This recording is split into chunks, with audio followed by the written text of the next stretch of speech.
pretend they have an Air Force and fight them that way, you know? Oh my God. That's how militaries think. Yeah, what is that? What was with that anyway? Like, since saying that to Spain, and he really cut off.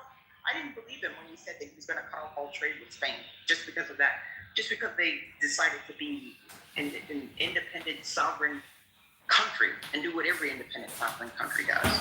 What's the best for their people? The U.S. thinks that the world is supposed to capitulate to what's best for the United States. The rest of the world knows that what's best for the U.S. is not best for the whole world.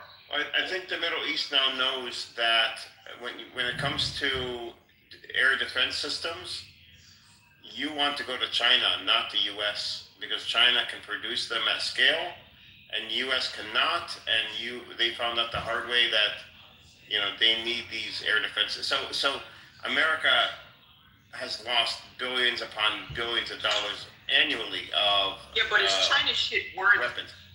But it's China's manufacturing. Is it worthy? I mean, it's way better than it's very good. It's robotic. It's automated. They use robots. Everything is for their missiles. Didn't those robots fail in Venezuela? It didn't work for them. That's what I heard. No. China didn't fight in Venezuela. They pulled out. Not China. They sold them equipment, military equipment. China sold it to Venezuela. That's where they got them from. I mean, I don't know if they have an air defense system from China or not. But we didn't go to war with Venezuela. What? But they did some. Venezuela fought back. He walked in. They walked in and took the guy and then left. Remember? I saw some. They walked in on the base, literally on the base, where when he was sleeping, woke him and his wife up, and then put him in handcuffs and walked him out. There were strikes, though. Yes, on boats, on fishing boats. Okay, the U.S. was striking fishing boats in order to go in and get this guy. What? No, the fishing boats didn't have anything to do with going in to get him. They just were attacking fishing boats. I mean, I don't think you're following the conversation. What she's asking you, bro. You all over. No, like he didn't. I'm not all over the place. That they went. It's not me. It's the U.S. military that's all over the place. No, not at all. So what she asked you, what Reverend asked you is that they sold them anti-missiles and radar weaponry and everything else to defend themselves against America, and it failed. That's the and I said to her, my words were that you're talking and you don't know what you're talking about. You mentioned fishing boats had nothing to do with the weapon systems. It did. No, it didn't. You're not listening, and you're not tracking. You're not tracking. I actually have. You just been talking a lot of stuff that you don't know anything about. Let me show you how you're not. Because I very specifically told Reverend, yes, they have sold them weaponry, but it wasn't used because what the U.S. did is walked in on the base when he was sleeping. They used them, dummy. That's what I'm saying. They used them. They were undefensible. Didn't they attack? And I said, yes, they did. They attacked fishing boats. Now, are you tracking? They didn't fucking attack. That's what I'm saying. You don't follow. You literally. They didn't attack fishing boats? Listen. Dude, nobody's talking about fishing boats. Dummy. They're talking about remedial, barely sentient ape. They literally said, she literally said that when they came to come get them, you remedial, barely sentient ape. The reason why you're over talking is because you're dumb. You really don't know what the fuck you're talking about. Look it up. You don't know. Listen, sir, get out the way. I can't. Look, I can't. It has nothing to do. It has nothing. Shut the fuck up then. They shut the fuck up then. They shut the fuck up then. Stand in the corner and spin. No, they shut the fuck up then because you don't know what the fuck you're talking about. You can't track anything, and it's my fault. Dummy, I can't talk though right now, right? It's my fault. Okay. Let's just pivot from here, man. We're gonna not agree on any of these things. I'm gonna pull up an article about fishing boats that were attacked. I'll put it in the chat for everybody.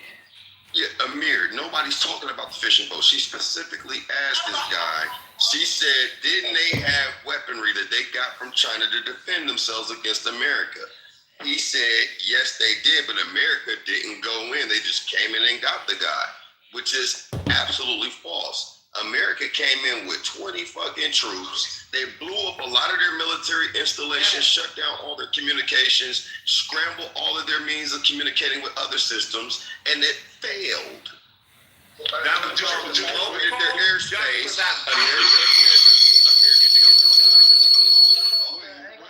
Amir, can you get the guy? You're talking about the Venezuela, right, Cypher? Exactly. So yeah, but Venezuela, there was an inside man job. You know this, right? Yeah, of course. You know, I live next door, bro. Oh yeah, you do. Right. Yeah, but you don't know what the fuck he's talking about. Did you say hello to the U.S. military?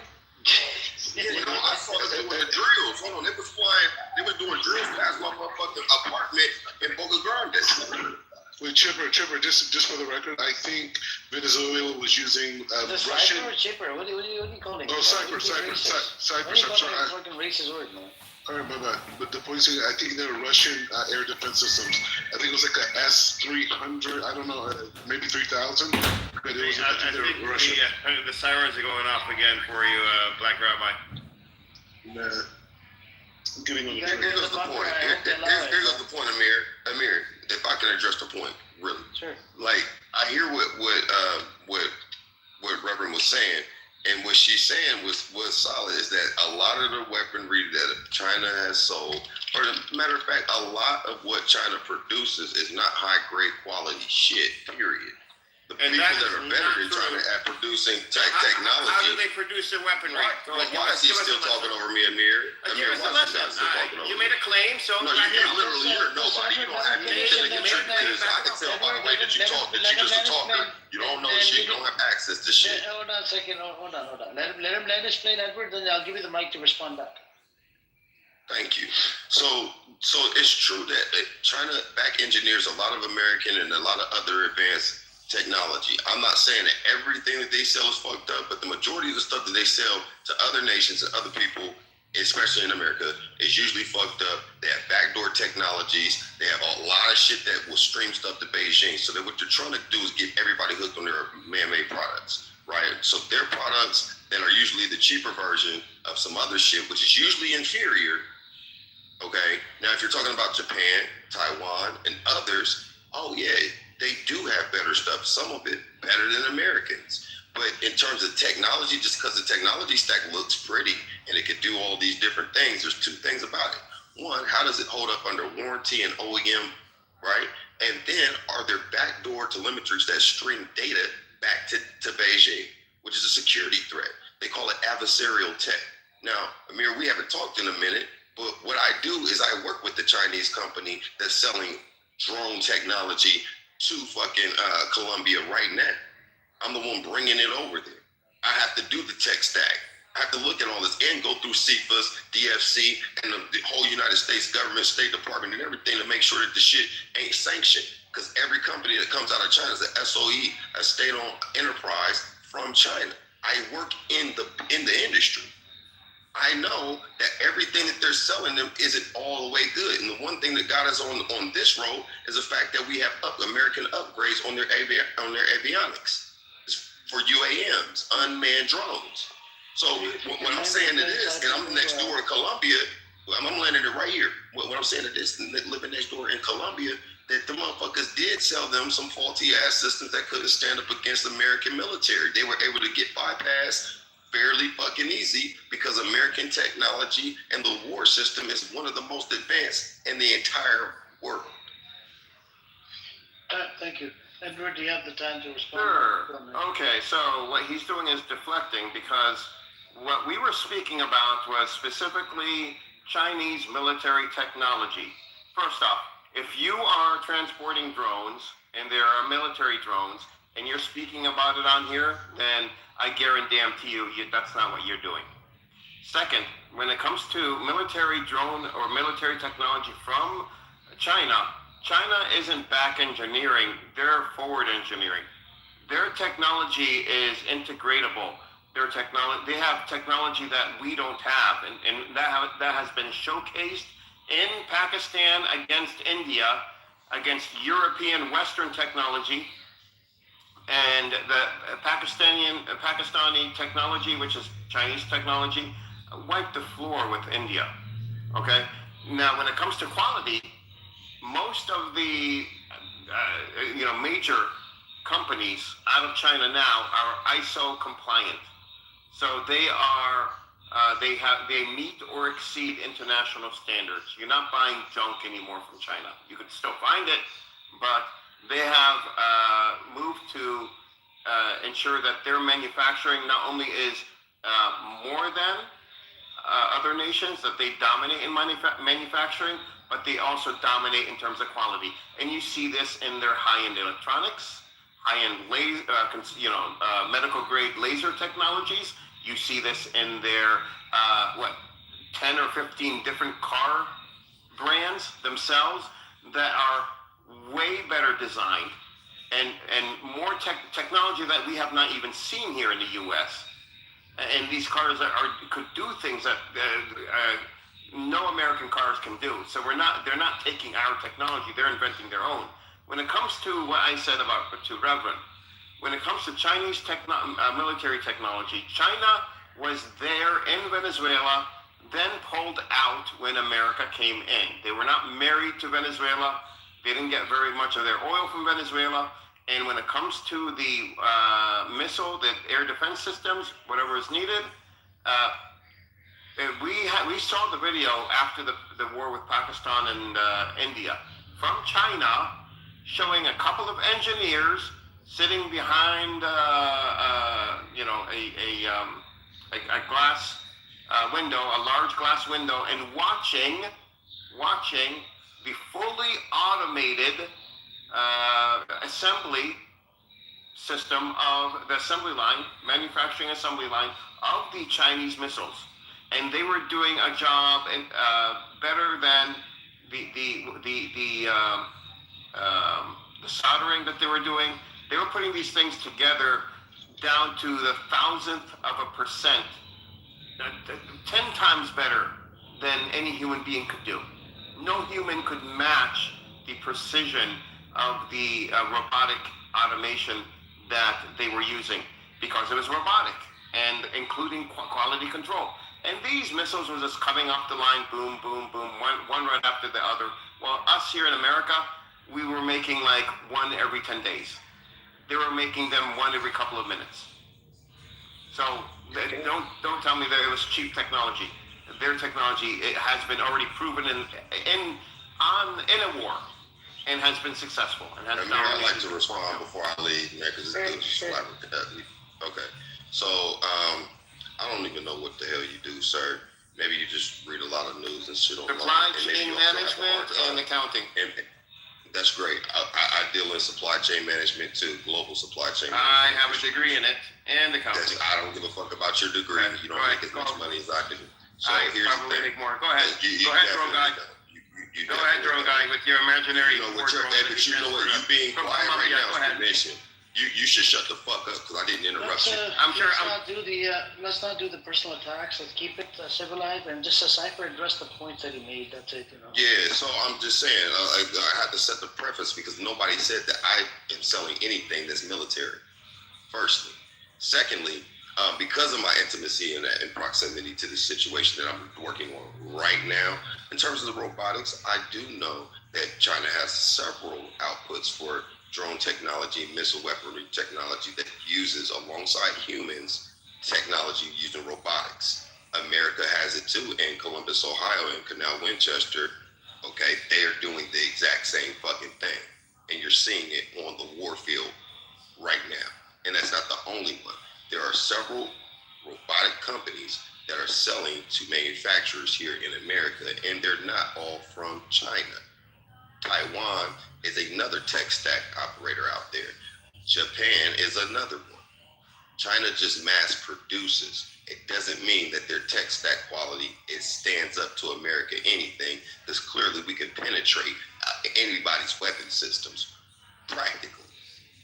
So if we're sitting up here talking about, what they got it down, they have superior technology, dude, you sound like you want to go to the CCP. I can get you a ticket over there. You want to go over there and do that? That's fine. You don't make enough money. Well, you know what? You know that's fine.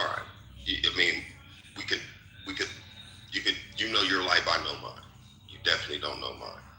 But I could, the shit that you're talking, you're not in proximity. And being a wholesaler on Amazon is not wholesale supply chain any goddamn thing.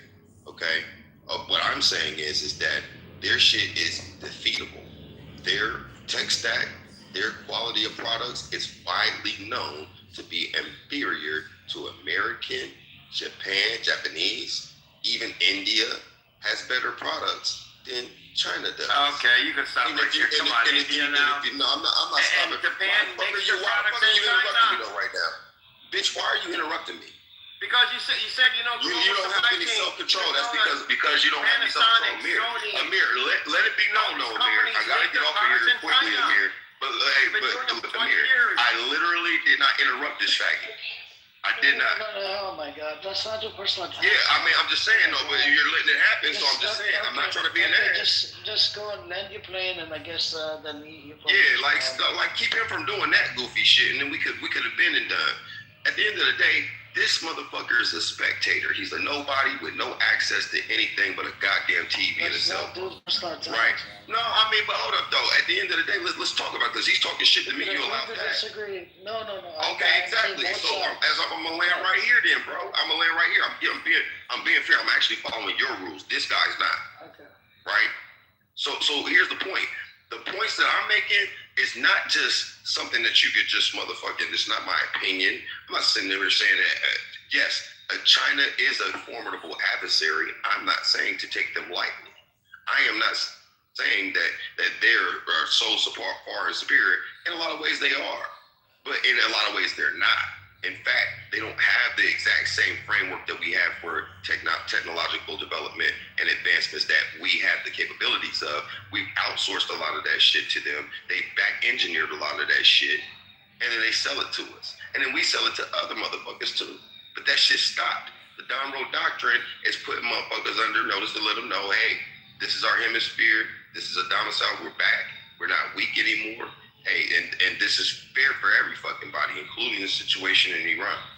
The situation in Iran is motherfuckers don't know that China, Russia, and Iran was using Venezuela. You talking about, they don't depend on them for oil. That's bullshit. December 28th, 2025, they did an $18 billion deal with Venezuela for guess what? Oil. They were getting oil at $20 below barrel price versus OPEC. And yes, Venezuela was selling the oil to China. China and Iran and Russia would refine it in either Belarus or in Iran. Okay, and they were using that mainly that type of gravity oil is used for diesel engines for shipping. Okay, now I'm not just saying this shit because I Googled and researched some shit. I'm actually a part of the fucking shit. Some of this stuff directly and indirectly involves me and my companies, plural. Okay. So all I'm saying is, I'm not talking from a standby. I'm not talking about from a spectator's point of view. I'm talking about shit that you can. I mean, it's not that he can't get the information. He hasn't researched. He hasn't gone to or followed the Secretary of State and intelligence briefings that are publicly known. Because it's known that what these motherfuckers was doing was working together to bypass American hegemony, to break. Basically, it's a national security risk to America to have proximity by buying up land and air, space, and shit like that, controlling critical minerals and controlling whole global supply chains. It would have China would have been able to crush America geopolitically and economically without firing a fucking missile. So Marco Rubio and these guys, they know exactly what they're doing. We shore up our backyard. That stuff's dead. You haven't heard anything else about it.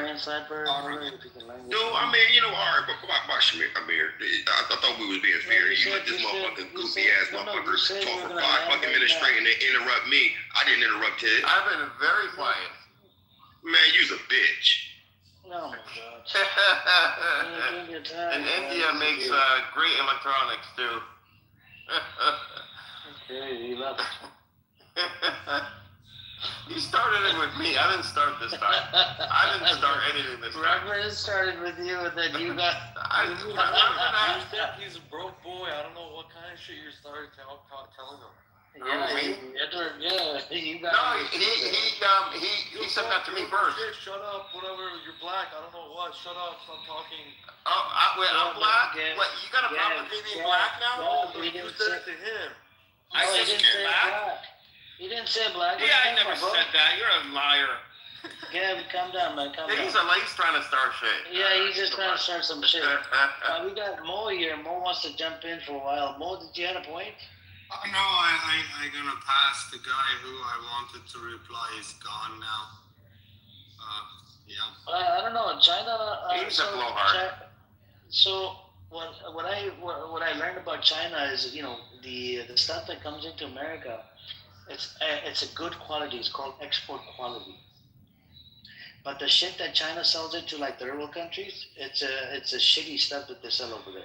But it's still, people are still buying Yeah, and doing not whatever they can. anymore. Not so much because these third world countries are demanding first world quality. So that's been diminishing too. But either way, his point was about drones. He sells drones from Colombia to Venezuela or some shit, which doesn't make sense. I don't know. Actually, I don't even know what that point of that argument was, to be honest with you. I think he's trying to say that we're overestimating China. Oh, I don't know. I was taking a shit, so I don't know. he was saying, I think we were talking. Oh, it was because he said, okay, why didn't Chinese, air defense systems or whatever work in Venezuela? And I'm like, that was. Reverend, you should ask Edward a lot more questions. I think we need more of this, back and forth. So somebody comes in and puts Her Edward in questions his were place. valid. She Yes, did say so like somebody can put Edward in his place, because that was fun. That was really fun. That was a lot of fun. But what I said was true though. They were attacking. They did attack fishing boats. They were long range strikes, very precise, just to make a corridor so that the Delta Force or whatever special operations could go in by foot, grab the guy and his wife, and then leave. So it wasn't an attack on the country. There was no chance to use air defense systems. There was no attack. It was a very limited one part of the city where they attacked, went in, got him, and left. Actually, the whole thing was under 30 minutes. The entire operation. it was a quick in and out, like a Uber Eats delivery. It was. I don't know what his problem was. And I'm being honest about the fishing boats. Maybe he didn't like the fact that I said that they murdered people on fishing boats, which is true. I think Gav is sitting in front of water. He's waiting for fishing boat. Gav, are you waiting for fishing boat in his PTR? He's literally sitting in front of water, bro, in front of his lake or something. Yeah, That sounds peaceful. that's very peaceful. Reverend, what was your question? I don't even know what was the question. She was asking about why didn't China help Venezuela?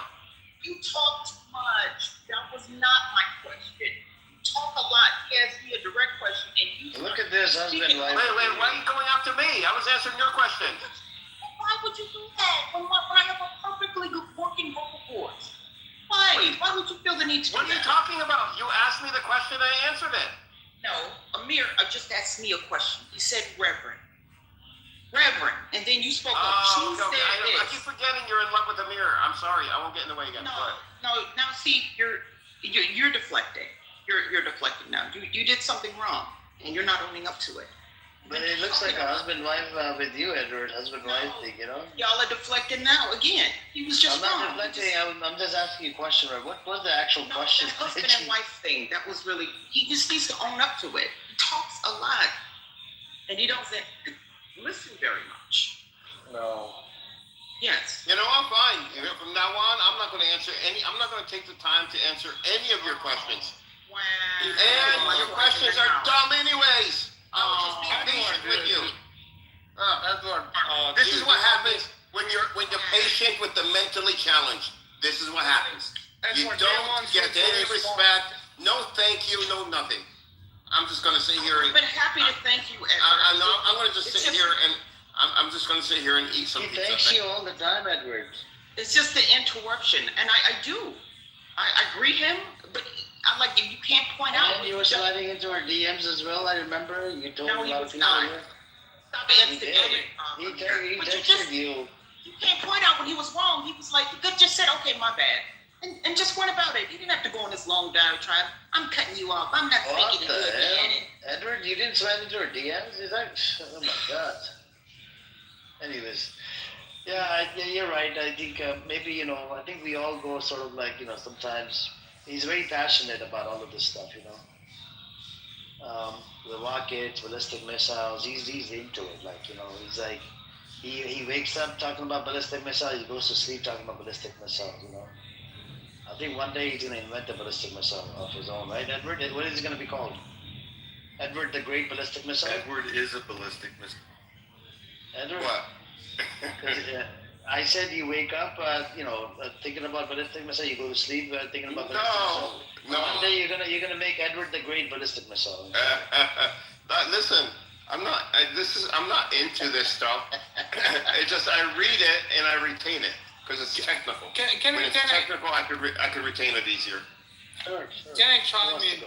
Can I chime in? Yes, please chime in. Please Yeah, chime and I want to kind of go a little bit on a tangent and make it about the main topic about in. Iran. Oh, you're gonna go on a tangent as well? Oh my God! No. Reverend, what are we doing? Based on the conversation that you have, I think Iran topic becomes a tangent. Oh my God! You may ask why China didn't support Venezuela. You may say some whatever you would like to say, but I think I would like to come back to the main topic of this. Would you like to come back? Where are you coming back from grocery store? Market? I do. What are you market? Yeah. Sam's Club, Walmart? What's the word? No. It's called Migros. Yeah. Reverend left, the the one that you were sliding into DMs with. No. The problem is why China didn't help. Why this didn't do this and that. I would like to come back to the spirit of resistance that Iran is kind of exhibiting worldwide at the moment. I think it's a wrong question. As long as you second and outsource your defense to a foreign nation, you're gonna fail. Whether it is China or America. You see these missile attacks. Let me also correct everyone in this group. Iran is not attacking any Muslim country. We are hitting American bases that reside unfortunately, in some Arab states. That's number one. So, and then the message of the resistance over here is: do not second your sovereignty and defense to any country, whether it is a communist China or imperialist America. And we are exhibiting it worldwide. Edward, I don't know if it is an answer to you. If China helped or didn't help, I don't care if they helped Venezuela or not. I'm sad about the events going on in Venezuela too. But generally, if you are going to rely on a foreign power about your sovereignty, about your independence, you're gonna fail. And this is a message of resistance that Iran is broadcasting worldwide right now in front of your eyes for last 5 days. That was it. Nice. Thank you, Mo. Appreciate it. Black Rabbi has been waiting, has been trying to speak. Black Rabbi, you want to speak or you went to sleep? Are you snoring?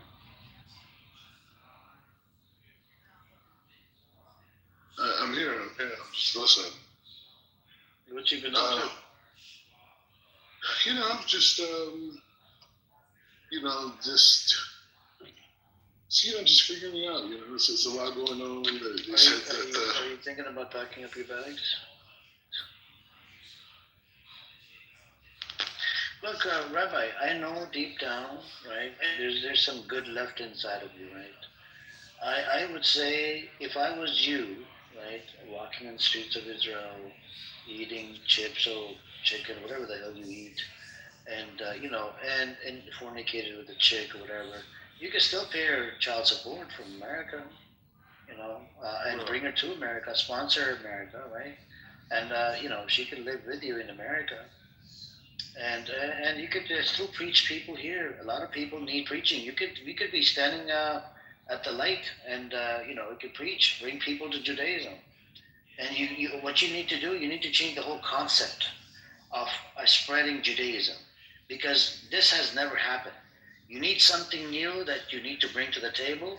Bring them to the light. At the red light, I've seen a lot of Christian missionaries or whatever. They're on the loudspeaker. They're like Jesus Christ, and this. They're preaching. So you could preach about Judaism.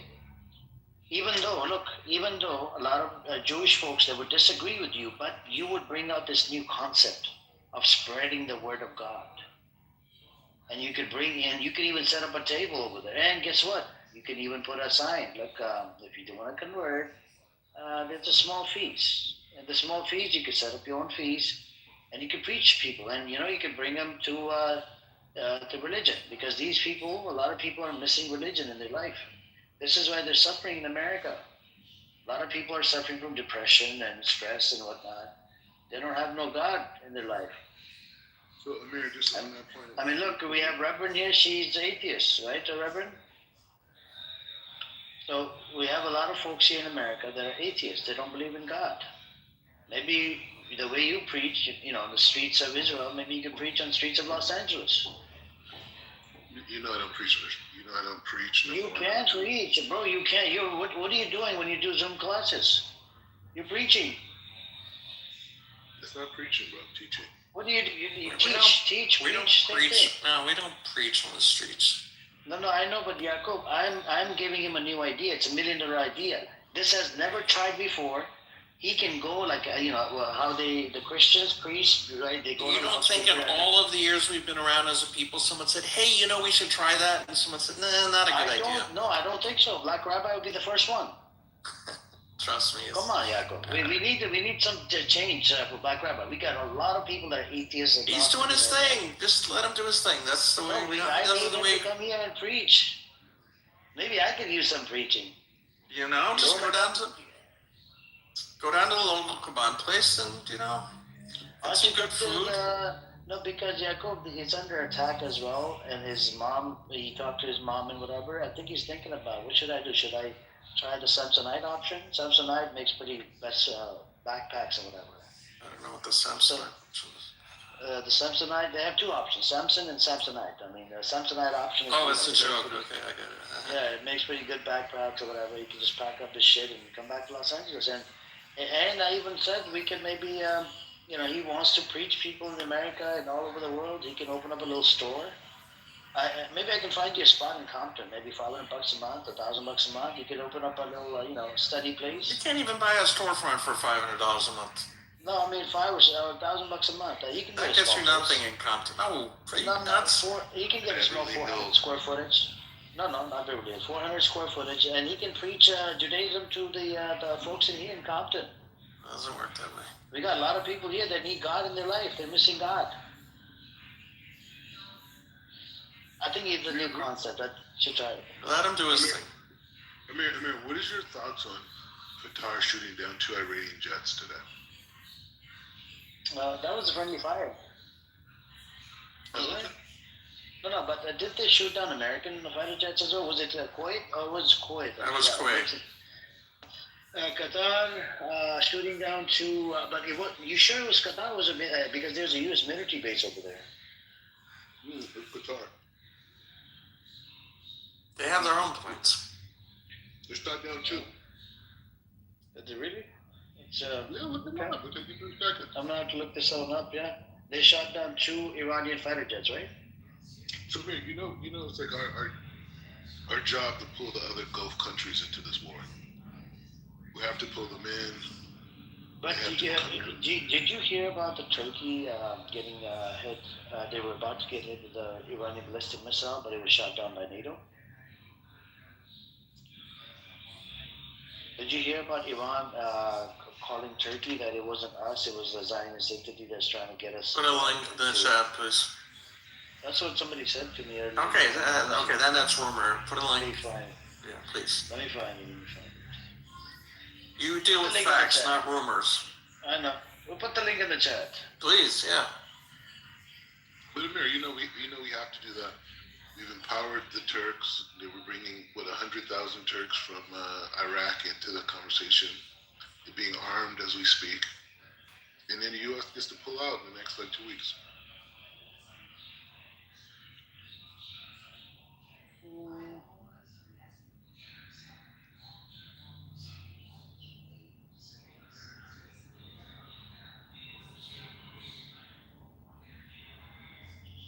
I think the question we should be asking was, there was a Saudi cleric that came out and said, Israel, America abandoned Saudi, they showed favoritism to Israel, and this and blah, blah, blah, we were left vulnerable.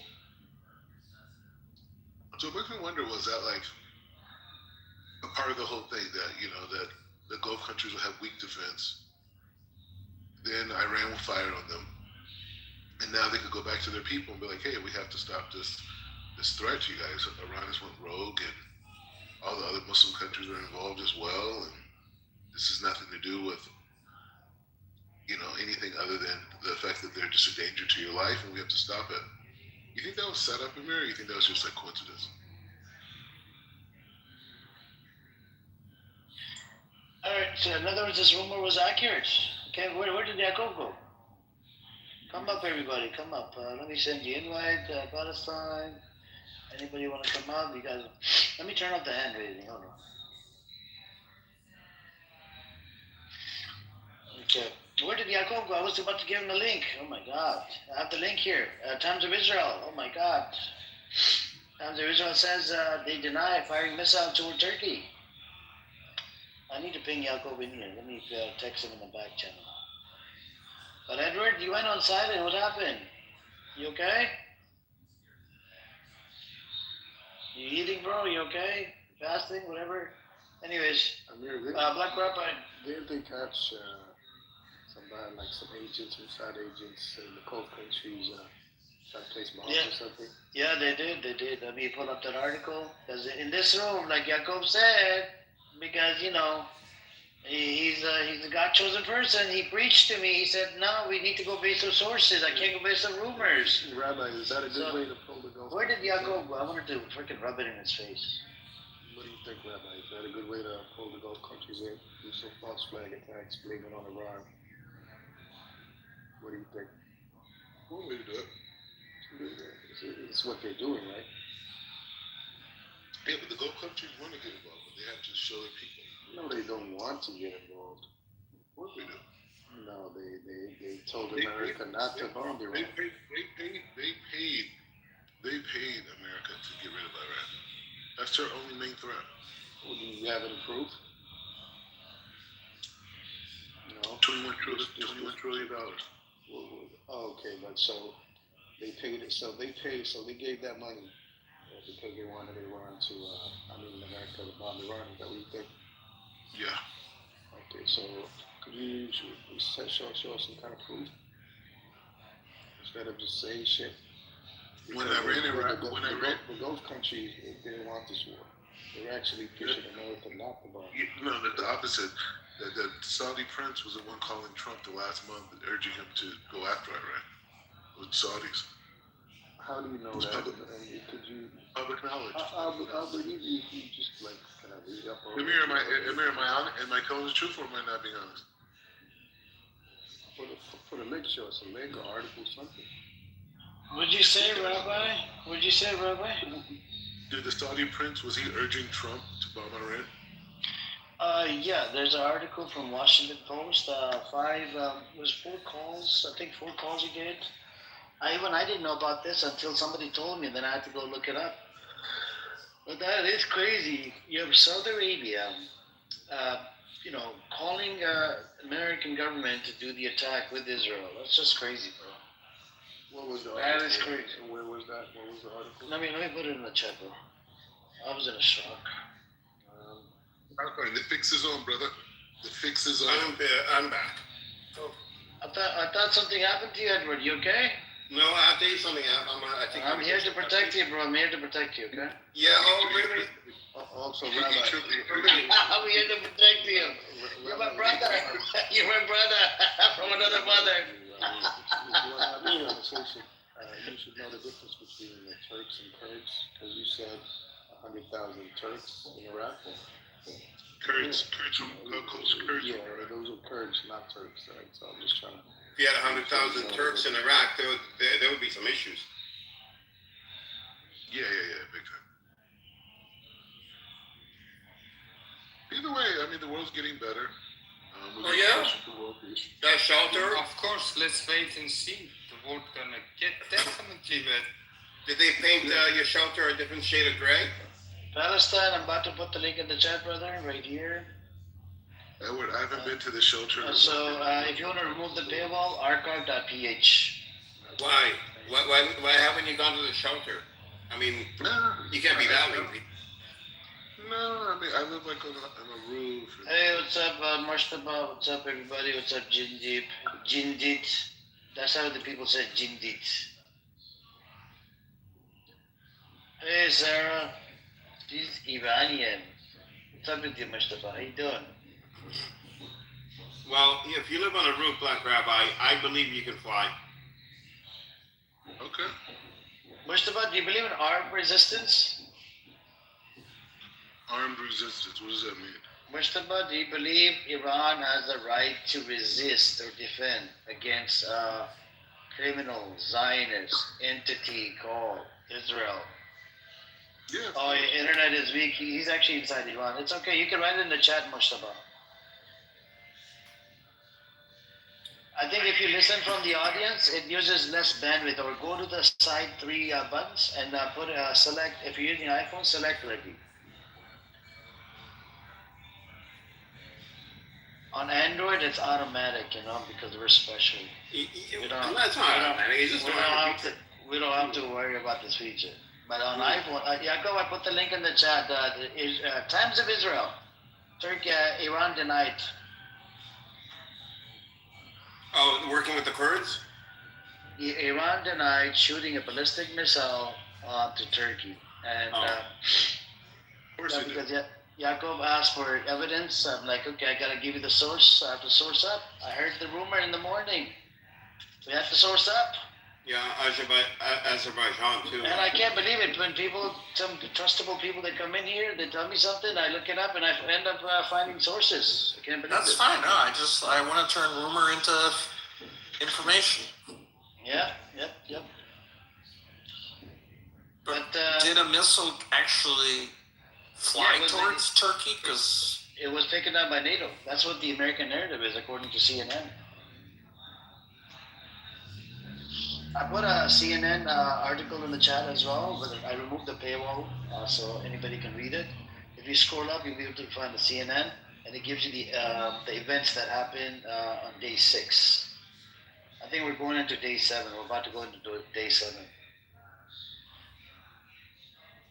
What's the time over there? Let me see. Day 7 already. Is it day 7? I don't know. Right now, I mean, yeah, like really early in the morning, maybe.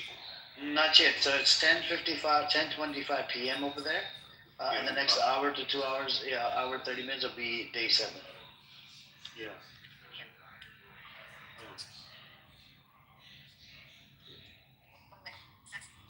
Hey, what's up, everybody? I see some old faces in the audience. What's up, Jackie? Long time no talk. What's up, King? Oh man, I can't even communicate with you, bro. You kill my brain cells. Farhad, oh, that's an Iranian. He claims to be Persian. I don't know. Yesterday, kept coming up and trolling the shit out of it. I'm like, boy, I had to move him down 3 times. What you been up to, Jackie? Long time no talk. Assalamu alaikum. Yeah. So Iran denied that claim, but Iran did take one. So I was reading up. This was a couple of days, I think it was 2 days ago when what was it? Kuwait. They shot down 3 Clay, Iran took the blame for one of them. They said one of them we shot down one of those planes. There was a total of three, but how do you do it in friendly fire? I don't get it. And these are American American planes. How do you do that? I'm sure there was a lot of electronic warfare going on in the area, because there were Iranian drones and missiles. That's what happened. I think they kind of messed it up there. It affected everybody. Yeah. But did you hear the recent one? I think Black Rabbi said Qatar shot down 2 Iranian fighter jets. Qatar shot them down? Yeah. 2 Iranian fighter jets? I don't think they have any fighter jets left flying around. Oh, they have the MiG-29s that they purchased recently, but they're not using them. They're not flying around. No. I don't think. Why would fighter jets be in Qatar to begin with? That doesn't make sense. CNN is reporting it. Exclusive: Iranian bombers were 2 minutes from striking U.S. airbase. Yeah, they could have been heading west from Iran, and it's a very short distance from Iran to Qatar. They're on the border. So Yeah, like they're right next to each other. There were Soho 24s. There were 2 of them. They were flying to bomb U.S. bases in Qatar. And Qatar, they warned them first, and they said, you're approaching. They did not respond, and they were flying very low to the sea level to not be detected by radars. And then I think Qatar Air Force hit them, the 2 Sohos. Sohos? Sukhoi. Sukhoi. Oh, okay. Yeah. Those are really old. Yeah, they're from, I think, 70s and 80s, but Iran has some. And what does CNN say? Iran is getting rid of old stuff now. It's okay to get rid of old stuff as long as you can replace them. I know. It doesn't make sense. Why not just send a missile over? That doesn't make sense. What does CNN say? Amir, you said you had to see everything. I put the link in the chat, so I removed the paywall. It talks about Iranian bombers came within minutes of striking the largest military base housing U.S. troops in the Middle East before Qatari planes shot them down. 2 sources briefed on the operation told CNN. On Monday morning, Iran's Revolutionary Guard dispatched 2 Soviet-era Su-24 tactical bombers towards Al Udeid Air Base, which typical houses 10,000 U.S. service members, and Ras Laffan, a key natural gassing facility and a bedrock of the Qatari economy. The Iranian jet were 2 minutes away from their targets. One of the sources said a second source told CNN that the planes were visually identified and photographed carrying bombs and guided munitions. The Qatari issued a warning over radio, but received no response from the jets, which had switched to a flying altitude of 80 feet to evade radar detection. The second source says, due to the time constraints and based on the available evidence, the aircraft were classified as hostile. The second source added Qatar then dispatches warplanes and Qatari F-15 fighters. Fighter engaged the Iranian jet in aerial combat before downing them. The second source added, the Iranian planes crashed into Qatar's territorial waters. Qatari Foreign Minister spokesman Majid Al-Ansari told the briefing Tuesday that the search is underway for the crews. Iran has fired hundreds of missiles and unmanned drones towards Arab states along the Persian Gulf in retaliation for U.S. and Israeli airstrikes in the country. Iranian Supreme Leader Ali Khamenei was killed in the first wave of attacks Saturday when strikes devastated his compound in Tehran. That sounds like a really dumb thing for Iran to do. And then we have a statement from U.S. General Dan Kane, chairman of the Joint Chiefs of Staff, acknowledged the incident in a briefing on Wednesday without specifying the Iranian bomber's target. Qatari fighters, for the first time, have shot down 2 Iranian bombers en route to their location, he told the briefing at the Pentagon. This was the first time then. There was another airplane shot down. There was, I think, a Yak 130 last night on. I don't know. They do dumb things. They try to engage F. I don't think. No, they were engaging.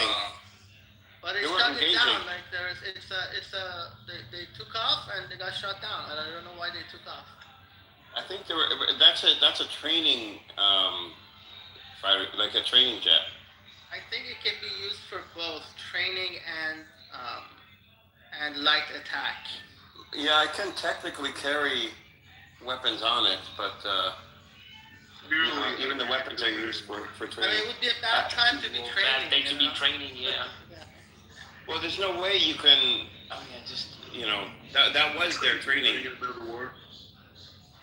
I mean, I don't know. I mean, I just can't. They wouldn't launch a Yak. It's not a fighter jet. It's a training jet. It's what they train the Su-35 pilots on. Wait, Edward, that's all they have left. That's not all they have left. They have orders for, and they have received MiG-29s, the updated version, and the Su-35s. The pilots are training in Russia on those. Would you have these It's too late. It was. Yeah, but I'm saying, why would you have that if you're training in the middle of a war? Come on, I don't know. I have no Because idea. you're fighting It doesn't make sense. the mightiest, greatest superpower in the world, and you see after 5 days, with all might and arrogance, they haven't reached to all the objectives that they have set. Yes, Iran uses Yak, whatever that is for training purposes to defend its sovereignty and borders. So what? Yes, you know what? We're gonna use stones if we have to. And Well, they're gonna Netanyahu do it said he'll just use his. Palestinians that they are using stones, whatever necessary, whatever we have, whatever the capacity is. So what? Yes, we are a country under sanction for last 47 years, and we don't have this mighty F-35. And you know what? You couldn't bring our will down, and we are still fighting. So what? Keep up alive. Well, it was Netanyahu said. It was Netanyahu that said we will fight with our fingernails if we have to. Didn't he say that, Black Rabbi? Yeah. Yeah. So he kept hope alive. But this Yak vessel was not used for defense of anything. They were training on it, and they wouldn't have seen and did not see the F-35. There was no way in hell they would have seen it because it was stealth to begin with, and it was really, really far away. High altitude too. Yeah, it was very far away. Yeah. This was not a defensive. They were training. Now this thing with this to me is very, very strange. And then after being identified, they still wouldn't pull out, like pull away. This is so strange to me. And you have the missiles and drones, and you already shut down the gas production. So why, it doesn't make sense for them to go and hit it again when Qatar has completely shut it down, and it would take a month before they're up and running again. They're doing If they a lot started of today. things that doesn't make sense. They just hit.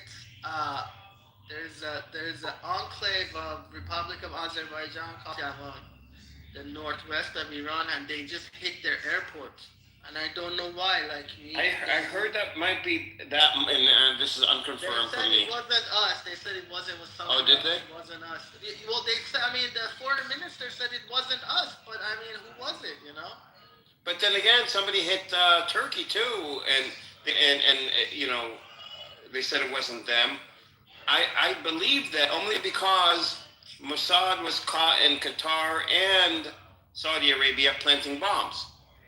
So Yeah. I think they're getting so desperate. Azerbaijan No, is no. not going to believe them. They just Azerbaijan is their Guys, president I'm is from really- Azerbaijan. Let me have some opinion on that. Islamic Republic, they are trying to survive. They are trying to burn the whole region. And attack Azerbaijan, Baku.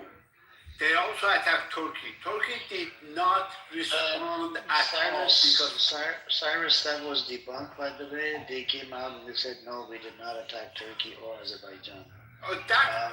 Then where is that coming from? Come on, man. So if Those who want to expand Iran said they're putting the blame on Israel, and Israel is Israel and America are after Turkey, by the way. Even though it's a member of NATO, right? They work together. But do you know that even in relation to the Gaza Board of Peace, they didn't allow Turkey to be part of the Gaza Board of Peace? Because Erdogan says stuff against Israel all the time. This and that. But that's only propaganda.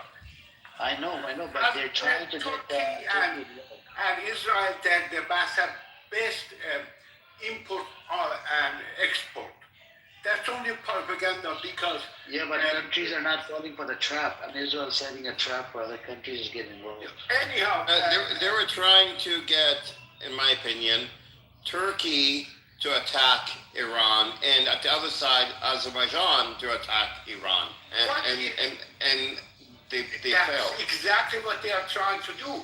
What Islamic government means peace. They are doing against their own religion. They are trying to blow up. No, that's not what I said. I said Oh my God. Turkey. That's my opinion. Israel and the U.S., one or the other, attacked Turkey and then attacked Azerbaijan, thinking that both nations would then turn around and attack Iran because both Israel and the U.S. are running out of weapons to attack Iran with. Can I also add? That's my opinion, guys. You guys have a wonderful time. Edward, please, Cyrus, talk, but don't leave because I want you to also have a wonderful. I was gonna tell Edward, I would buy that argument with Turkey. I won't buy that argument with Azerbaijan because Azerbaijan is a position that can attack Iran. Really, it's a small country with very limited resources. They needed a lot of help from Turkey to overcome Armenia, which is like a tiny country. They're not. That is why the president of Azerbaijan went to Iranian embassy with food. What the hell are you guys doing? But then why would they attack them then? Why would Iran attack Azerbaijan? They just want to create the chaos in the... Okay, no, but there has to be a reason. Like, I just don't see that happen. I don't know. It sounds strange to me. If Azerbaijan can't do any damage, maybe to make Iran look bad, to the Azaris in Iran. They're not taking the claim. They're saying that because Israel wants to get all of these countries involved, whether it's a small or big, it doesn't matter. And even the NATO member, the NATO shot it down. NATO shot down. NATO is claiming they shot down Iranian ballistic missile, but we don't have the evidence. And NATO is basically owned by America. That was for Turkey, though. That was not for Azerbaijan. I think they denied both, though. They denied both. No, Iran. The government of Iran denied both, but the one that NATO claimed they shut down was the one that was allegedly was shot at Turkey. That was the one that. Yeah, it's true. Hey, would you give me a minute? I'm at work, but I just wanted to make a couple comments before I go, and I sure, go for inviting me over. Yeah, I just wanted to remind everyone, when we deal with Iran, you have to understand there are three parts involved. There's West, which is right now led by U.S. and of course Israel and European Parliament. Then there is the Iranian regime, and then the third party are the Iranian people with all their political organizations. Okay. Keep in mind, as you follow the news about the war and the war games, you have to understand that the biggest war is between the Iranian people and the Iranian regime. Okay? The Iranian regime resume, when it comes dealing with the Iranian people, There are over 150,000 documented political dissidents that have been executed by the Iranian regime. According to the Iranian officials, there are close to 300,000 political prisoners inside Iran. Okay? And the Iranian regimes have called for a regime change since 1981, when Khomeini ordered the very peaceful protests inside Tehran to be fired upon. And since then, they have executed minor, they have executed elder, and Iran has the #1 violator of human rights when it comes to its own people. This war is the result and the fruit of the appeasement policy that West has implemented for last 40-some years. Are they going to cause a lot of damages inside Iran? Yes. But we all know in order for West to topple the regime, they need boots on the ground. Iran is 4 times bigger than Iraq. We saw what happened in Iraq. You can imagine, even if they decide to bring boots on the ground, what would the result be? West must understand that the only force who wants, has the will, desire, and elements and the tools to topple this regime are the Iranian people. And the Iranian people have proven time after time that they have all the resources to do it. West needs to step aside and let this war between Iranian people and this regime come to a final point, which will result into a democratic republic in Iran, not the son of the Shah, not any part of the reformists, not anybody from outside. Iran is a very diverse country. There are Kurds, there are Baluchis, there are Turks, there are Arabs, there are Farsis or Aryanis, and these people will form a coalition republic, not a monarchy, republic for the future of Iran, and Iran will be a role model for the region, how to have a coalition republic type government that's going to work with all the regional countries and go from there. I respect your concern about everything that's going on. There is a lot of civilian casualties on Iran's side. It needs to stop. Whether U.S. understands it or not, that we don't know. Time will prove it. But I just beg you to please not forget the main war, the main conflict that has been in the picture for last some 40. I mean, thank you very much for giving me the time, brother. I appreciate it. Happy Ram. Yeah, no problem. That's a very optimistic. Yeah, hang on a second. I did check the back channel. I can't open up the link. You cannot. No, I don't have the thread account. So quorum 4, I guess, landed on Yeah, I think Israel. Bahrain wants to say something, and then I think you two can. things. One is I respect Matthew's view, but that's a very optimistic view that all different fractions and different ethnicities and different political parties are going to unite and form a coalition government. It might also be that there'll be a civil war, and everyone's going to try to get their own little piece, and that's the other side of that coin. And maybe it falls somewhere in the middle, right? One other thing I was going to say, going back to what we were talking about some of the actions that are kind of questionable, is that if I'm not mistaken, about 10 years ago, there was a talk of what would different parts of IRGC and different parts of Iranian military do if this war happened. And obviously they had figured the command and control and the lead teams and communications will be attacked first. And I remember one of the generals, and I don't remember which one it was, but it was an IRGC general, saying that we have different cells that they don't really need command and control to contact them or leadership. They kind of know what they need to do and they do their own thing in different parts of the country. So like there's cells that are kind of, whoever is that's in charge will make decisions of what they need to do. And I think some of the questionable decisions that we see, some of it might be the work of Mossad and enemies or whatnot for a false operation, flag operation, stuff like that. But I think some of it are just genuinely local commanders that are cut off from the main. There's no way that command center in Tehran or a foreign ministry can contact everyone at this point. They just make kind of on spot, not great decisions, and I think that's a possibility too. That's it. That's just one. But you heard about they're going to bomb the nuclear facility in Israel, right, Better? They want to bomb the Mona. Yes, Well, yeah. It's a bad call, but They said if you go through the regime change, we will bomb it. So if that happens, I mean, there's a lot of that's a lot of problems right there.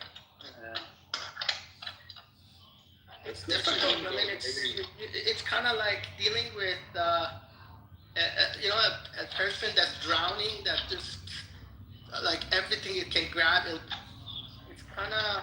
I think we're getting close. I don't think we're there. I think there's still some structure, but if this keeps going, I think we might get to that point that we're dealing with the entity that is willing to do anything and everything in order to survive.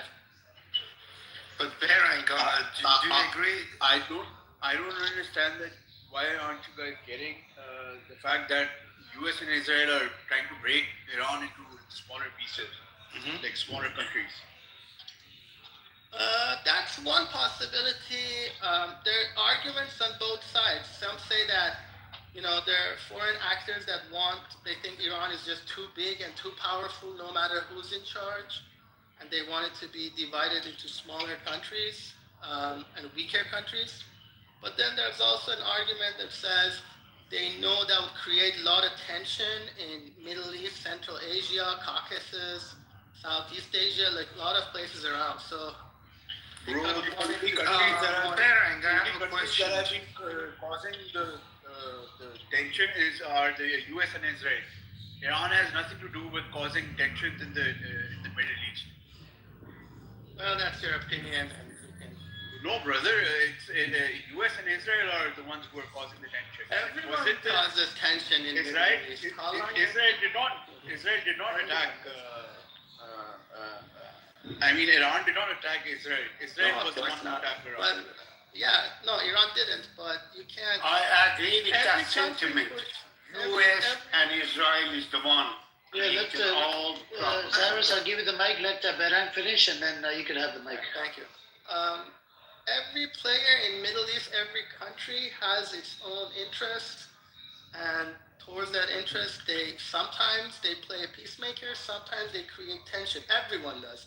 Iran does, Saudi does, Israel obviously, Qatar does. They meddle in other countries for their own benefits. That has been the history of Middle East for the past at least 100 years. So I don't think you can say They're trying to play the Muslims against each other on purpose. Sure, that has happened. They have this policy of divide and rule. Divide and rule. Right. Divide and conquer, yeah. Divide and conquer. Yeah, that's a British legacy of in Middle East and around the world. Yep. But Cyrus, what do you want to say? Also in Iran, in Iran there's the second largest Jewish population, which has infiltrated IRGC and other Iranian political and other even in this clubhouse there are so many people who are propagating against the Iranian regime, and for your Iranian regime is not the most popular regime back home. So, brother, then why in '79 did they put Raza Shah out of power? And also, these are the people who first made Iraq fight with Iran. Did they not make Iraq fight with Iran in the first place? Used Saddam Hussein to fight Iran? Saddam Hussein to fight Iran? Yeah, there was a war. I know there was a war. I was there during that war. But who did you say forced Saddam Hussein to? It was the Iran? U.S. It was the U.S. Okay. Yeah, and then what happened was that the U.S. guard against Saddam Hussein and Iraq, and they invaded the country, and the boots on the ground, what this guy Mehdi is talking about, and then now to this day there are American soldiers who are when there were American soldiers in Iraq, they used to go in randomly in people's houses and used to disturb them just the way Israel disturbs Gazans and enter into their houses and disturbs their families and women and children. Hello, everybody. Fellow Iranian here. Shoot me all your questions. Well, I have a scenario that you guys need to ponder soon. If a stray rocket from Iran is shot down over Al-Aqsa Mosque and Al-Aqsa Mosque is incinerated, and the plan to rebuild the temple, and so on, what do you think is going to happen? Question for me? I mean, that's, I don't know. I think it was Ask me a question about Iran. No, I think it was Cyrus. So if the Al-Aqsa Mosque is obliterated, I mean, you see rockets are being fired in Kazakhstan, and I don't believe Iran fired rockets at Turkey, and NATO responded.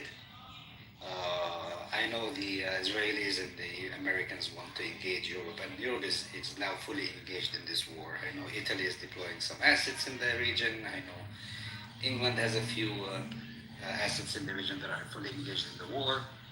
And if a rocket happens to just land on Al-Aqsa Mosque in Jerusalem, and the mosque is destroyed, where the Jewish or the Jewish people believe where the temple was, and that's their plan for a very long time, to destroy the mosque and rebuild the temple. What do you think the ramification of that would be?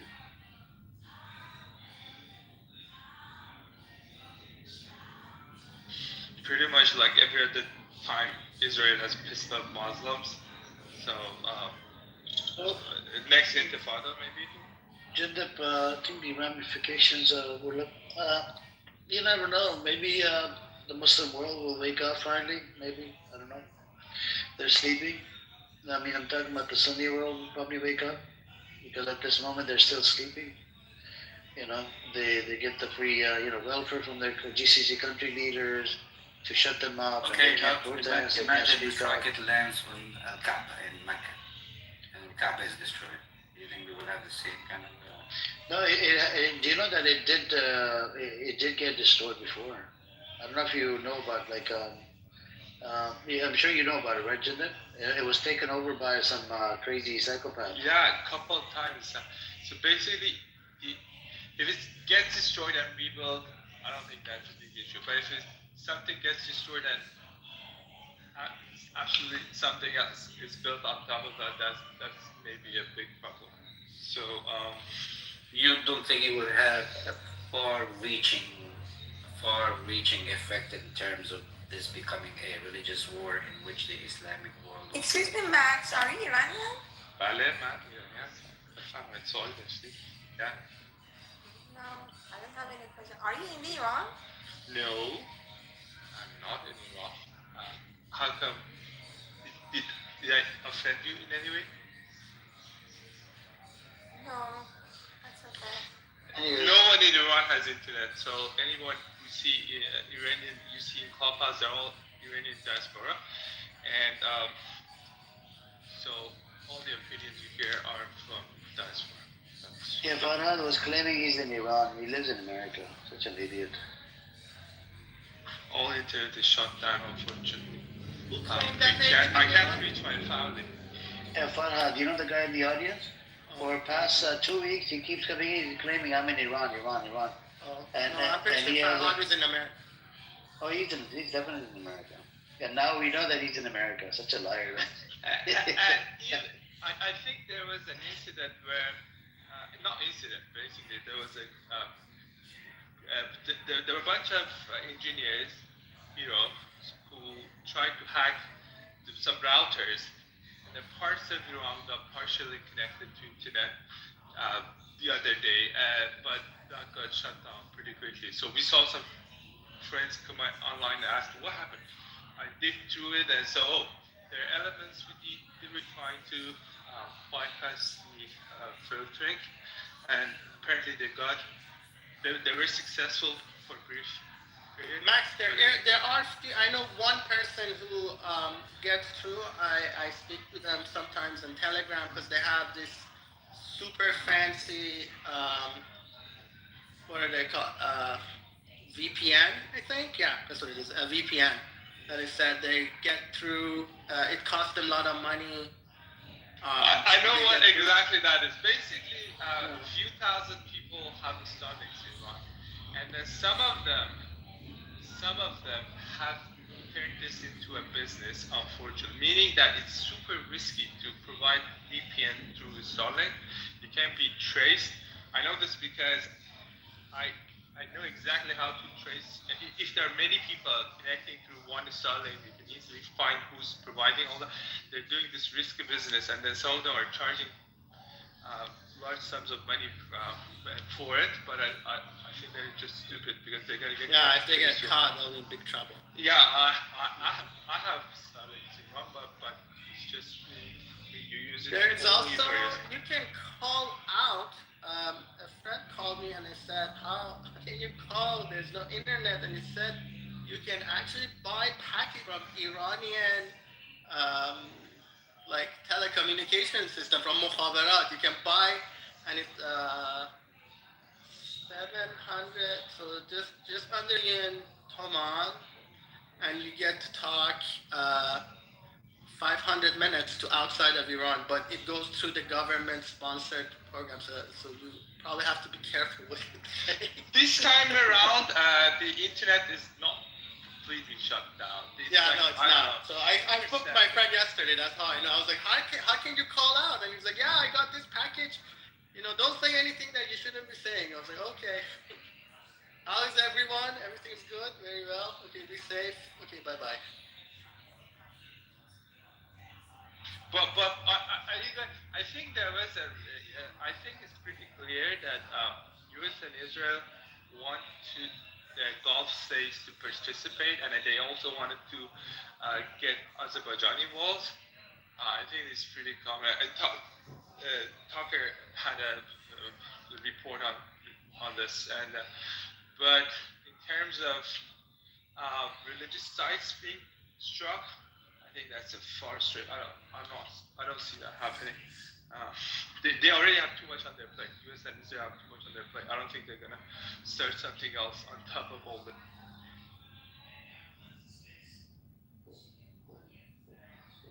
But that may be an issue for future. I think that's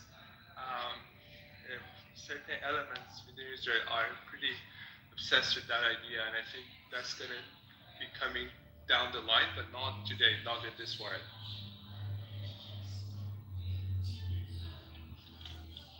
Yep, but the big question is, let's say America does go through the regime change. I mean, how do you, I don't know, do you guys have, how are you guys going to place, let's say even if you replace Reza Pahlavi, how are you going to place Reza Pahlavi in there?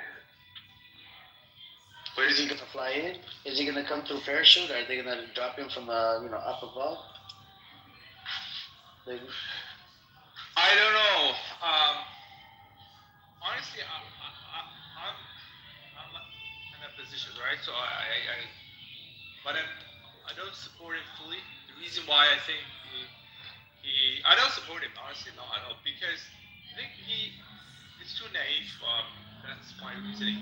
But Max, if America, but if America wants to, place him as a puppet, they would do. We just fly in safely with Airbus A380 something. And then he's going to be surrounded by the U.S. soldiers until he's placed in there. No, actually, he is. This is the truth. Up until last year, no one was talking about it, but now he's pretty popular at the moment. Among diaspora, I think say his popularity is I think I don't know 60-70%. I would say, but within Iran, everyone included, I think he's Who popular. said that the Riza Pahlavi was popular recently? He was popular from scratch. The revolution in 1979 was not ours. I have It an was from the argument terrorist against group. that. 2 years The ago, Shah was popular, by the way. less than 2 years ago, This is English show, by the way. less than 2 years ago, there was an election, and then if he was popular then, he would have called out to boycott the election. But no one was even talking about him at last election, and then this guy positioned, whoever he is, he got elected, and then 14 million voted for the other candidate. So at the time, this is not a bad thing. I'm not. This doesn't. He is popular today. He wasn't last year. He wasn't 2 years ago.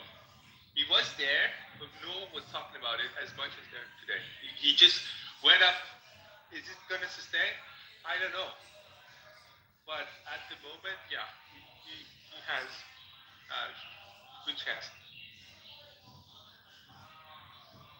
He was popular since the revolution was happening. So why wasn't he? A lot of document to show and to release. But why wasn't he influential anyway?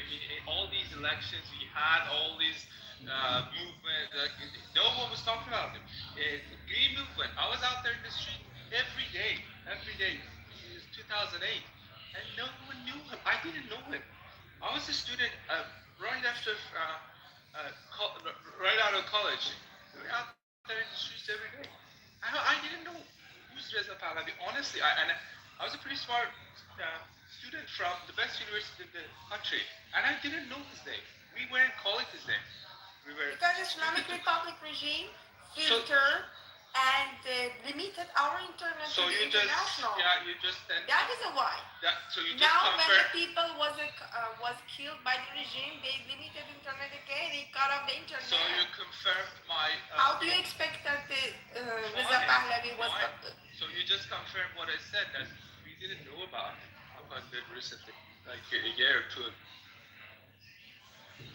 I mean, whatever the reason, yeah, he was the regime or whoever. Since I grew up, since I was born in Iran, all of my grandmother, grandfather, every time they called his name for every moment, and they said this person is the best survivor for our country to get rid of this regime. Sure, it's your family, but I'm saying, all Iranians, if you asked them 2 years ago, who's your leader? I'd say not even 5% would call him. But now he's popular. I'm not denying that. 2 years ago, he wasn't. 1 year from now, who knows? Okay. If you see that you can see he's in the popular media, because the recently Islamic Republic regime not only doesn't pay attention to people benefits, but also they fund a terrorist group organization and they destroy gradually our country. As that is why the Reza Pahlavi take action against this regime. As a result, that you see recently very actively against opposing the regime. Look, Sarah, I am honestly, again, I hate IRGC and Islamic Republic probably more than you, but I don't see him as a good leader because I think he's not smart enough. Yesterday he gave an interview to Adolf Hitler. You saw that, right? Everyone saw.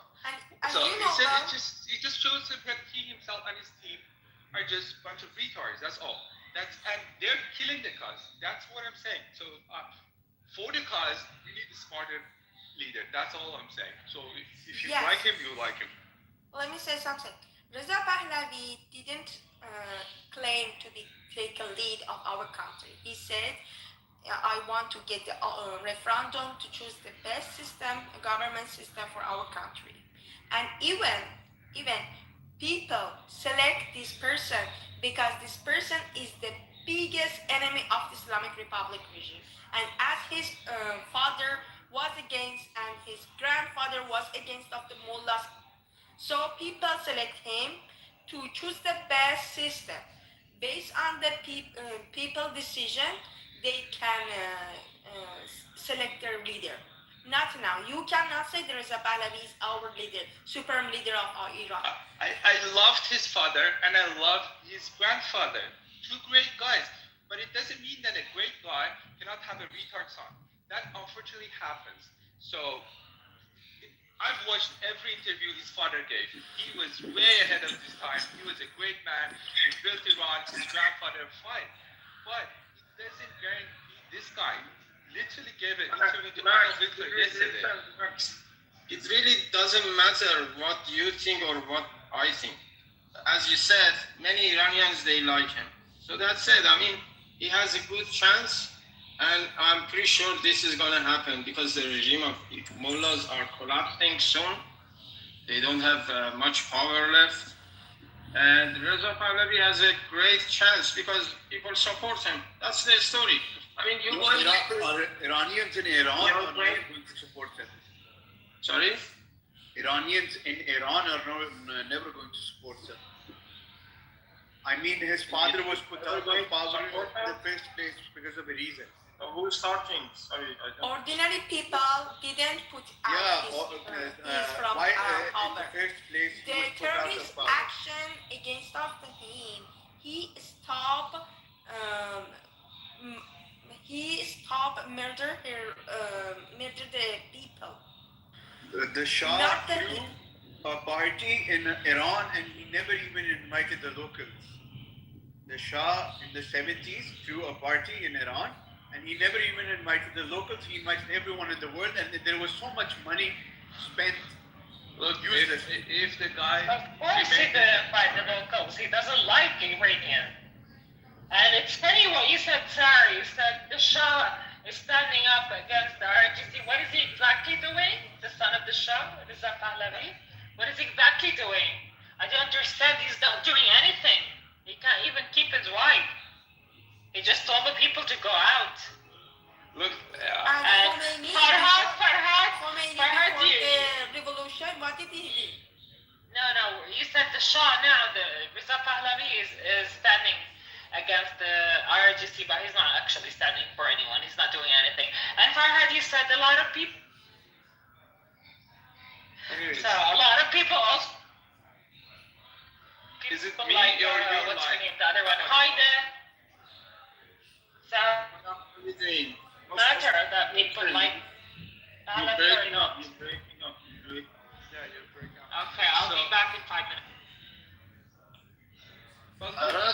Can you tell us what state are you in? What American state? Are you in New York or California? If you're in California, pull up in Compton. Pull up in Compton. Also, I'm in Compton. Excuse me, I have a laggy internet. You're not in Iran. Are you in Iran, Sarah? No. Southern California. I know. I mean, look, I think things are happening rapidly. I think. Also, Ahmed, there were attacks in Turkey and in Azerbaijan airport as well. And Iran did not claim those attacks. So the Israeli are doing this on purpose. I'll tell you what the It is on the purpose. 100% I can tell you. Let me tell. They kill people. The last month, 40,000 people they killed. And He's they talking killed about all Israel. Sarah. Sarah, he's talking about Israel doing the attack to get them involved. Not Iran, Israel. Yes, I'll Ahmed. tell you what their strategy is. Iran's strategy at the moment is to hit everyone in the Gulf and do not enter any more in the north. The reason is they want to keep the borders and the Caspian Sea open for trade. So they're gonna drag the war as long as they're gonna make this one a lengthy one. So they need to trade with Russia. They need to import grain, food, etc. So they're not gonna enter any war with Azerbaijan or. Yeah, it makes no sense for them to hit Azerbaijan or Turkey. It is the Israeli who are doing this. Yeah, so they denied the attacks, and I think Azerbaijan is not going to enter anymore. Also, they're trying to do another thing. They are funding Kurdistan in Iraq, and then they're telling the Iranian Kurd border so that they're funding them to open up a new front so that Iran can be formed into little and smaller countries. I want you all to notice to a fact on the ground, which was surprising to me as well. So China is providing a great deal of support to Iran at the moment. You've heard about fog of war. They've literally cleared out all fog of war. This has never happened before. It was always US alone that had intelligence, satellite, they had everything. They had clear visibility and no one else did. So when Saddam Hussein was attacked, they couldn't see anywhere. They were just clueless. This time around, China, they didn't provide weapons, but they're providing full visibility to Iran. That's why you see them hitting $1 billion radar systems in the Gulf precisely, and with just drones worth 30,000. So it's pretty clear. Even this guy, the foreign minister, just gave an interview today. He said, yeah, China and Russia, to some extent, are helping out Iran's government. For the first, I never saw China going all in for Iran, but this time around, everyone knows that it can't be accidental. They're hitting the targets with pretty good accuracy, and all very most valuable assets in the Gulf. A lot of them are gone.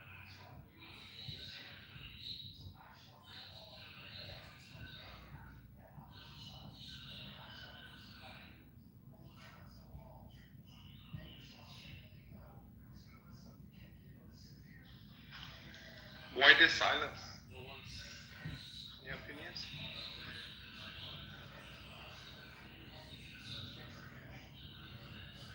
Yeah, no, I'm just thinking about some of the Just people about that. and ask if y'all heard about that Marine, his hand broken by the senator. Shit, what's his name? The GOP senator. Because he yelled out in the courtroom, he said, nobody wants to fight for Israel. That's what I have put in the link. He yelled out, this Marine veteran. And this GOP senator, they tried to take him out the courtroom. They were grabbing him. They broke his hand. Because he on the video. I seen the video. Guys, do you know? Oh, you saw it? You saw it, Amir? Yeah, I saw the video yesterday. Oh, why don't you put it up in the Jumbotron so everybody else can see it? Let me see if I saw See, it it's fascinating. Somebody texted to me on Twitter. Let me see if I can. What's his name? I said, Amin. When that shit just Amin, Reverend, do you know about the U.S. Secretary of Defense?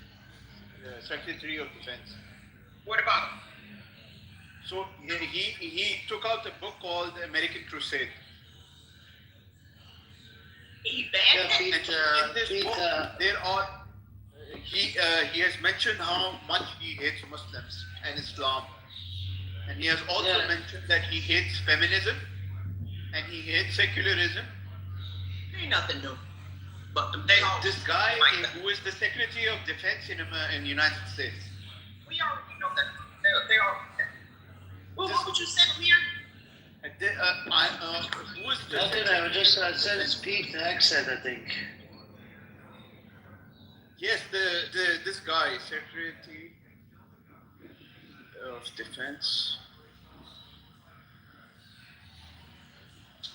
He has a book called The American Crusade, and you can just chat GPT and tell chat GPT to give a summary of that book. Pete Hexet is the guy. He comes often. He comes on television.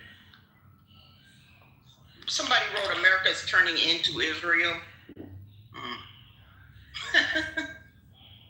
Here's the link. It's from Twitter. Anybody can open it. You don't have to sign up for it. And check out this video. Yeah. Hey That's guys. just real though, right? Did he eventually get arrested and put in jail? Yeah, I think they did arrest him, but you know, Guys, what do you expect from these how's people? that freedom of speech? We don't even do that in our country with people that we don't agree with. We ask them to politely, like, why would, wow. Yeah, but PJ, he was interrupting the meeting at the government level. You could do it outside, but inside the there's rules and regulations. Listen. I get that point, but the response is a bit heavy-handed.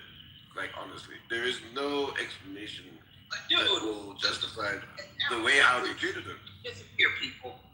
I mean, I don't think you want to make that comparison. Really, if you disagree with whatever current regime is in power. No, what I'm trying to say is, in other countries, civilized societies, like my own, when someone says that it disrupts a meeting or something like that, they are politely asked to keep quiet or they are politely asked to leave. The moment where you get physical is if that person becomes physical.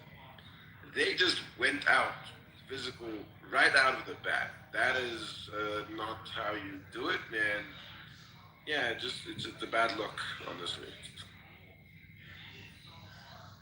Americans have, unlike you, unfortunately, I see, instead of really taking having a revolutionary spirit like the ancestors did, they really just kind of get used to stuff. And the powers that be keep pushing it and see how far they will go until it becomes normalized. And so we live in fear now of our own government, our own criminal justice system. Yeah, no, like the manhandling is not normal.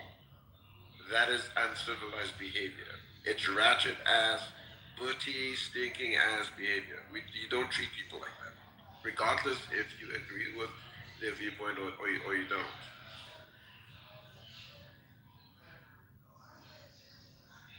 Amir, you thought that the guy had it coming, like he deserved it because of his behavior? No, not deserved it. I said there's rules and regulations when you go to these government offices, right? Yeah, but if you're gonna keep shouting, hold on a second, TJ, hold on, bro, hold on. If you're gonna keep shouting and you keep on interrupting, at one point they have to move you. I mean, same thing in the courthouse. They kick you out. They'll take you out. Yeah, but this guy just said one statement. There were other ways of rectifying the situation, but that was. Look, I don't know the context. The video I see, it doesn't have the context to it. I wanted to see what actually happened prior to this event. You know what I'm saying? There's the context to it. Because there are a lot of videos, so what they do is they take it out of context. But I want to see what the context is and then go from it. But I like what the guy did. He deliberately wore his uniform because with the way how they were doing it, handling it, they were also desecrating the uniform by manhandling it like that. You see what I mean? It's a double entendre of disrespect. Amir, is it true that the U.S. cannot hold elections if there's a war going on? Remember Trump was talking about that? Yeah, there is this clause. He could do that. He could pull that. But we'll have to see what happens. I mean, we have this dictator Donald Trump. He needs to go. He needs to get impeached and get lost in the office. He doesn't deserve to be in the office. You think that's why he did? You think that's why he started it? Well, we're not officially at war. It takes Congress to legally declare an act that we are at war. And it has the whole world doesn't see it as a war. It doesn't matter what Congress does about it. The whole world No. It does. I'm saying, if we're not legally at war, then the elections can go on. Right, Amir? If Congress does not declare that we are at war, officially at war, then elections can go on. Congress is not going to approve it. No, Congress, this guy gotta stop. Yeah, hold on a second, TJ. Congress is not going to approve it. Right, so then elections can go on. I believe so, yeah. Okay, so he's not really getting it what he thinks he's not getting that advantage out of it. Because I remember him asking that publicly. Yo, so this war goes on. Can't Trump still stay in office even though they have an election because of war power? He's kind of silly just being a Netanyahu. Isn't Netanyahu the real president of America? Yeah, what's up, Saeed? Not officially, but he runs stuff. He is, because the whole world is now realizing that this guy literally has America by the balls. Completely. Bro, but why is it him, not the president of Israel? It's kind of weird. I wonder does it end with him if he goes to jail? Their president is like a vice president type of thing. I've never seen him, bro. I've never heard this guy's name. Well, no, I mean, actually, he tried to ask the president to pardon him. Pardon Netanyahu. Trump asked the president to pardon him. Yes, because the president is like a figurehead. It's very similar to Germany, where they also have a president, and then there's the chancellor. The chancellor is the one that actually has the power. Similar situation with their government. Yes, they have a president, but the definition of what they define as a president is not the same definition as ours. I hope you understand what I'm trying to say. Yeah, so the president over there is symbolic, and president does have the ability to pardon him, but to pardon him, he would have to accept the guilt. And if he accepts the guilt, then he's going to have to go off to a chair. He won't no longer be a leader. You know what I'm saying? And this is why they're stuck in the middle. Trump is, putting pressure on president of Israel, but president of Israel, in the past it did happen. They did pardon a few people, officials, whatever, but after accepting the guilt. So he has to accept the guilt that he did do corruption inside Israel. And then they will probably pardon him, and then I don't think he'll be able to serve in the government anymore. He'll be done. Good riddance, bro. He's caused so many wars. But it's not just him. It's the whole entity itself. It's a demonic piece of shit entity that's committing war crimes. You think Netanyahu is the only person? Netanyahu is the only person? No, it's not. It's not just him. It's a whole fucking demonic Zionist entity that's involved in the committing crimes. You see Ben Gavir smother into settlements. You see that Daniela Weiss, even though she's not related to the government, she's in direct touch with Netanyahu. He does support the settlements, but he doesn't say it on TV. And, she said it on the Settler documentary. I don't know if you guys watched it. I'll put the link in the chat for the Settler documentary. You guys can watch it. Thanks for the link. I strongly suggest people not to click on links that Amir is posting to their own. Okay, Farhad. Okay. You live in America, bro. Come here to Islam. Amir, you are in America. You lied. He's a Mossad agent, bro.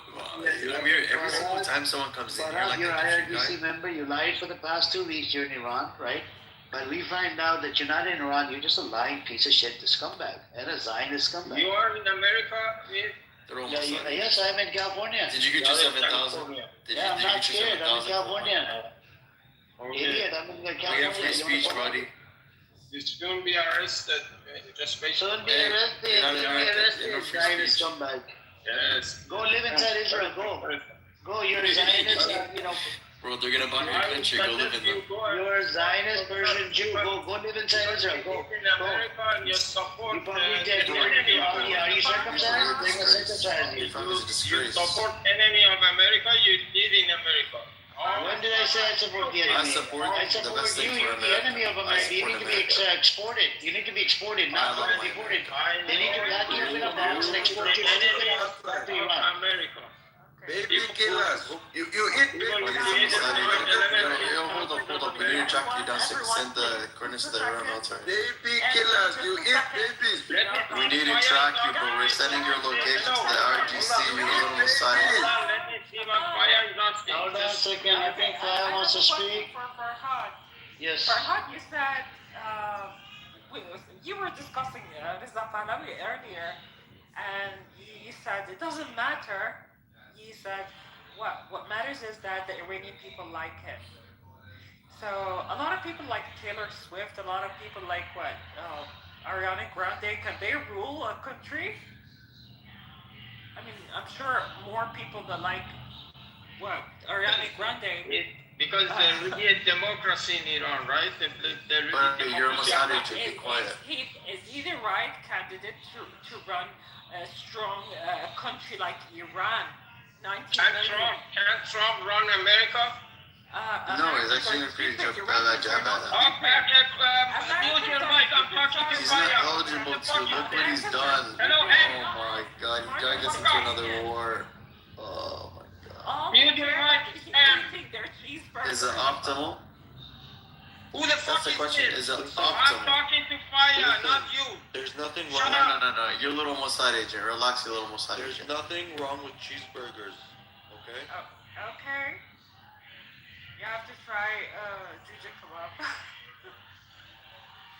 I think Farhad needs to try heart attack burgers in Vegas. Farhad, when you go over there, and I hope you get a heart attack. You want to send me to the feds, right? I hope you get a heart attack. Don't worry, everyone. If you live in America, you're safe. They accept Zionists here.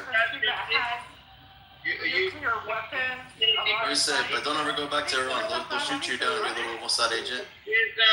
They'll execute you. You have a lot of. Be glad that you're in America. Apparently you're in America, right? Be glad that you're here. The Arabs, the Who the fuck is this then? they want to separate. Listen, attack my argument, buddy. Shut up, M. Are you being disrespectful to him? He's being respectful to you. Why are you being disrespectful? Why are you getting into emotions? It's okay, bro. It's okay. The thing is, like, he's making himself look I bad. asked the question. I want the answer.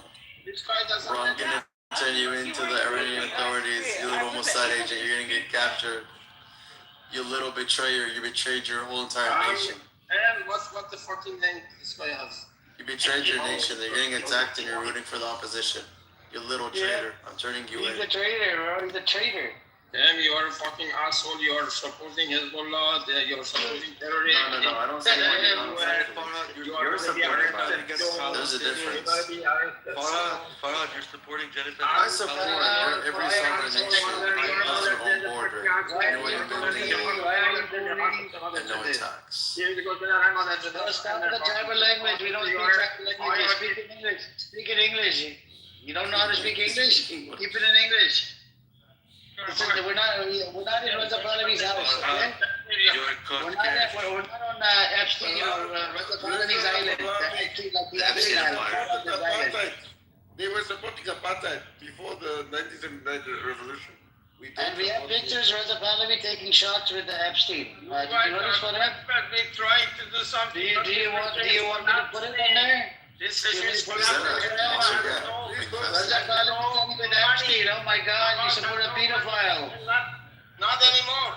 Oh my God, you said not anymore, so you support it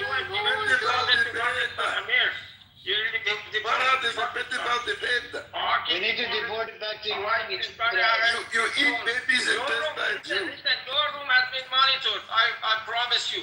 You don't My room has been monitored. Oh my God. Okay, That's this what the family Are you part of that? this family said the night before he did. You know that? And that's why he said being monitored. You are Are so you using serious. Pegasus? You Are are you so using serious. You are in big trouble.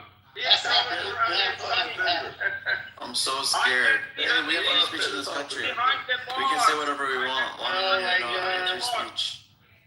Maybe you can. Why do you go back to Iran if free speech? Your brother, your Iranian brother, started cursing everybody out, giving me FBI threats. Is that the Iranian way? Is it the Reza Pahlavi way? A disgusting behavior, a terroristic way?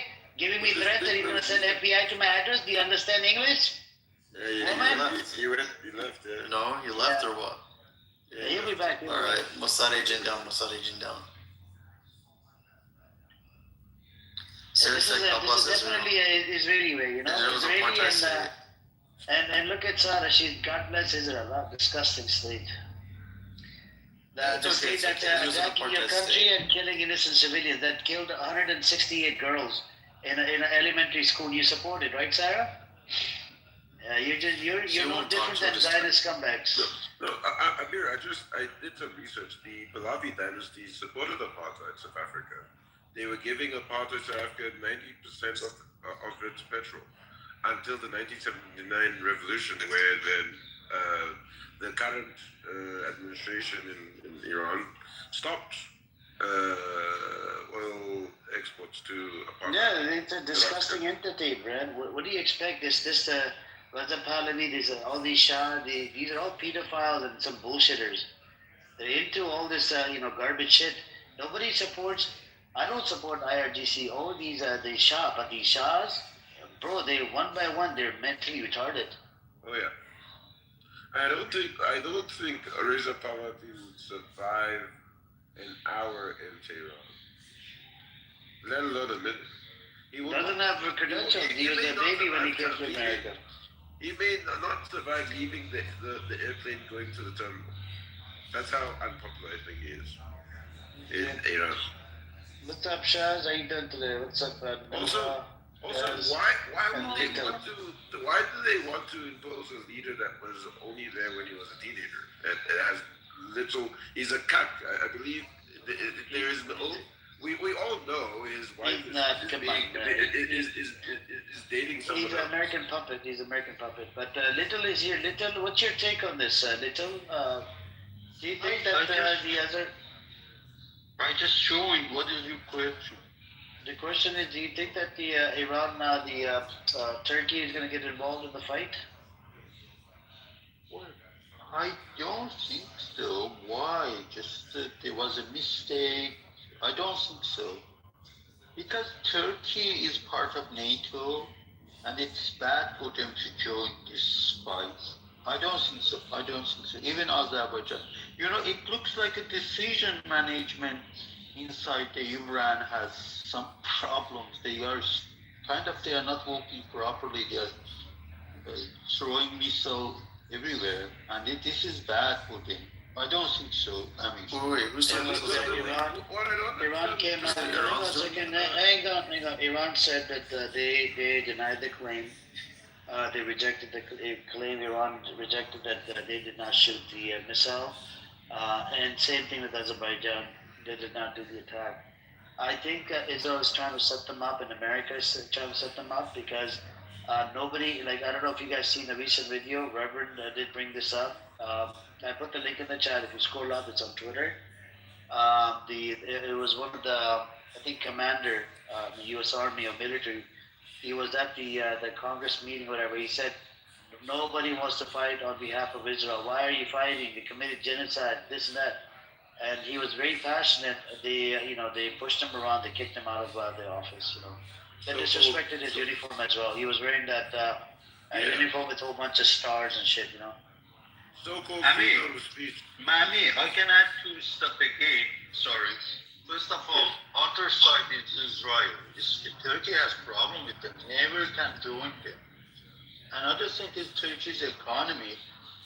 The economy is really depends on tourism. It's not like these Arabic countries, they have petrol. So they don't want these kind of fights.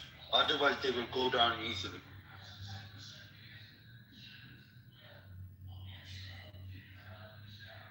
Yeah. Sarah is typing a lot of shit in the chat. Sarah, do you want to speak? Sarah, is this the Raza Pahlavi way to curse people out and to give them FBI threats? Excuse me. Sarah's a goy. She's doing. Okay, thank God. Let's just start disapproving her. So you support Israel. Hold on, I was speaking him. Bro, mute up. Sarah, is this the Iranian way?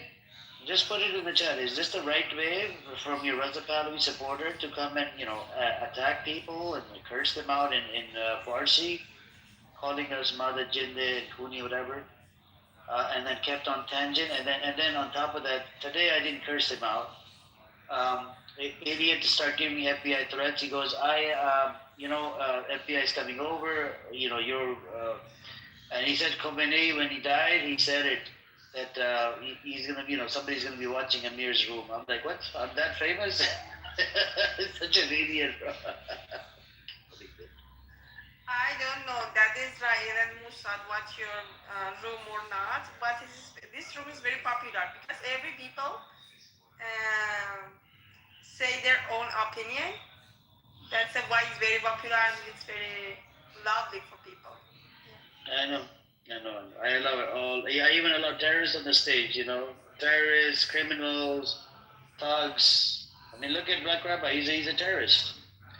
No, Black Rabbi is a pedophile defender. Now we know. Well, but Now we really know. I feel like you have to have an opposition on the stage to actually like prove your point and like make them look bad, if that makes sense. So I do want to say this: Israel and America is trying to take all these countries into war for Israel. For Israel, which nobody agrees. Nobody wants to go to war on behalf of Israel. And you have these Pahlavi supporters. They really want. Yes, little. The very hot discussion between Iranian since yesterday, no matter they are supporting the regime or not, they're from Pahlavi side. The entire of Kurdish part, the Kurdish militia, and the Trump today confirmed, I'm okay if they want to interfere inside Iran, because most of Iranian, no matter I said their thought, if they come inside the country will be divided. Actually, I have a comment. Sorry to interrupt you there. I have a comment on the Kurds. The Kurds have been screwed over in Syria just recently. They allowed HTS to take over the northeastern part of the territory. They got screwed over by the Americans. Why would they now want to now go back to America, which just screwed them over in Syria? The answer it's illogical. Yeah, the answer is that Trump wants the regime to fall. Whoever can help me, I appreciate it. And I think yes, but what I'm trying to tell you with the Kurds, why would the Kurds trust Trump when they literally lost? They lost their territory in Syria. Why would they trust them? Yeah, but I think what Little is saying, TJ, and hey, what's up, Lonzo, Mr. Welcome, guys, Moria. What Little is saying, I read up on this yesterday, but I covered it as well. You have the Kurdish people; they're being trained. It's like a separatist group. It's being trained and given weapons and money, whatever, by the U.S. To go into Iran, right? Because it's right across, and they're located in Iraq. Right, they'll go in and they'll try to topple the regime from within, So it's very problematic, and I think the Iranians are under this, delusion or whatever you want to call it, that they might, divide the land and turn one part of Iran into like a Kurdistan, right, or part of the Kurdistan, little. But they already had the Kurdistan. Hang on. Is that the narrative, little? True, that's true, yeah. Yeah, so that is the narrative, and that scares the people. But Chaz, what's your take on this? Hang on, TJ, wait, brother. TJ, hold on. Chaz, what's your opinion on this? Hello, everyone. You have a good night. Hello. Salam, Iskam, Faya. خوبم که one of these salam, Shahzad. Why you guys are nicely together, not together? Okay, salam to you as well, little. Salam, little, yaxşısınız inşallah. Okay, so my take is that we are in a very tough position. Like at the same time, I think that the plan of separation of Iran has been started. Trump personally asked them to get by the ground, getting to Iran by land, and he will support them up there. But because do you support it?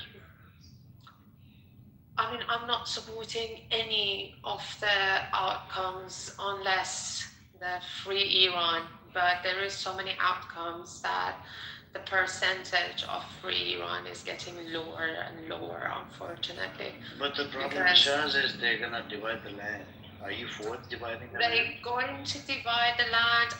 Okay, so my take is like what I'm projecting. You can call me pessimist. It's just in my head is just math, because when the outcomes is like when the danger gets like when we have more threats coming towards Iran, you have less percentage of becoming actually free.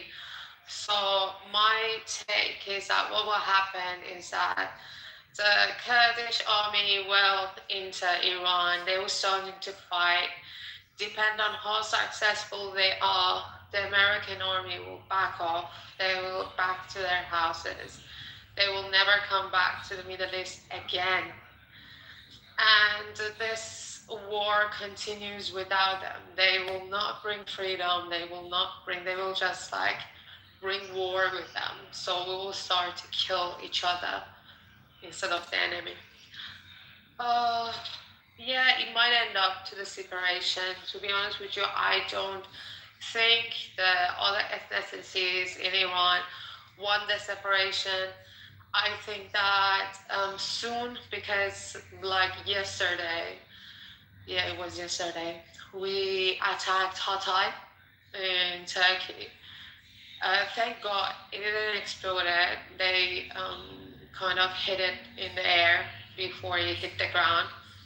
So that was good. The Alibov also did açıklama, explanation, said that, yeah, we didn't do it. It was a mistake.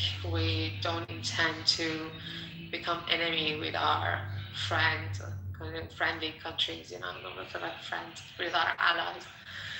And so it was chill until yesterday. Today we hit Nakhchivan. And it's not good, because then the Turkish embassy also called the Iranian ambassador to go to talk with him, but also Aliyev called the Iranian ambassador to talk with them.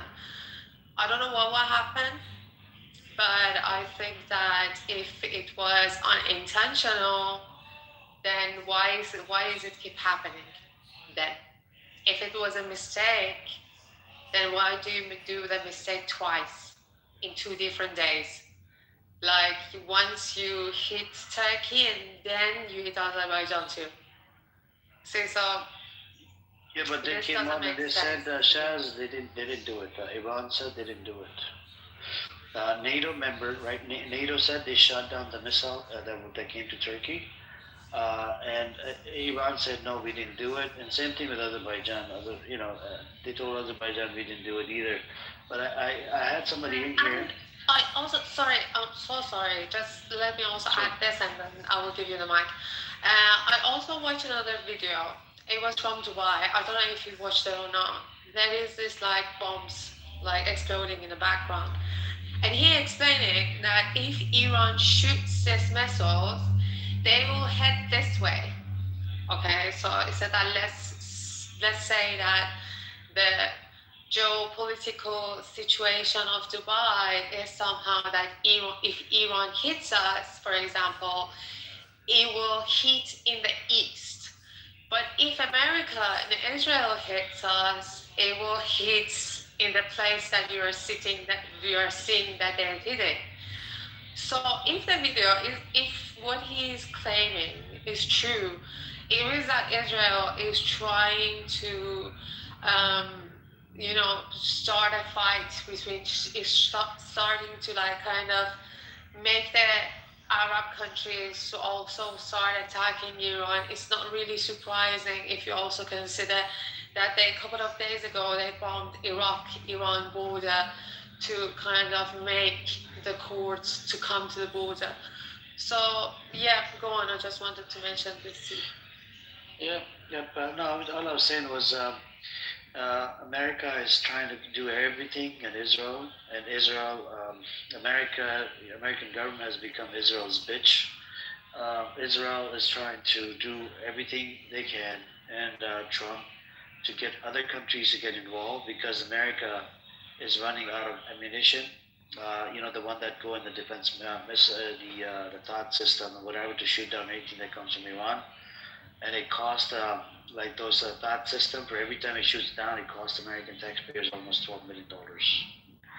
Quick question, Amir, if you remember, I told you before starting this war on this group that how the Kurds will be ignited and were already getting ignited per reports. Now it's pretty obvious because Trump made that phone call, but CIA has been working with them for a very long time. Same way I mentioned Jaish-e-Adil, and you'll see from Afghanistan ISIS type militia factions come up. They will be foreign fighters, most of them, and these foreign fighters will be funded by Saudi Arabia and these Arab countries. To get boots. The US is not going to put boots on the ground, neither will Israel.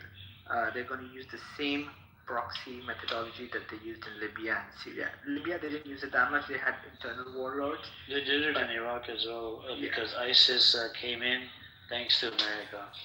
Yeah. So this is exactly the same game plan that they're going to use. Kurds, even at Masra meantime, were ignited to start an uprising, which was quelled also in the north. Yeah, hey, what's up, Lada? Did you want to chime in, brother? Sorry. I'm really sorry, Lonzo.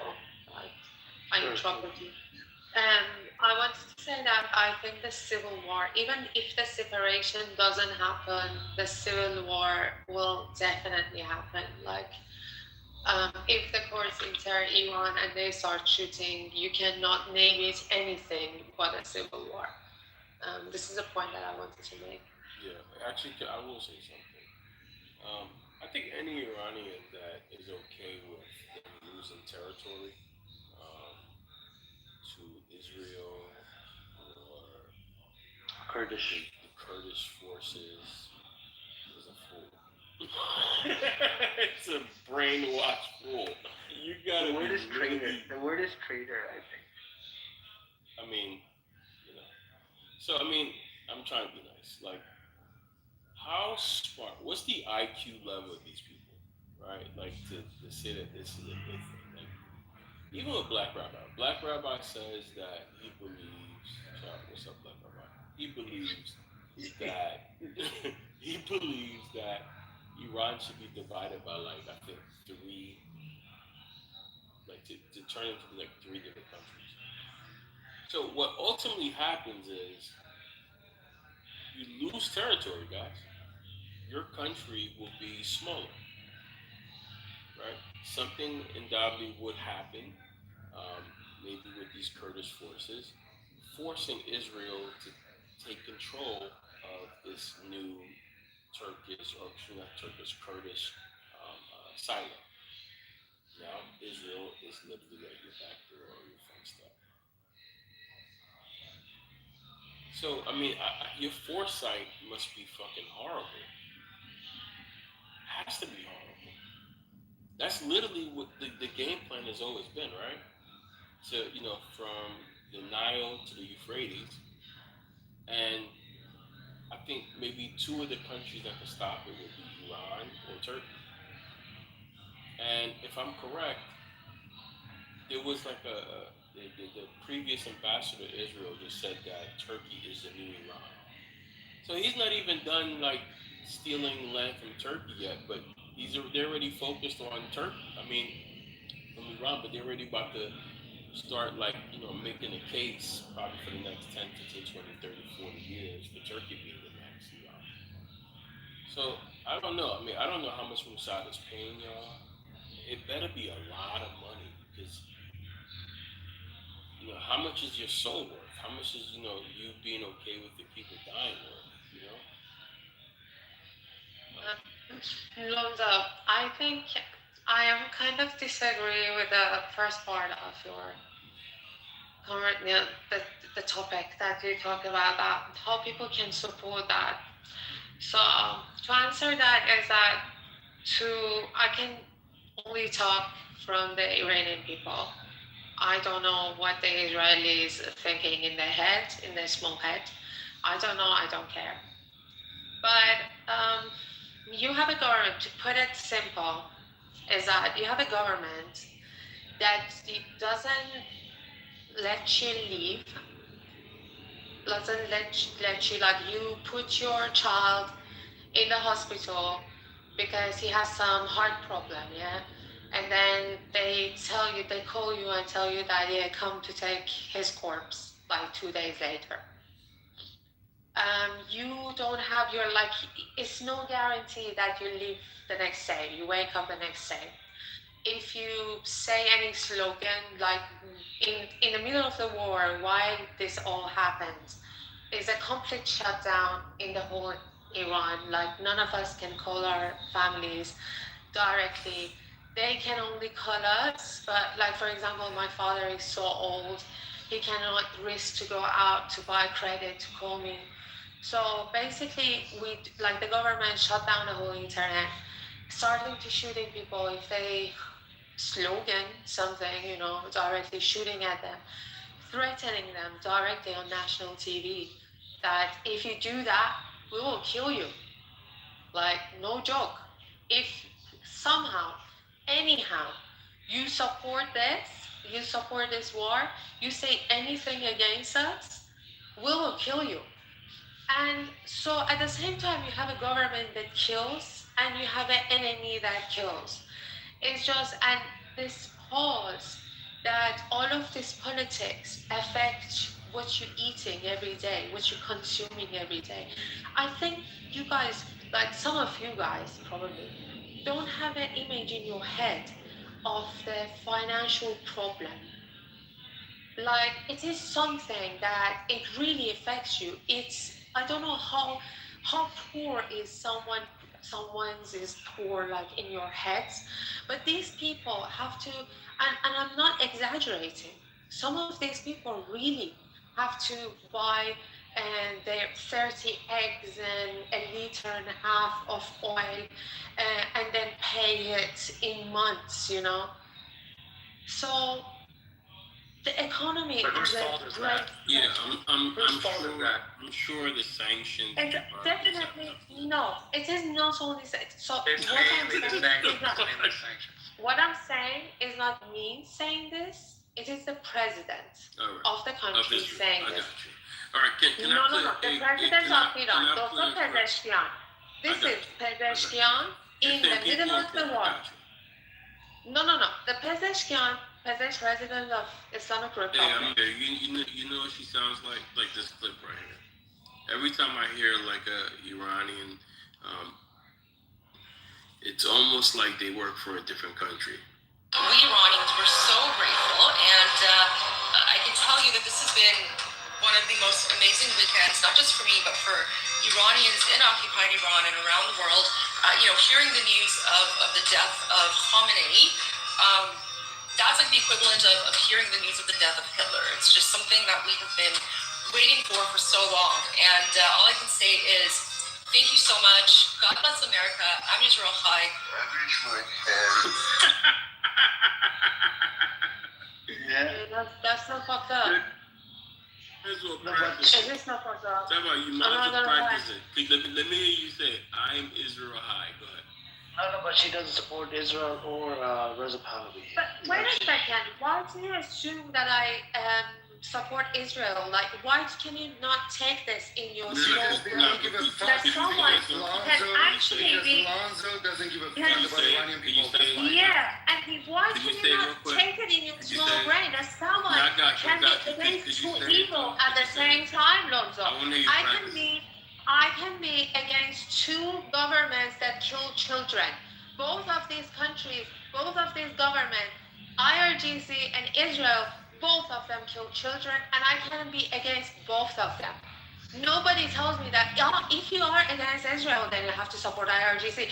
This is exactly what Pahlavi is saying. This is exactly what they say. That, if you're against war, then maybe Israel stops to attack us. As if, like, Bibi Netanyahu is like, he's scrolling in the clubhouse to listen to people who is... Lonzo, you have no idea. If you are not educated enough, Lonzo, if you are not educated enough to know about a topic, do not speak. Hang on, please, hang on. Look, Alonso, so there are people that are centrist, people like they don't support either side, like Iranians, like they don't support IRGC, and they don't support Raza Pahlavi. Shaz is one of them, she's standing with the Palestinians. Rooster, I think recently changed his position, he supports Raza Pahlavi, right? I was in a shock, I wanted to have that conversation with him, and I think all of a sudden he just came up. But before his position was different. Before this, the protests and whatnot. So there's like the different positions in relate to the Iranians, right? And I'm learning more and more every day when I talk to these people. And but it does bother me when they get Raza Pahlavi to what you call it? They're protesting to bring Raza Pahlavi back into Iran. That kind of if you look into the definition of a traitor, because he's begging America or the world to come in and attack his country. You see what I'm saying? So Rooster, I don't know if you look into the definition. Look, no offense to you, I know you for a while. If you look into the definition of a traitor, what's your take on this? Rooster. Okay, first of all, I'm not really interested in a black guy telling shit Okay, about and this guy hasn't read one book in his life. Rooster, Oh yeah, I'm racist. Oh yeah, because you're a piece of shit. Rooster, no racism, brother. No racism. Okay. Okay, so if you keep the black guy quiet, I'll talk. No. You don't have to say black guy. You say his name is Lonzo. Just stop being racist. Come on. Okay. Quiet. He's basically Okay. No. Keep the black guy quiet. Okay. Stop saying the black guy. Yeah, bro. Could you move this racist piece of shit? Okay.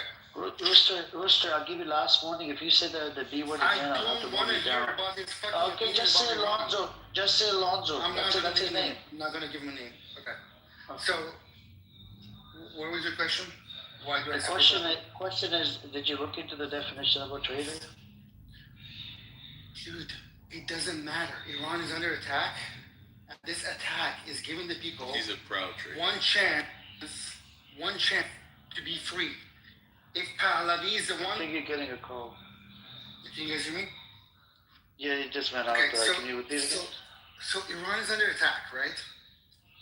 And this attack, for once, is giving us a chance to be free.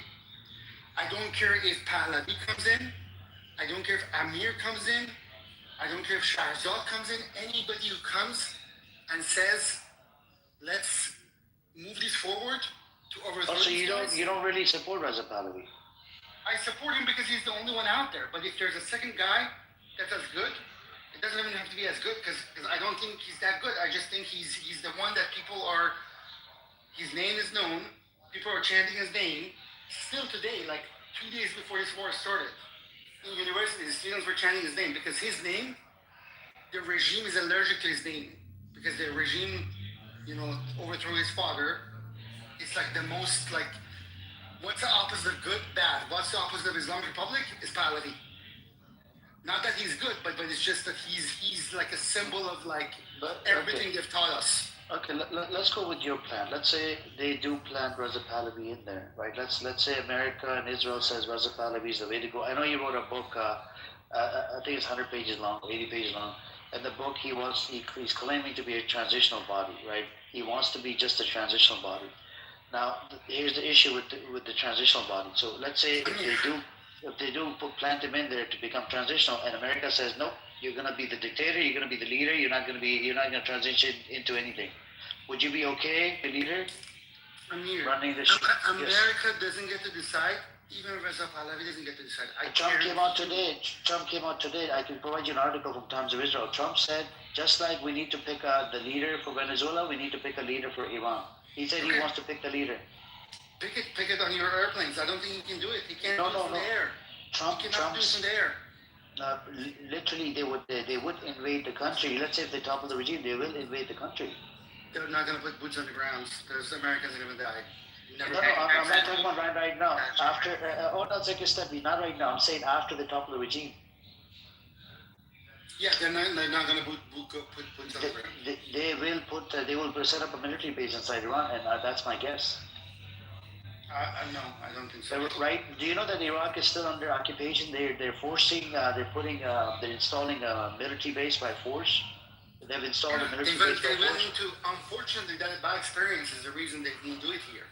Even though here, I think they would have been welcomed by people waving American flags as liberators, but they were not going to do it here because of the bad experience they had in Iraq, and that's fine. I think they're hitting IRGC so much. This regime is falling. It's over. Like I talked to my friends inside of Iran, because we're all nervous here. We're like, oh, the Kurds are coming. Oh, Trump said I'm going to do this. Oh, Pahlavi is a fascist. All this shit. I talked to people from Iran, the inside of Iran. They're like, these guys are done. I told my friend has 5 children. It's a girl who lives in northern Tehran, 5 children. I told her, get the fuck out. What are you doing here? She says, I'm not going to run away. They need to run away. And they are running away. We're hearing the opposite, though, from other Iranians there, and also the reports from Iranian analysts. They said, no, the Iranians, the IRGC has been preparing this for decades. They have so many backup after backup after backup plans, and the U.S. is going to be in for a long, potentially $2 million war. They're very prepared. But this one, I think, sorry, can I just finish? I'll be short. But Iranian analysts are saying this. Iranians in Iran, we're hearing on Clubhouse. We're also hearing from other reports from like Zenio and Al Jazeera and other RT, other outlets. We're hearing that actually they're very prepared for this war, and this is only the beginning. Okay, well, if this is the beginning, if this is victory for Islamic Republic, let's keep going for a couple more weeks, see what's going to happen. So I don't know. You may be right. I don't know. I'm just okay. When do I get shot? Steffi, hang on a second. I have maybe 1 or 2 more questions for Rooster. I'll give you the mic, brother. Just hang on a second. Rooster, the big question is: do you condemn the attack they did on the school that killed 160 children? Okay. Of course, if that attack was conducted by the United States and Israel, of course I condemn it. But what I tell you is that out of 2,000 bombs, maybe more than that, dropped on Iran, 1 school was hit. First of all, I hold the Iranian regime responsible for failing to fucking defend the children of Iran. That's their job. What the fuck? They failed to defend. This guy's a traitor. They started a war. They provoked. Shut up, black guy. This guy's a traitor. Rooster, come on. Why is he talking? Lonzo, please, nobody interrupt. I want to see what his position is on this. Go and finish what you have. And please don't say any racist stuff. This is actually good. I think I'm one of the voices on this app that get, annihilated because I support, certain groups of people. Shaz, hang on, please, hang on. This is good. No, I got you. I want him to finish. Go, Rooster. Shaz, please hang on. Let Rooster finish. Go, Rooster. Okay. Shaz, please. Go on, Rooster. About the, you said that the IRGC is responsible. Can you continue? Oh my God. Rooster, are you there? Oh, sorry, I'm talking to myself. Okay, because you muted me. Okay, I muted everybody. Okay, so of course I condemn an attack that killed children. That's basic. That's horrible. But I want you to see the context, the bigger picture of what happened. The school was inside of the area that was an IRGC base. They cut a corner of it, built a school in it. And while that happened, first of all, the fucking school should be closed. So I'm not blaming. Okay, the blame goes with whoever dropped that bomb on them, which is likely United States or Israel, right? That's the most likely. That's the most likely party to drop that bomb. It is confirmed. Sorry. Shaz, can you please let him finish, Shaz? I don't want any interruptions. Go on, Rooster. I'll give you the mic afterwards. So it was likely U.S. or Israel, and I condemn that part. But don't forget that this regime inserted themselves into a war between Israel and Palestine. That's not our war. At war with the world's biggest superpower, and then failed the children. Israeli children are in a fucking bunker, in a shelter, and they have sirens going on when there's an airstrike. What do Iranians I lived in Iran in the 80s. We had sirens when Iraq attacked Iran. How do we not have sirens in 2026? This regime is retarded. So the follow-up question is, you do know that Israel is known to kill children, right? We have agreement on that? Israel is known to kill children? Yes, we have agreement on that, right? Okay. Then I say they suck at killing children because out of 2,000 bombs, they hit one school. They're not good at aiming. No, hold on. In Gaza, they kill over 20,000 children, right? So they're known to kill children. I'm going based on the track record. Right. You want to talk about Gaza? I want to talk about Iran. In Iran, hold on. In Iran, they're not killing civilians. I can report to you first-hand knowledge. They're not killing civilians. Hang on, Rooster. You're not getting the point. I am going based off the track record of Israel killing children. Whatever place, it doesn't matter. Israel has a track record of killing children and sniping children. That's why they are known to kill children. And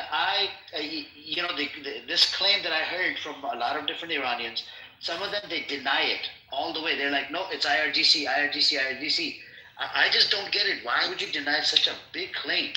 This is a very big claim. It's 168 little girls that were killed. Okay. So I can report to you from the experience in Iran, they don't seem to be targeting civilians. I don't know about Gaza. I was not in Gaza, but I can tell you in Iran, they don't seem to be targeting civilians, children or adults. 80s. No, I said I lived there in the 80s war. I was making a comparison of two wars and how the regime is less technologically advanced in 2026 than they were in 1980s. Hey, can I hear you say I'm Israel high? You have never been there. Not even read a book. I don't think it's... Mr. supports Israel. I spoke to him. He's either that or brain dead, bro. I don't smoke pot. You smoke pot. I don't smoke. Yes, you do. Okay. You gotta stop with the racist shit, Rooster. Come on, man. It's a racist piece of shit. Look. So it's so hard to... Hey, talking about, hey, Rooster, your friends are anything like you over there? Very quiet for such a long time. Okay, Shaz, go on, Shaz. Thank you very much. So, do I get to go, or do I gotta wait? Yeah, Steppy, brother, can you do my reading this for like maybe 30 seconds or 20 seconds? Shaz is gonna go, and then you can go, brother. Yeah, all due respect, man. All due respect. 1 minute, 30 seconds. You want to go there? I want to talk. Fucking give me 30 seconds. I'm the only woman. Don't be scared. Okay, Shaz, I'll give you 20, 30 seconds. Just make one statement because I gotta give it to Steppy. He's been waiting. I love the excuse of just telling everyone that, look, I'm the woman, you don't let me talk, you are sexist. So, is that the first thing, Rooster? So they actually confirmed that it was probably America, and it was actually two schools, and they were kind of far away from those bases. So there was this guy who was explaining, saying that, yeah, I've been in this military, I've been participated in these wars, I've fought in these wars, and I'm telling you, if they hit those schools, then it was intentional. Second thing is that he is right about something. He said that they didn't save those children. I even heard this rumor that they told them to empty out the school and they didn't. So let's clear something right here, right now. We are talking about two governments, okay? Both Israel and Iranian, IRGC, they both kill children, okay? None of, there is this Iranian girl, last night I think, she died in the attack in the Kuwait. There was what? All right, I think it's time, Shaz. We gotta give it to Steppy. 10 seconds. You got 10 seconds. Oh wow, Steppy's giving he's got a big heart. I'm already done. I'm just saying that keep this in your mind. Keep this in the back of your mind when you're explaining things to each other. That both of these governments, both of these things kill children. Then go on. Okay, Steppy with the big heart. Go on, Steppy. You see, much respect to you, brother. You see. Sean, you're allowed her to speak. Last 3 hours I've been trying to speak by freaking. God, It's fucking crazy. But no, my thing is like, I don't think that reciprocity will actually be involved at all. Because there's no, they used reciprocity as an excuse for this operation, in my opinion. They have to build a narrative that they have to feed to the American population of the reason. It's a perfect monologue that they can broadcast out of why they're doing this. Okay, that's all it is. And the reason why I say that, if it's truly because the people of Iran were dealing with a dangerous regime, look at North Korea. Okay, look at North Korea. We all know that what's happening in North Korea with the population, but why do we not get involved? Why? Because it's not really a key interest or asset of operation where Iran is. Look at where it's at. Look at you got commerce, shipping lanes right there that anytime Iran can, under the regime, could turn around and say, nope, we're closing it, or we're going to cause constant issues. No, you also Iran is the in-between zone between Europe, Asia, and so the value of the landmass is more prioritized than just the people of Iran. And the reason why I say that is because going forward, my opinion is there will not be a regime change. My opinion, they are going to dice it up and delegate it to between UAE, America, Israel, maybe Turkey, maybe, and because you got to look at this. Look at the verbiage that when they have these press conferences, when they make comments about it's not going to be a forever war. It's not going to be a financial war, and they got to use key trigger verbiage to address that. Because if you look at the longevity of a campaign, they're taking the resources of Afghanistan, which was failed at doing democracy and a regime change. We have data to prove that. Why? Because they were trying to change a country and dominate it to a commerce and democracy that's best fit to the American agenda. And they failed at it. So what better way, in my opinion, is to divide it or to cut it up into manageable pieces. You'll be able to manage it with resources, able to delegate down to opposition and aggression, and you'll be able to control and have a way of able to communicate amongst each other. So I don't think going forward you're going to have reciprocity systems. You're not, because they're looking at the longevity. There you go. All that in a nutshell. Now we're waiting another 3 hours to have another conversation. Harry, can I take a part in this conversation as I'm hearing it? Yes, go. Okay, as the last speaker said, that's very true. They use reciprocity as a cover-up. They want to think, okay, people go on the street and then sending like Mossad agents along him, and then start like pumping up the numbers, 40,000, 60,000, in order to have an excuse to attack Iran. And they started that attack. The first and quick attack, military operation failed, like they did to Venezuela, right? And then another plan is right now on the table. They want to arm courts. They want to arm like separatists around Iran. All those groups, like people from south of Iran, north, and then northwest, towards some part of towards Pantours, and then they want to invade Iran, take them apart, separatists, because they want weak Iran. They don't want any rivals in the region.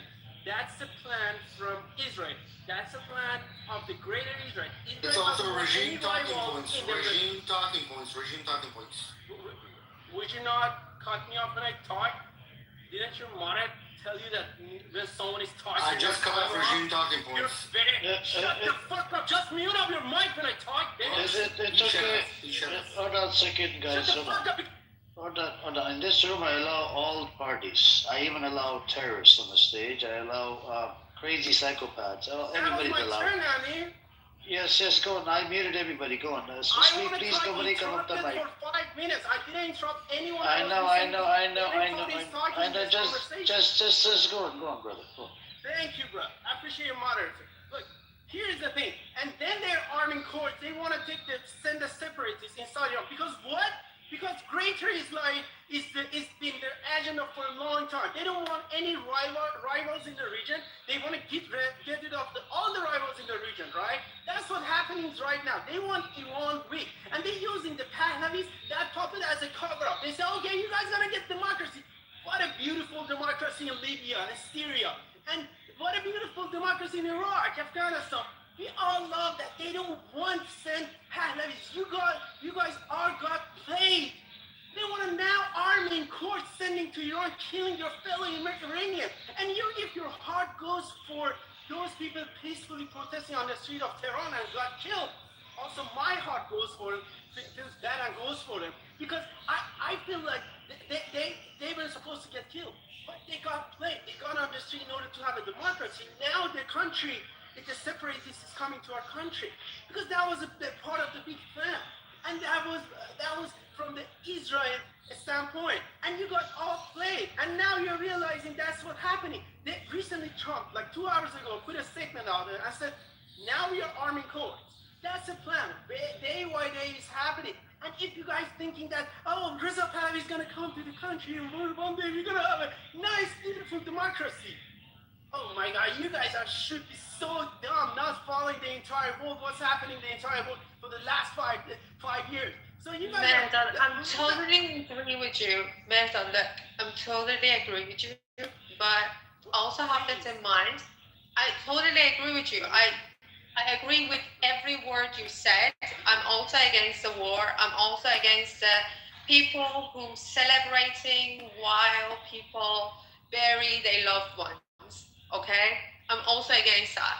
But to be clear, just don't focus your hatred over the people who are fed up with this government. They have nothing to do with this war.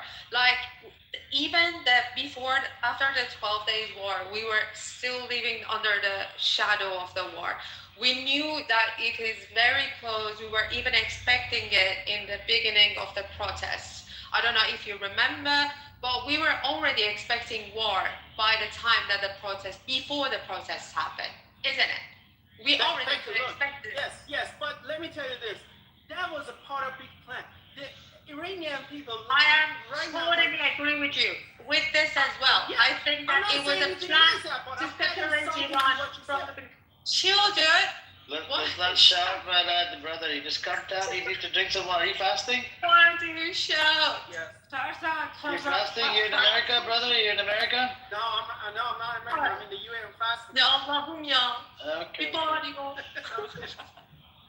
But the thing is, I want to add something to what she said. Iranian people. They're using Iranian people, and there are so many traitors who live there. And guess what? They're going to use the Iranians, the Arabs, the Kurds, the Baluchis to kill each other. They're not going to Let me also explain this. They can't even send troops to Iran. Iran is a huge country, and it's not as easy as Iraq. It's a different country. Agree with you. Yes, but I'm 100% what they're going to do is use the people, the Kurds, the Persians, the Arabs, Baluchis, kill each other, everyone. Yeah, that was part of the plan, as I was saying. Now, unfortunately, a lot of people believe and think that they will be freed after this war, but no one is going to be freed. We're all going to be weak. We're all going to lose millions of people, just like we saw what happened in Syria and Iraq and Libya. Yeah. Don't tell me Iran is any different. No, it's actually going to be worse. Just wait and see. Exactly. Look what happened to Iraq. Like, let me talk, please. I have 1 more minute to land my plane, and then you can talk. Yeah, please allow him. Don't let him crash land his plane. He needs to land, safely. I don't want to do another In a safely time zone, Is he a pilot? He's in Amir's house airport. He needs to land. If he's a pilot, ask him to not talk because he will distract. Okay, nice. It's you funny, bro. Go on, Another 1 minute, I'll be done after that. I promise I'm gonna mute myself. So let everyone talk. But one thing that I want to say, because look what happened to Iraq. They said mass destructive weapons they have. Did they find anything? No. 1 million Iraqi people got killed and 10 million got displaced. The same scenario from Israel dragging America into another war, saying Iran has nuclear bomb. For the last 20 years, saying the same scenario. Iran 2 weeks away from a nuclear bomb. When does that come? Like two weeks away? And did they find anything? They keep Ayatollah, the top leader of Iran.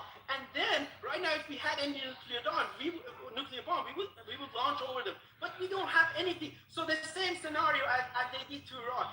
You guys want to fill the arena and get killed 1 million of them and 20 million of them placed?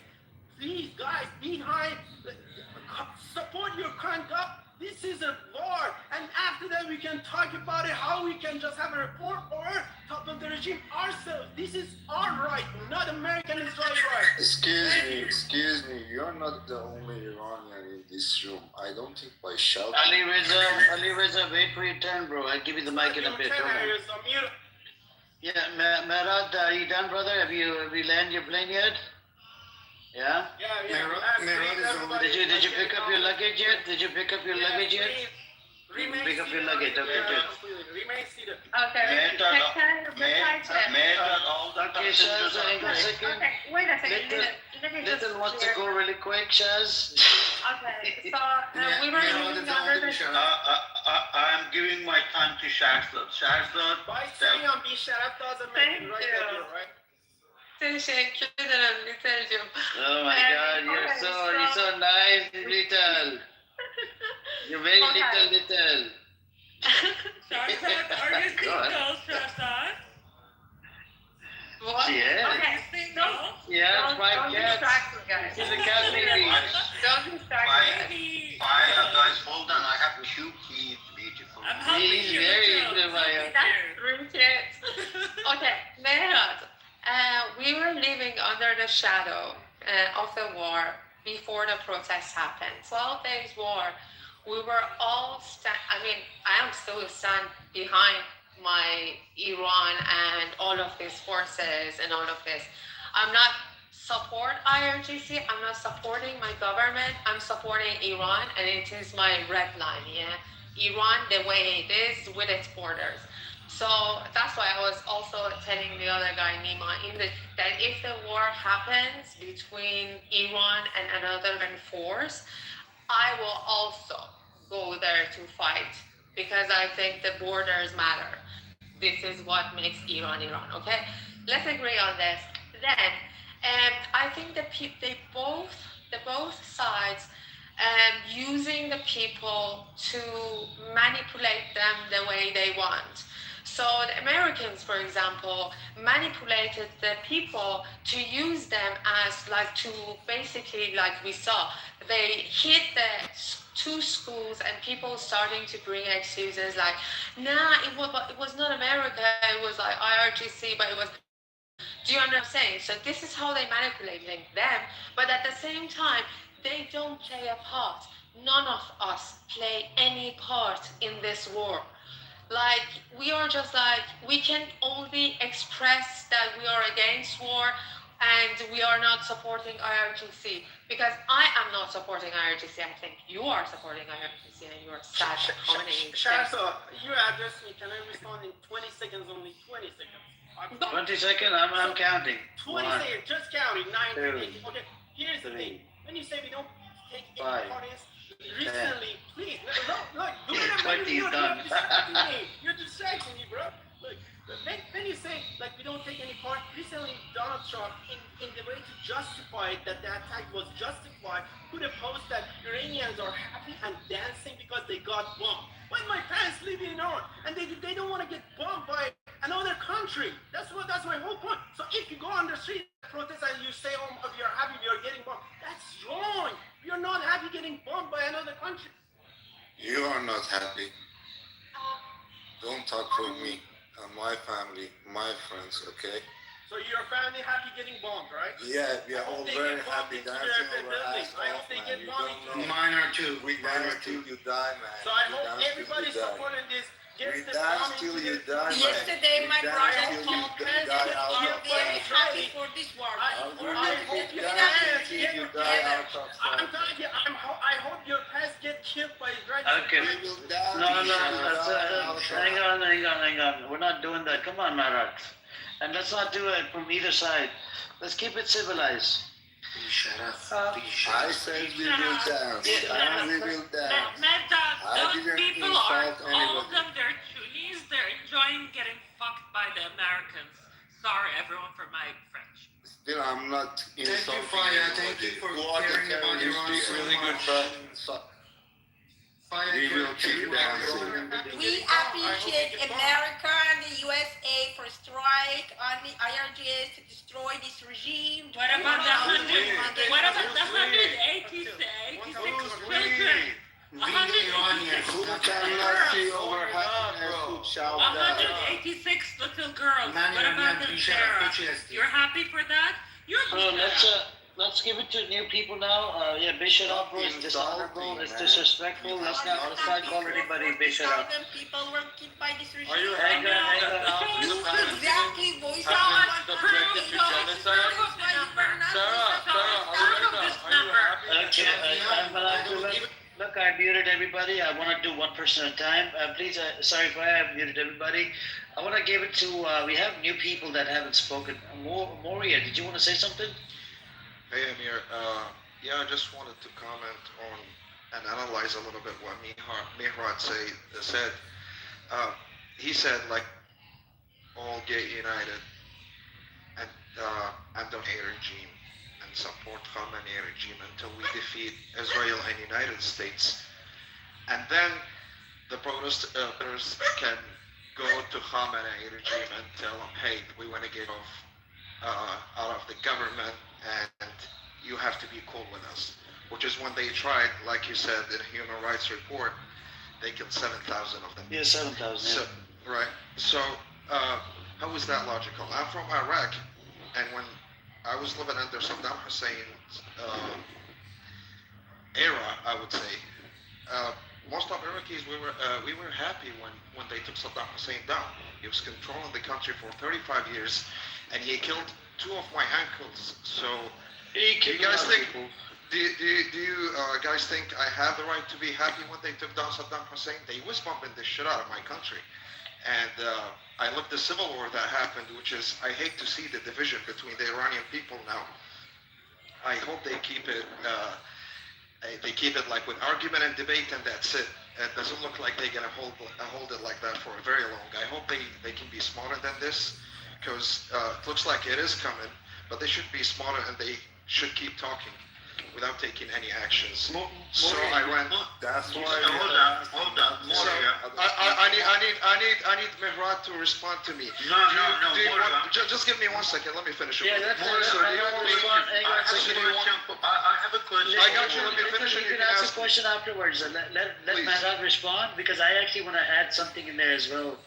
Mahrad, before you go, just like 10 seconds, right? Moria, the biggest problem I have, you just seen what happened, right? People that are, saying somebody in the middle, or people that think, like a little bit along the lines of IRGC, right away people put titles over their head. You're IRGC, you know what I'm saying?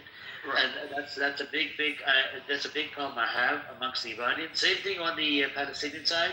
Same thing on the Iraqi side. I'm sure. By the way, just to see the brutality of this regime right here, the only when they threatened to bomb Daimona, a nuclear or whatever you call it, facility, the facility, that give you a message that they don't give a shit about the Palestinian people. They don't give a shit about kill anybody. the Palestinian as well. Yep. Exactly right. And not only Palestinian, probably people in Egypt, people in Jordan, people in Syria, all the surrounded area. They don't give a shit about that. So don't ever expect anything less from them. Also, for all people who hate, by the way, I don't support Reza Pahlavi. I hate Israel as much as I hate Khamenei. Uh, they both kill people and innocent people. The damage Iran did to Iraq is not less the damage the United States did to Iraq. So don't you ever think that even if Reza Pahlavi is not going to run the country, America is not going to allow anyone to run the country if it's not their puppet. The whole thing happened because they want someone as a puppet to run Iran and to be their ally. It's mostly geographical. They want more land, they want more allies. It's mostly between Russia and the United States more than Iran and the United States now, who control more land. So even if Sure, Reza do you want Pahlavi is Mehran to not- respond to So, what your question? yeah, I want, my question is, do you want the Iranian people all united under regime Khamenei to defeat Israel and the United States, and they're gonna go peacefully talk with Khamenei regime, and they're gonna like, yeah, okay, we're gonna leave the government for you guys? Is that what you're saying? Yeah. Thank you, Don. Mehran, respond, brother. Little, 1 second. Little, 1 second. Mehran, respond, brother. 30 seconds, and then Little is you're gonna go after It's gonna Mehran. take a little bit more than 30 seconds. Okay, 40 seconds. 40 How seconds. come the Bisharak gets more time than everybody else? Okay, I'll give you 40 seconds as well. But Rooster, you gotta stop using the term. That's a freaking disrespectful term, man. But he is the one, man. He's Yo, I asked Farhad to respond for me, you guys. Okay. Mehran is gonna respond 30, 40 seconds, and then I'll make sure to be give you guys equal time. Amir, Go on, maybe Mehran. we should send some of them down because Sorry, I muted everybody as well. yeah, maybe No, we no, should send some Come of on, them man, down stop in with the here. big shit up thing, man. They Okay, keep on if you interrupting, Mehran. If you guys have any counter argument, please give it to me like that. Like the last speaker did. By saying Yeah, just go and respond, Mehran. Go and respond.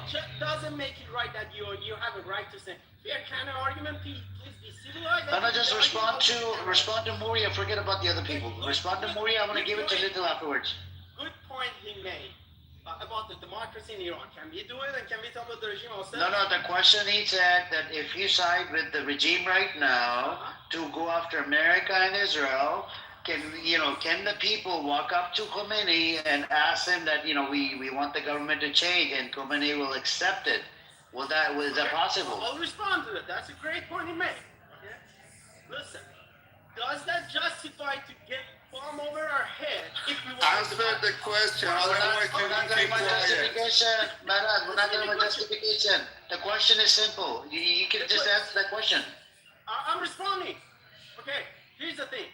People, if they go peacefully protest on the street, like they did, and the current administration, they let them for the first few days doing it. They've been hearing them. But this situation happened because of the sanctions over Iran, and economically, everybody's suffering. I understand. We're He's not answering the Maharaj. question, man.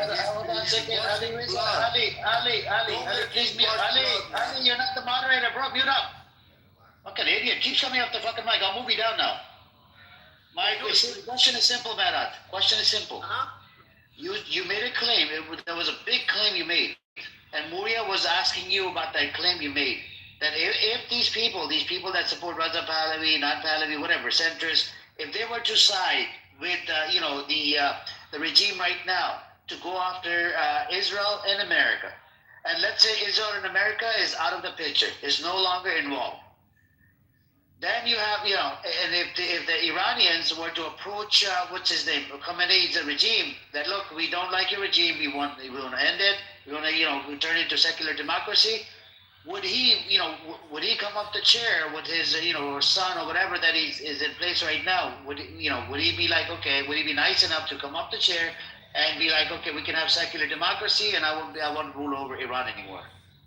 If you don't interrupt me, I'm gonna respond uninterrupted. Yeah, but you have to respond to the question that are being asked, not you can't be all over the place. Because there is a lot of factors, multi-factors to it, so I'm responding to it. Let me tell you, democracy and reform doesn't happen overnight. Look at another country that you are bowing to.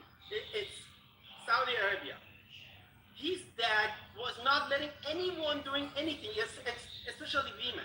Right now, Ben Salman in place, and they are giving them the reformism in place, and they are giving more democracy. This is Middle East. This is not West. That you can overnight come out just say everybody is around like 80 million Shia 12er saying, okay, now you can just go and have a club and have it. You can drink on the street. This is not happening overnight. Reform takes time. And also, on top of that, when you impose sanctions over Iran, people are suffering. That was about democracy. I responded to a question. But when you impose sanctions over Iran, that makes people more pissed off about the country and government. They think that the government is incompetent. In reality, the sanctions was imposed by another country in order to piss off the people, plus on top of that, not having fully democracy as they should have it, but it takes time because you're in the fucking Middle East, you're not in the US. Overnight, Khamenei can give a fatwa, say, okay, now everybody can go on the street, start dancing and having a club. That's what happened. Again, Maharaj, you're not able to answer the question. The question is very simple. The question is very simple, but you can't answer the question. And you're all over the place. You're beating around the bush. You're beating around the bush. That's the problem. This is generational. Democracy doesn't come to your country. I hear you. Democracy, it's not going to happen overnight. It's going to take time. It's going to take time. My time. But will he be able to be like, okay, I'm going to go down. I won't be ruling over Iranian kingdom anymore.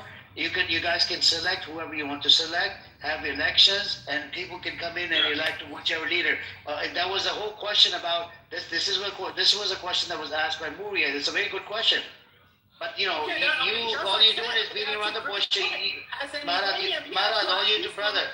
all you're doing is shouting, and you're all around the bush. You can't answer the straight question. I'm saying that's the reality of Iran. Nobody's saying it's going to happen overnight. It's going to take time. But will he be nice enough to, be like, okay, can I go off the chair? I'm going to allow somebody else to rule, and he'll just become a religious leader, and people that follow him. The same question from Saudis like Ben Salman. Can you ask to say no? My friend, can you talk about Khamenei, please? Just talk about Khamenei. Talk about Khamenei, please. Talk about Khamenei, bro. That's the problem, Maharaj. You can't answer the question, bro. After Mansour, his movement. Look, let me talk. Because you said you've been talking. I need to give it to new person, Maharaj. Box name to a question. Let me Maharaj, it's not a box. It's not a box. It's a simple question. You can't answer it, bro. Respectfully, I'm going to give it to Little now. There's no point where I'm going to have to pass on this question. And Faya, you can ask a question. Can I give it to Little really quick, Faya, and then you can go. Yeah, of course. Okay, go on, Little. Please try to be Little, okay, with the time. Yeah. No, I have actually a question for Mora. I have two questions. Is it the same guy saying you shut up? No. I told everybody nobody's gonna call Bisharaf anymore. If somebody does that, I'll have to move them down. Go on, Little. You're not getting over with Bisharaf. Please, it's Little. I said the guy who wishes people to die. Oh my God! Please, guys. You know what? Yesterday I was reading TRT Farsi, which is Hakam Fidan was talking about the Iran. He said, when we call these Arab chiefs to come to Istanbul, we asked them to do something to make Trump happy in negotiation. He said yes, but when he went back to the Tehran, they changed their mind. They could do something, first of all. Second one, it's almost 47 years, these reformists in Iran, they're trying to do something, but they couldn't. Most of them, Hashemi was died, and I don't know how long, it's maybe 14 years. Khamenei started to create an obstacle for the democracy, they know. But my question is for Moria. Moria, considering all these happened to your country, and from since 2003, today, are you happy or not? Let me ask it clearly.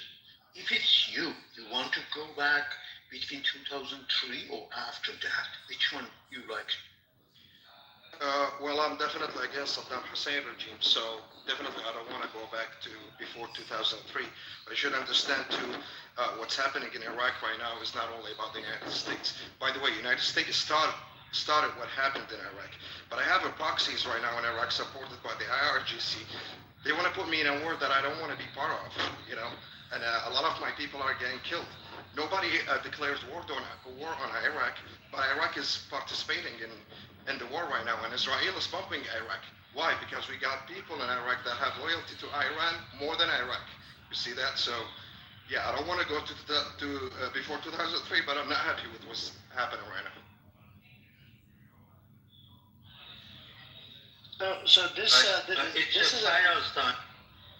Yeah, Fire. Just one thing. Are you okay with the under occupation? Oh, actually, Fire, you can ask him. I'm gonna It was stop it. actually, my question was actually very similar to Little's. I was gonna ask Moria, the same question. Do you wish that Saddam was still alive and maybe reformed instead of what happened in 2003 and the civil war and everything happened until now? I mean, we're not free, are we? In Iraq, we're not. Yeah, we're not free at all because we are controlled by another country as well. We're not smart enough to control ourselves. So, yeah, I blame us as well. Yeah, and what happened to us? Like, the Iraqis now were, as a society, what happened to us before? I mean, what happened to us after the 2003? If you compare the Iraqis to before and after, it's horrible. So, would you wish, would you think of if Saddam was still there, we would have a chance to ask him to reform? Saddam Hussein is never different from Khamenei, and there is no way to change Saddam Hussein and take him down. There was no way. He was controlled. Can I talk? Hey. So there was no way. He was so in power. He was suppressing everyone. He was executing everyone saying any word against him. And we were starving because of the sanction. And he was dumb enough not to ally with the United States. And he had that mentality, I'm going to beat them. We're going to go into war with them. And we're going to win. And you know where they found him, right? So, yeah. Sometimes it's smart to join them if you cannot beat them. I have a question for whoever's supporting Pahlavi. Can I ask? Hang on a second, Little. Moria, the question I wanted to ask you was under which era was better, under Saddam Hussein or under American occupation? They both are the worst. Each one of them got their own issues, and the only victims are the innocent Iraqi people in that. So what happened is, United States invaded Iraq in 2003, and they withdraw all their forces in 2012, and then they came back in 2014 because of ISIS. With all of that, Iran were supporting a lot of proxies in Iraq with guns and with authority just to get money, just to get some more money to provide for their nuclear program, probably, or for the regime to stay alive. So, yeah, I cannot go back to Iraq and celebrate the Khamenei death, which is, and my constitution says that I have the right to do, but I'm not able to do that because I will get shot by who? By the Iranian proxies in Iraq. In 2019, we had the same exact protest that happened in Iran, and we met with live bullets, snipers. The government says they killed only 1,200, but I guarantee you at least 5,000 died, and more than 30,000 were wounded, and it was very brutal. So it was not new. The same excuses Iran used for killing the protest, I've heard it in 2019 in Iraq already. We had the same protest to change the government. We wanted Iran out. We wanted United States out. And we just wanted Iraq, and that's it. But we got shot and we got killed. That's what happened. Same way that happened in Iran. So I don't support Saddam Hussein. His era was shit, and what happened after him was shit as well. No one is better than him. Yep. Thank you for the show. Appreciate it, Moria. And Little, do you have a question for Razab? So there's a Razab Academy supporters, right, in the room? Yeah. So I think Andy Reza was supporter. Is he here or not? I support him as the leader for the change. I will tell you. I am support Razab Academy. Yes, Sarah is the one that supported as well. Okay, that's good. Look, first of all, as Maury shared his experience with us, Maury, thank you so much. This is another reason Iran, Islamic regime, really destroying most of our neighbor country, especially Iraq, Lebanon, Yemen. Anyways, I think if the Islamic regime go, we will have peace in most of the countries. My question is, yesterday, or the day before, we hear the news, Khamenei, after his death, his son, his name is Mustafa Khamenei, was nominated as a leader. I saw these guys, they were pissed off because they don't want it, they have a leader, and even I don't want it. And so, for me, when as an Iranian, I'm looking at these guys, I see there is a government and they are using like a king. His son will become our leader. But these guys supportive of the Reza Pahlavi, they are using same terms. Like his son, instead of having democracy, republic stuff, they are doing the same. What is the difference between these two? For you guys to say, oh, we want Pahlavi to be in power, but for them, they want Mustafa Khamenei to be in power. Me as an Iranian, I want something to be selected, we have an election, to have a time limit for whoever wants to govern our country. This is my question. I answered your question. We are supporting him for a transition period. What comes from the box through the elections is after. If it's democratic country, if it's kingdom, we don't know. For now, we are supporting him as a leader of the transition.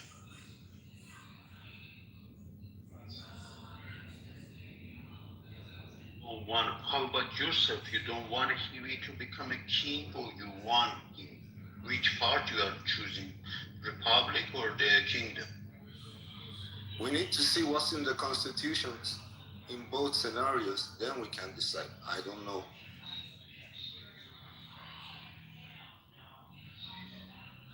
The most things that every Iranian has to pay attention to constitution.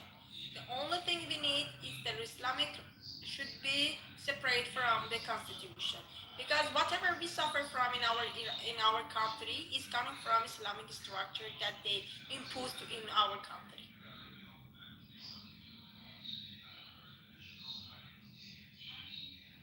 My point. Okay, can I respond to this very quick?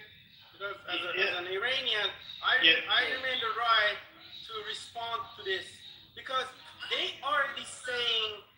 Dude, we did not call you to respond to us. I do not. Who are you? Are you the moderator? Marat, he was asking the Reza Pahlavi supporters. You don't support Reza Pahlavi. He was asking them more questions. And Amir spoke more than everybody. Yeah, so the big question is, how do you get to, get it, how do you place him as a transition? Is it going to do it? Are you guys going to place him? How is he going to get inside,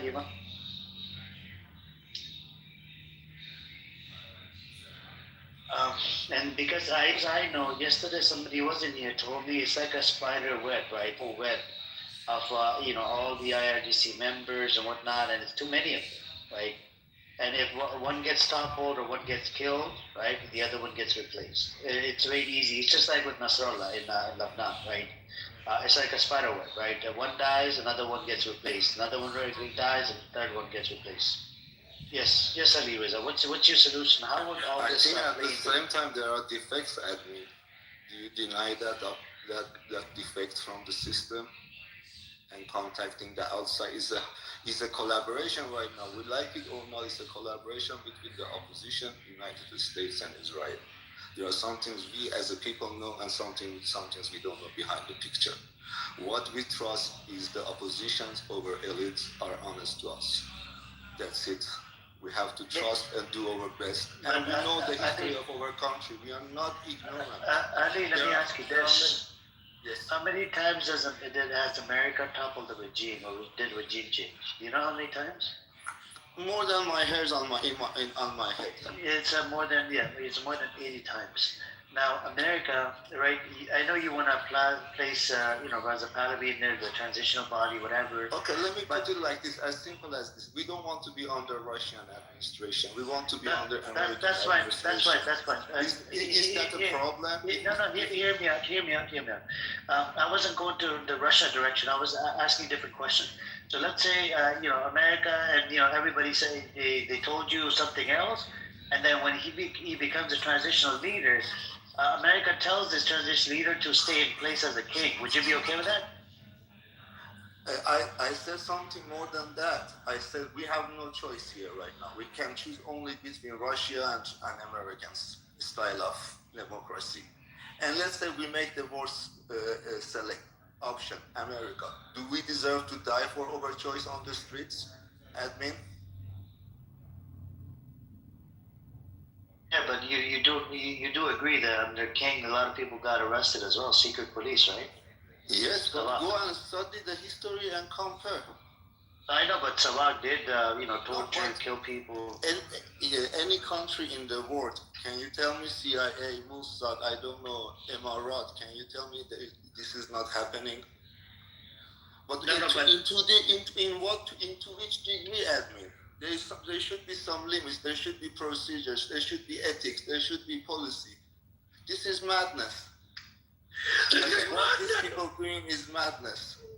Well, if they were rational, we had no problem. We were not here. But there was no freedom. You know that, for example, we had only two parties. He said there is a speech from Muhammad Reza Shah. Give me a second, don't open your mic. I love him and I respect him.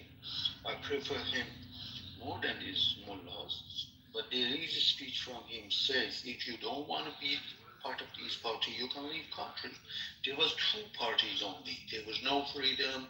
Most of these activists, they were in jail.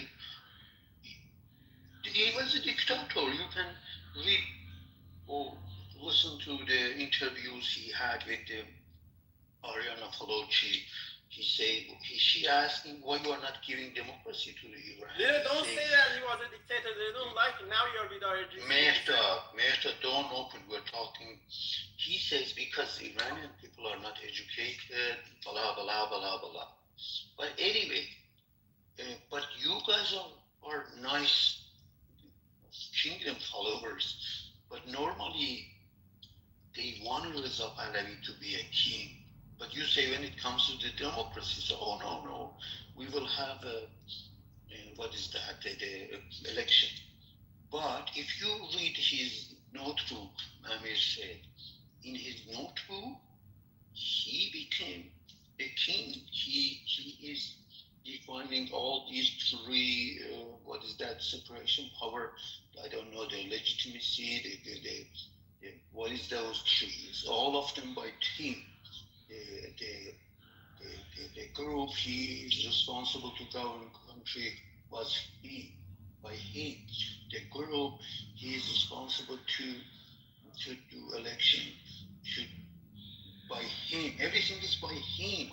We were sparing. There will be, if you give power to him, you can say whatever we want as Iranian should be a group of people. They have to be part of transfer. One from Turkish side, one from Kurdish side, one from Baluch, one from South, one from North, one from, I don't know, blah, one from even religious people should be. We know the religion in our country fucked up the country, but still they have right to defend their own rights. We should have everybody for the transfer, but here only Reza Pahlavi, even knowing that he has a lot of problem with Kurdish people, me as a Turk, Shahzad can talk as a Turk. We don't support Reza Pahlavi. Yes, but don't accuse him not saying those things. I think me and you, we have different understanding about that book. What you're saying is not in that book. Okay. He wants to be And I accountable. will respect you, but you I also need to comment. you cannot Yeah, interpret things in your hang on a second. Hang on. Christy Noem's been fired. Did I'll put you in the queue in a second. We're not going to change the topic right now, okay? So we have Chief, he wants to speak, and then we can go back to this, go to Key. Key, you can have the mic afterwards, and then we can go back to this back and forth. Chi, do you want to speak? Yeah, of course. Yes. No, Chi, C-H-I. Okay. Yeah, greetings to everybody. I have been listening to every person's making on comment and give statement on what should be and what shouldn't.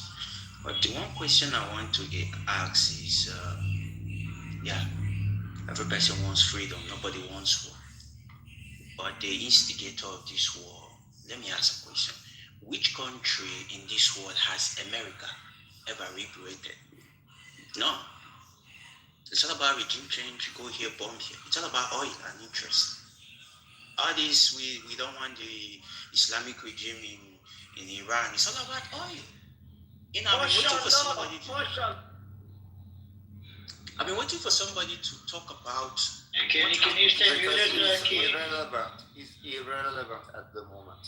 When the I know it's irrelevant, but just allow me finish. Can you? No, just allow Ali Riza, and then we will go back to the old discussion in a bit. Just go on. You understand? So I've been waiting for somebody to give a brief history.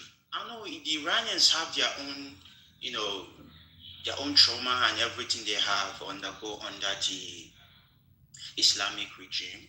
But I've been waiting for somebody to talk about what brought the Islamic regime, how the Islamic regime liberated Iran from the Americans' puppet who ruled the country for 26 years. I've not really, heard anybody talk about what people in Shah's regime suffered and what led to the revolution and everything, how the coup happened. I mean, do you guys enjoy the suffering of being under a foreign government, milking your resources where you guys don't have a say? Okay, fine, let's say the Islamic regime are not treating the Iranians well.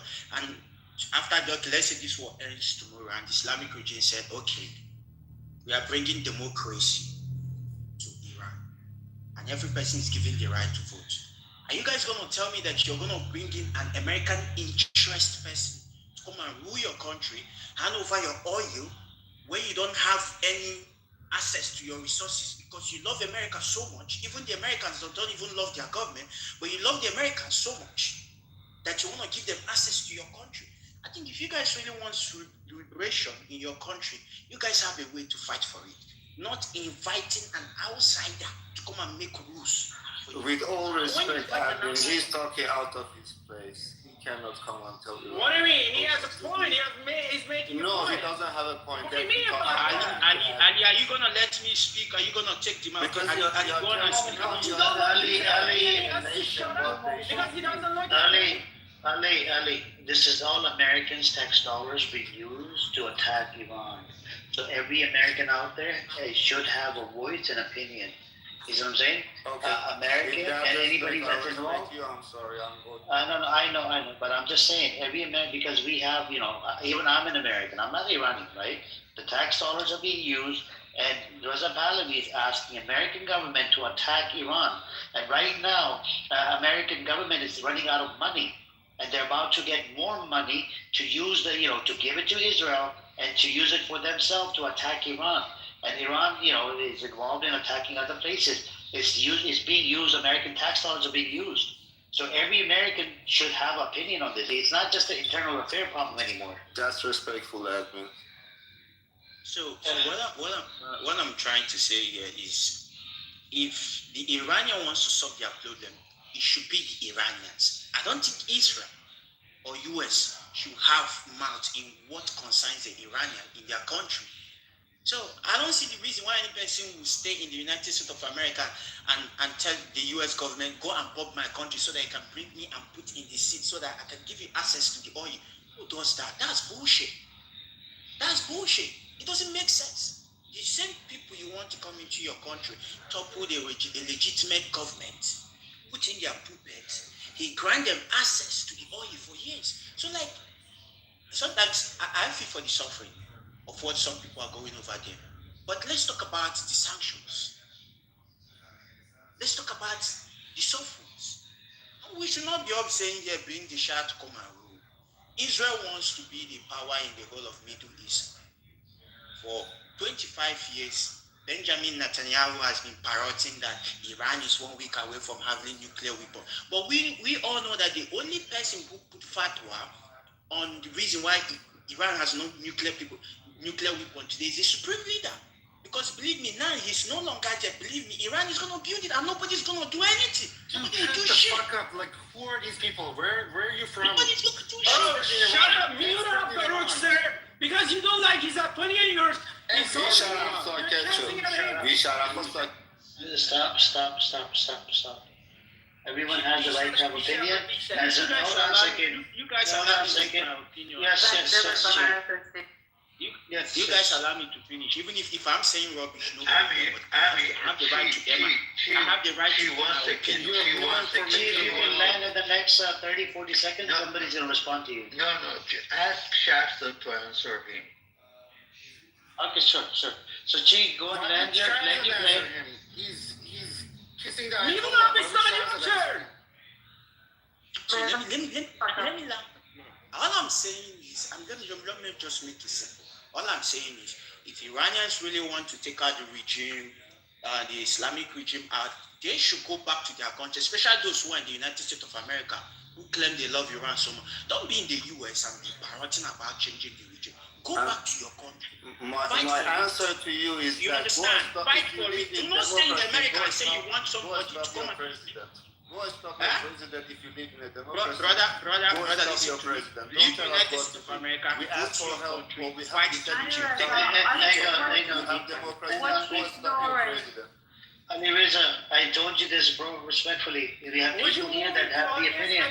So, Chief, hold on a second. Hold on. Who's going to respond to Chief? I can respond to Chief. Okay, can I respond after Rooster? Shaz, but you gotta keep it respectful, Rooster. I can't, please be respectful. No, American perspective matters.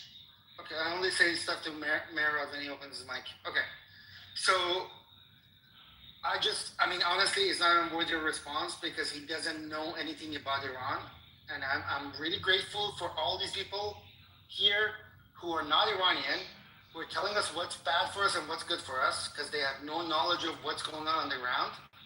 Nobody here, at least I don't want to speak for Shahzad and Rizal, but nobody is delusional. Nobody thinks that Trump and Bibi love us and they want to free us and they want to give us democracy. We don't think that. All we think is that because there's a war, there's a unique opportunity for us to overthrow our government, and we're going to take it. And you guys can Key and Lorenzo can cry about it and say Israel bad, America bad. We don't care. We just know that we have a historic opportunity because we tried. We tried peacefully. We tried through reforms. We tried through peaceful protest, and they killed us. And we were not able to overthrow this regime without help. But whether we ask for help or not, it doesn't matter. This war was going to happen because the Islamic regime provoked it for 47 years. But now we have a unique opportunity to take this moment and overthrow the regime. And that's it. Nobody thinks that Trump was planning to free Iran since he was a little kid. That was his dream. We know that was not his dream. That was not his plan. You but see, no one interrupted you. Now you free ourselves. Not interrupt anyone, right? You talk 2 minutes. You just hold on a second, Marat, let him finish. You keep repeating it. Marat, let him finish, bro. Oh my God! Stop cursing at each other. Stop cursing at each other. Rooster was speaking. Nobody come up the mic. Have you landed your plane, Rooster? I just want to say one more thing. Maybe it's like lost in translation. When we say Bisharaf, it's not a curse word. It's actually like it's people who have no dignity and no honor, and they put Israel. That is disrespectful, by the way. They kill their brothers and sisters. We call them that's disrespectful.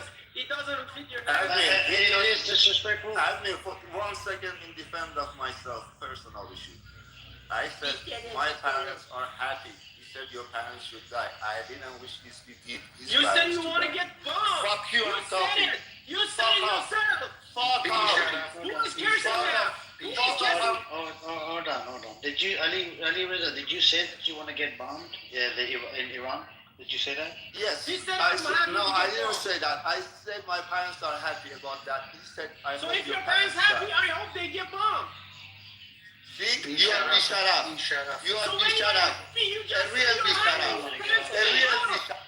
Okay, we're not gonna get anywhere with this pissing match. But Chi, I do want to say what's up with you, Mazi. Can I have a second? Hang on.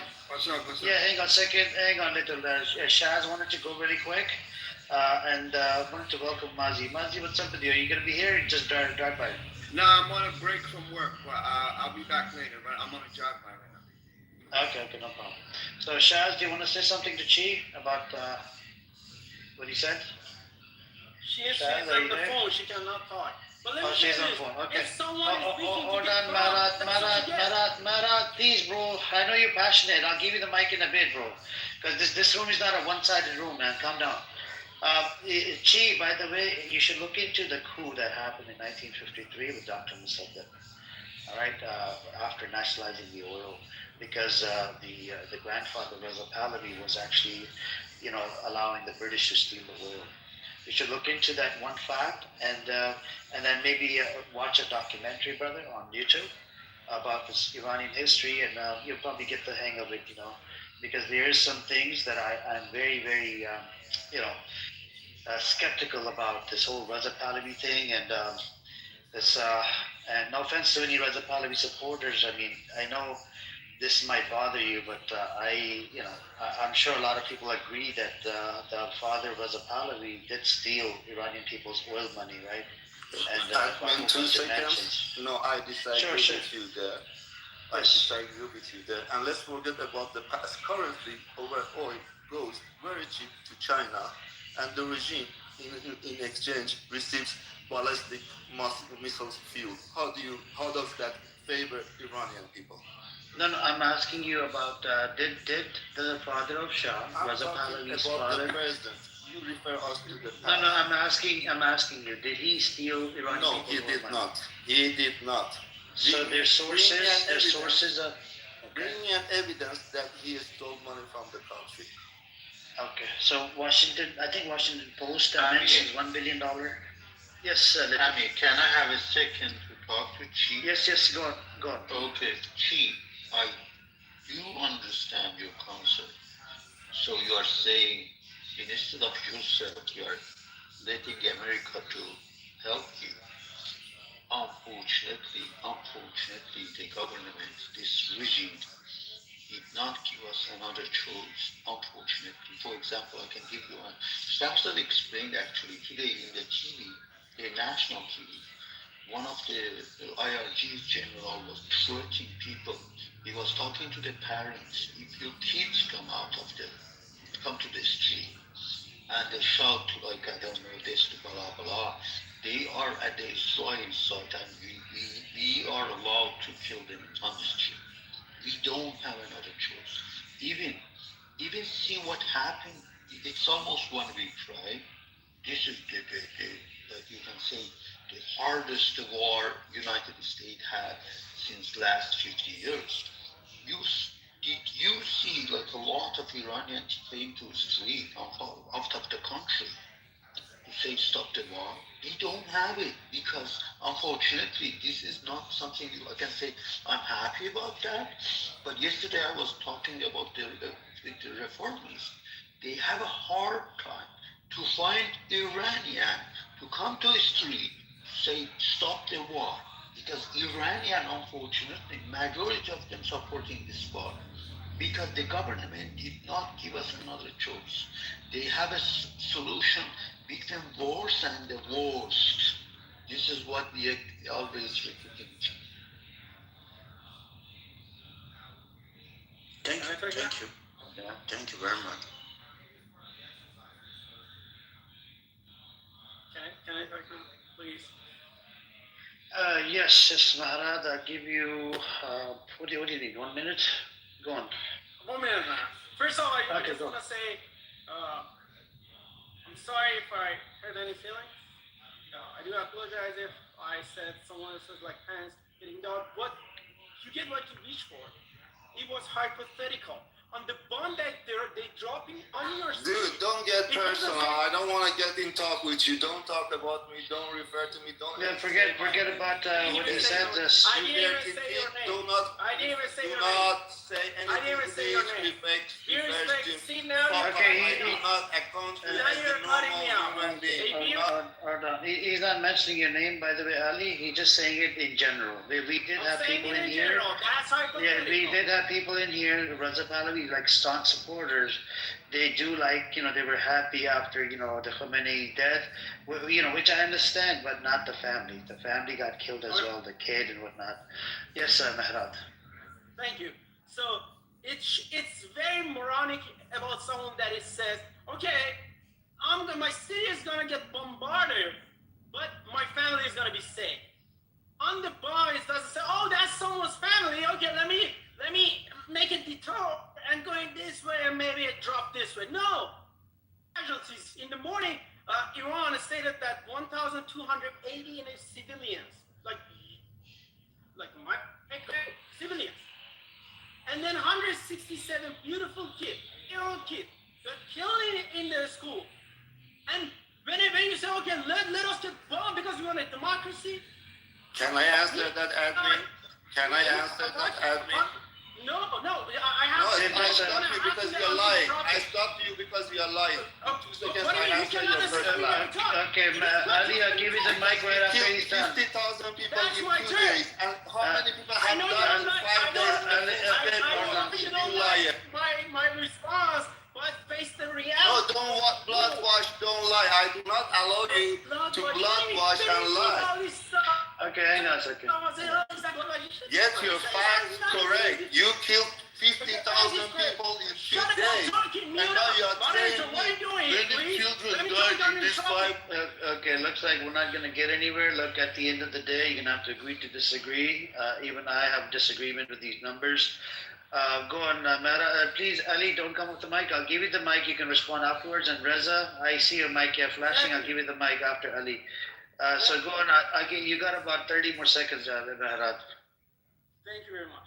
So learn how to have a civilized conversation, not cutting off. I do not talk with the terrorists. You see that? Ali, please stay muted. Mehrad, go on. Mehrad, just focus on the thing. Stop shouting, man. Just focus on what you're going to say. Yeah. So basically, that's called hypocrisy. When you say someone that we want to get bombed, but I don't want to get bombed on my apartment, on my family's place. That's hypocrisy. That means you don't care about. I didn't say that because you said if you say that I wish your parents to die. So do not put my words in front of me, terrorist. Okay, now I'm terrorist. First I'm be shut up now. Yeah, be shut up is a terrorist. Be shut up. Feel happy. Okay. Please, nobody come off the mic. Let him Mehrad, forget about this incident, bro, with you and Ali. Just get to your point, man. Just hurry up, man. No, they do that ad hominem. I never done it. Yeah, but you're addressing him indirectly. Just don't even address it. Just talk about in general terms. In general terms, Raza Pahlavi supporters, yes, they want to see their country bombed. You could say these type of things. I don't know where you're getting with this, man. I said this idea that are getting bombed over our head, but my parents should be safe. That's not working. Okay, you keep bringing parents into the picture, bro. Just leave it. Khalas. All right, you're done, right? No, these guys didn't let me talk, but I let them talk. I'll talk after them. Okay. I'm gonna give it to. Let me tell you this, and if you have any counter argument, do it. Ad hominem and personal attack not working. Okay, that's fine. We have Reza here. Reza wants to speak. I think he's a staunch Reza Pahlavi supporter. Are you Reza Pahlavi supporters, Reza? No, I'm not, because what I'm about to say. Oh my God! Well, you change your name again. What I'm about to, but please allow me to be brief. Yeah, go on. What I am about to say will do something magical for your room. What I'm about to say will unify all the supporters. What are you saying? Just let me finish. What is it? Well, just let me finish. It's going to unify the supporters. Please don't interrupt. Okay, there's only one thing in the world that the supporters of the IRGC and the supporters of Reza agree on, and that one thing is that Iran should not be dismembered. It should not be broken up into ethnic enclaves. Both of them agree on that. Now, what I'm going to advocate There should be no regime change. Why are you interrupting? Don't come out the mic, please. Just let me finish. I'm always very brief. What I am advocating is, for the good of America, Iran should be dismembered into 5 ethnic enclaves. And I don't want to be interrupted. I'll be very brief. There should be 10 million broken off for a Kurdish state, 10 million annexed by Pakistan, and 10 million annexed by Azerbaijan. The remainder of Iran should be much, much smaller. And the reason Iran should be smaller for the future is a smaller Iran is much less likely to threaten the safety of Saudi Arabia and Kuwait and the UAE. And it is in the best interest of the world to have a smaller Iran. I'm done speaking. Thank you, Reza. You changed your name so within 10 who's next? Reza is having a very good dealer. Who wants to respond? Yeah, he's definitely smoking that shit. No, he wants to have a regime change in Iran. The U.S. cannot influence Iran. They're trying to cause a regime change, and he's basically advocating. The Kurdish are coming over, right? They're gonna come over, and that's what a lot of Iranians are against, right? Both sides, right? People that support Reza Pahlavi. That's exactly correct. Kurdish Exactly. could not separate us from Iraq. Kurdish could not separate us from Syria. That's also a current fact. I'm not lying. Will they just colonize it, like because they want a homeland? No, you are making me be afraid of separation. I'm telling you, I have 2 cases. You did not. I'm not getting into details. Do not try to, fish. Isn't this similar to the declaration when they put the Jews after the Holocaust into Palestine and they had to take the land? So the same thing as the Kurdish having to go to another land to seek their homeland. It's not their land, and they might be killed in the process of doing so. About the fact. Don't give me hypothesis. If you have a fact, I will respect. This is a fact. It's a regime change. You're trying to cause a regime change within the actual government and the actual Iran to change. I didn't hear you well. Maybe you just didn't understand it. I think you're an ignorant. The big question I have for you guys, people that support Reza Pahlavi, here's a big question for you: is do you guys support the attack on Iranian warship that ended up killing 80 Iranians near, I think, Sri Lanka? Dude, it's a war. Iran, and they are in a war. It's a battleship. What did you expect? So do you think it's good or bad? It's a war. There is no good and bad. No. Do you think it's a good thing or a bad thing? Killing people should be a bad thing. Killing people should be a bad thing, especially if they're civilians. Do you agree killing civilians is a bad thing? That's my question to you. Do you think killing civilians is a bad thing? No, man. It's a battleship. I'm on the other side. Of course, I'm happy. That battleship is supporting IRGC and Islamic. So you're happy that people died? That's what you just said. No, they are soldiers. And they are soldiers. They are soldiers, dude. Their job is soldier and civilian is 2 different things. Don't. But Tehran's getting bombed and there's civilians there. Otherwise, I would have said it. But you are mixing ethics here. They are soldiers. It's a battleship. If they would not have shoot that, and if they were detected, American. Who shot first?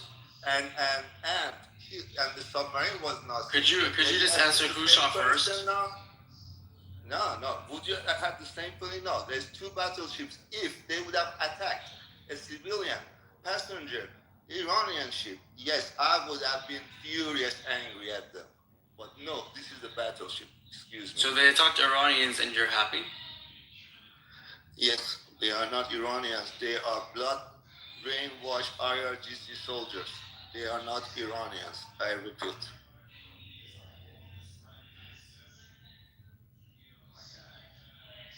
What's your identity? It's ironic that they're Who are you to integrate my identity? Are you a police? It is ironic is it so detrimental? And just a second. It's Oh, are you ironic a how police? those- how Are you God- a police? Are you an IRGC agent? Guys, can I speak to just a sec, please? Okay, so it's ironic how those Reza Pahlavi supporters, they're calling for democracy, and they say we want to throw the IRGC and bring Reza Pahlavi and have elections, yet they want to eliminate anyone who supports the IRGC and want people who support Reza Pahlavi. Fire, we went through this before. For 26 years, through reforms, through elections, Musadat Tamim, so many movements in Iran. There was a war that they tried to change the regime in the past, and they failed. So the Iranians united and wanted an Islamic state where there will be no terrorism in their state. They withdrew our type of support. When they did that, this war is going to happen. It's already happened, but I mean, it can be worse. You're trying to come again and start a regime change. It's not going to work because it'll be bad for the country. No, you're not. You don't know. The country will start selling off its oil and giving us up. Don't come with a personal agenda. Colonized by not the people inside. The people inside chose their leadership. They wanted to stay the same. We should not be interfering with their governmental. They want to form their Congress. But, we are there Ali, now. Israel Ali, attacked first. Ali, if we talk about the facts, right? I don't think there's a majority of people, Iranians, they support Reza Pahlavi even as a transitional body. What do you think should You can happen? say there is, but it doesn't matter. No. We're going to go based on facts. The facts are there isn't, I don't have any type of survey or whatever. Even according to Gaman, the old survey said 31%. My question to you, if the majority of Iranians do not want him in there at all, where do you go from here? We have to comply with the majority, man. It's not, what do you think what Iranians want? The other guy told you very well what's the situation. That's the thing. You think we just be blind eye like this religious fanatics, IRGC. No, I'm not. I don't support IRGC. It's not over. It's not over God, man. No, I didn't. No, I didn't. I don't support IRGC or the other side. If he doesn't want to get elected, it's finished for him. He is not elected. We have to respect that. No. I'm saying, let's say if the majority of Iranians on the ground, they do not want to see him inside it. Okay. Let's say they take after America regime. Okay. Topples the regime, topples the IRGC regime, and and there's an election inside, and they collect survey, whatever, and the survey says we don't want him in there at all, not even as a transitional body. What would you do then? I will respect that they are living there. I have left the country for 10 years, man. So if the people inside want that, me personally, I respect that. I cannot talk for all other people. But me personally, I will respect that. Okay, all right. So in other words, so you're flexible on that. Okay, that's good. I mean, but then do you want to see your country bombed? I mean, to topple the regime? This is about definition. I am seeing my country getting help, getting free from an occupied regime. So an ally is helping me and helping my people of my country. Laugh. This is my opinion. You come and he asked me a question, I answered him. Then you can come and judge. I'm not insulting anyone. I'm answering his question. I said that's our perspective. We are not getting bombed. We are already in a war. We receive more help. As I said 2 months ago, in the first 2 days of regime's crackdown, more than 30,000 people died. How many people have died in 5 days of full-scale war? Who's attacking them to make them die, though? Israel attacked. Israel's attacking. The U.S. has bases that they're attacking too. So Israel's attacking them. Ali, why are you not talking about Iran getting involved in the center of negotiation? Like, I've not heard you talk about that. Okay, bro. If you don't mind, bro. If you don't mind, bro, I gotta answer this guy. Well, I don't know what's your name, by the way. It's Chi, isn't it? Chi, yeah. Okay, nice to meet you, guy. If you're going to answer me, do it respectively. I mean, Don't go for my best. they did say that Israel would attack first, and then they withdrew from the negotiation and attacked them. Well, they didn't ever officially withdraw the attack. So if Israel said that they were going to attack first, and the U.S. had, which means that the Israel dragged them out of the negotiation to attack, so it's a peace deal. Which I mean, so look, there are mixed statements. Okay, Marco Rubio said that Israel is the one that did the attack, but then Trump came out and Trump said we were in on it, on the attack. So we can't really even trust the American government when it comes down to these statements. You see what I'm saying? Because Trump is literally a puppet of Israel. So you can't really, and America did give green light. I don't know if you guys read the news about 2 weeks ago, Netanyahu was in America to convince Trump that we are going to, he was here to convince Trump that we should attack Iran. Trump said, no, we're in talking stages, not right now. And when he came back and they put a picture of him and whatever in the Times of Israel, he wasn't happy with Trump. 2 days later, all of a sudden the White House said, okay, we're going to give you a green light. You could attack if the deal doesn't work out with the IRGC. And then all of a sudden, there's an Oman FM, a foreign minister. He said, IRGC agreed to the terms and conditions that was set up by America. I would trust, the foreign minister of Oman very highly versus American or Israeli government or IRGC. So then, Oman is a third party. They accepted it, and all of a sudden you see Israel doing the attack. You see what I'm saying? So it just doesn't make sense. This whole freaking narrative, it was never about the what you call nuclear. It was always about the regime change. Admin, can I answer short to that? It Yes, was 12 sure. years of They wanted to shut down. I would agree, but you also have to add. They also shut down. Somebody was speaking, bro. You just come off the mic and out of nowhere. So Yeah, go on, Ali. 10 years of negotiation proved to them these people, they don't want to negotiate. So the last year of negotiation was just a decoy, because 12 years they tried and they couldn't come to an agreement. That they will write. That's the reality. Both sides 10 years negotiated, couldn't come to an agreement, right or wrong. So this the last time they knew, both sides also they knew they were gonna go to the war. It was everything obvious, bro. Yeah, and I want to really, guys, ask you, please do not misinterpret the situation in Iran, because everyone's just trying to say they attacked you guys or bombing your land. So first of all, we all knew what's going on in our country. Okay, no one's getting happy for being bombed in his own land. But the fact is, supporters are. Hold on a second. I'm gonna answer. We said that in the definition, I think. Yeah, well, this is the kind of. I have people come in. I have different type of Raza Pahlavi. Ali, I have different type of Raza Pahlavi supporters. They're happy. Okay, I'm gonna answer you, bro. Perspective. You cannot make it as simple as that. Say their perspective, and then you can say that yes, in our perspective, we are happy. But what is our perspective? Please, that's what I said. That's what I said. The Raza Pahlavi supporters are happy that their country is getting attacked and they're going to get rid of IRGC. You're not being happy being attacked, bro. You're happy because this is a rescue operation, okay? What rescue operation?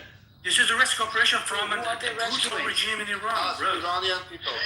You guys never talking about 36,000 people got slaughtered on the streets, bro. But you're just always talking about being bombed. Please, we don't want to fight over it, okay? No, I know, but rescue operation for what? It's like they're trying to rescue a person. Don't laugh at you. No. I know, but it's just a rescue operation. Like this is a rescue operation, brother. You have never lived in Iran. You know, bro. You live in America. The nation. Doesn't matter where I'm living, bro. My family is living in Iran. It's a liberation operation asked by Iranian people. Liberation or rescue, whatever you name it. Just, I'm agreeing with Anwar 100%. So it's okay to attack just because you want to be rescued? Yeah, why not? Because they're killing us with one use the term rescue. You just want to topple the regime. It's not rescue. You just want to topple the regime. because you don't know, again, you don't know the history of the inside. I don't know the history. I don't know about Dr. So Musaddiq. yeah, because you don't know history, you just keep judging from out of I don't nowhere. know Raza Pahlavi, how he hasn't been over there in 40 years. That's He the doesn't have problem, any brother. credentials to serve as a leader or transitional body. But then you guys come up here at the protest, all you guys doing is waving this Israeli flag. What are you talking about, man? USA, with respect. You can Oh, say USA. I'm talking with respect as well. I'm just giving you the facts. If these are not the facts, bro, you clearly haven't What read happened to Dr. anything. Musaddiq? Was it a fact? What happened to Dr. Musaddiq? Was it a fact? Amir, I don't want to discuss. Yeah, was it a fact? Was it? You? Ali, it's not a fact. Ali, we're having this It's not a conversation. fact. Amir, it's not a fact. Okay, so Dr. Musaddiq wasn't toppled. Well, they didn't do a coup. They didn't do a coup in 1953, right? It was a coup, but it's not like that. He nationalized the oil. Bro, this is not the way we need to talk. Was Okay, you the need to let them grandfather allow the talk. stealing of the oil? You don't let them talk. Let them talk, man. Let who talk? You're saying them. Ali is not them. He's the one. Unless he's got a different pronoun. Amir, you don't know my country better than me. So, do you want to know the facts behind the coup or not? Listen to him. Yeah, I already know the facts. I said he came in. He was democratically and he nationalized the oil. It was not like that, but anyway. It was not like that. Well, what is it? What is your history? Revisionist history now. Listen, I mean, if you say America should not go to the war because it's taxpayer money, it's all right. It's your right to support this war or not, but it's not your right to come and discuss the internal politics of Iran. The internal politics? You guys want Americans to kill your people. It's not internal anymore. It's not internal. No, it is internal. On that part, it is internal. You cannot say, as an American, I do not support this war. I don't support the killing of anybody. It's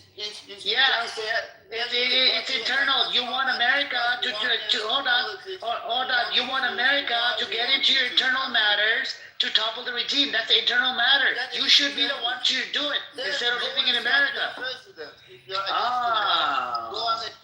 You're begging America, right, to get into the internal affairs of Iran, and then yet you want to come up here and preach me.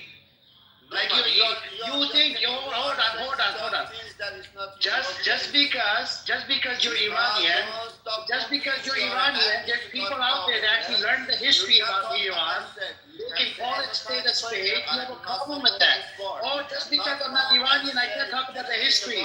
Just because I wasn't in the fucking oven, I can't talk about the fucking Holocaust, yeah? Fucking idiot, guys. These people are just delulu.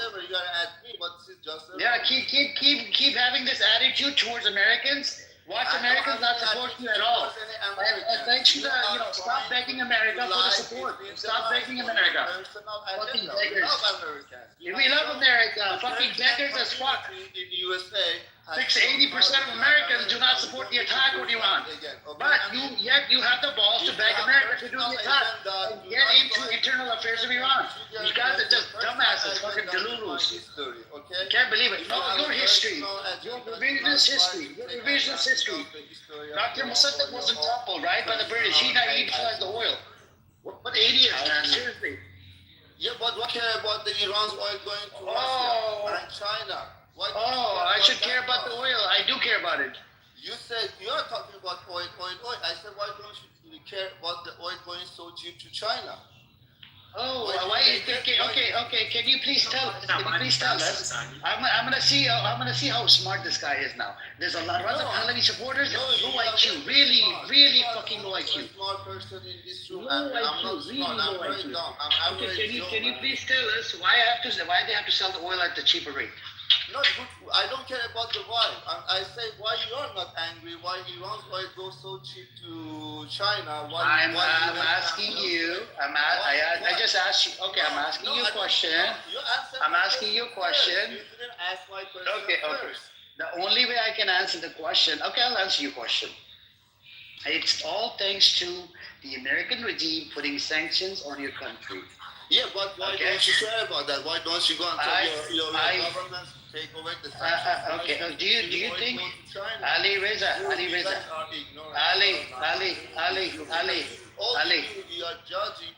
Ali, number one thing. Hold on a second. Hold on. I'm being respectful to you. Hold on. Number one. You defend your country by getting your country bombed.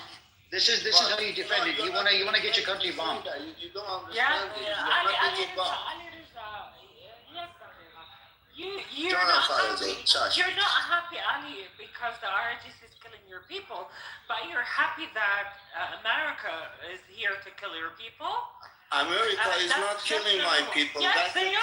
thing. They No, are. They no, killed 700 people died in Iran. 186 It's your people. opinion.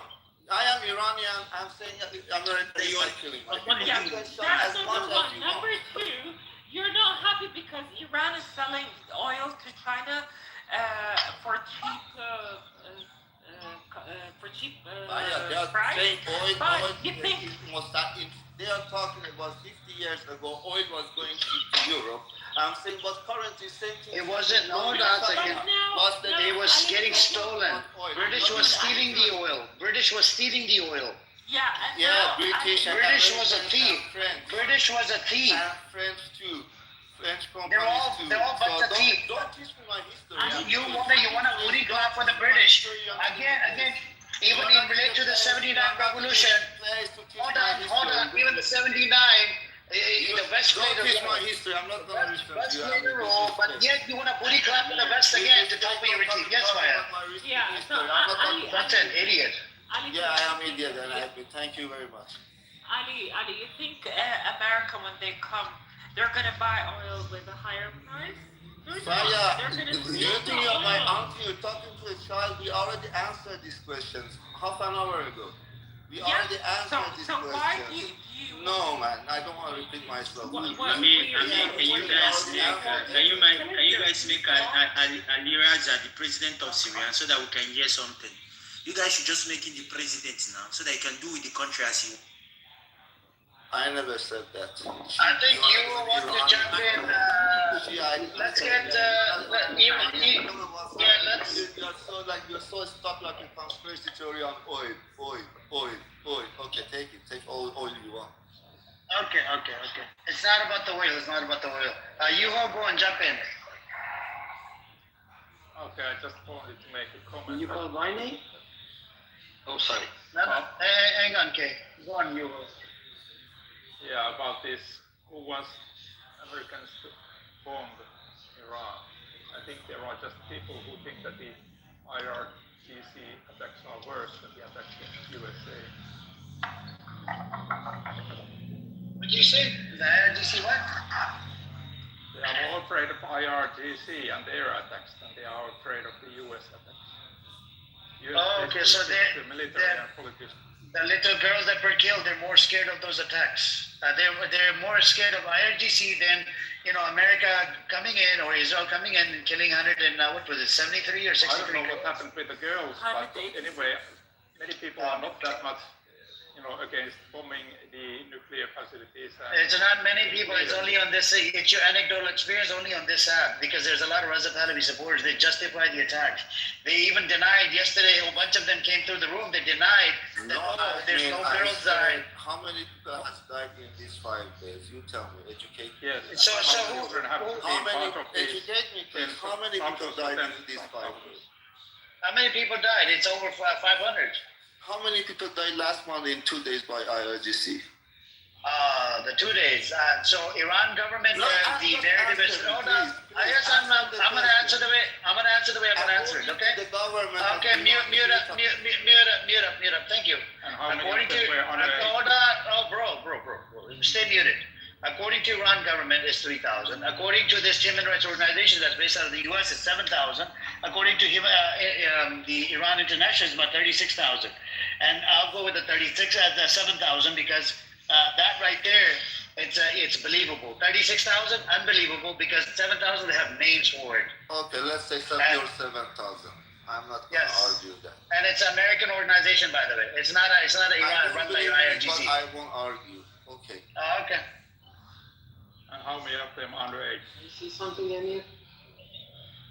Yes, Kay, do you want to speak? How many of those 7,000 were underage? Ali Reza, hold on a second. I'm not saying it, I'm just saying what people of Iran think. And that's what I believe they think. And I agree with it. First of all, that 7,000 is 7,000 verified. It's not 7,000. It's way more than that. They could verify 7,000 of God knows how many. Right. 7,000 verified. That's They're investigating 11 more thousand, okay? Yeah. So no, we cannot say it's 7,000 period. It's 7,000 verified so far. I don't want to argue. I said let's say the minimum. You agree.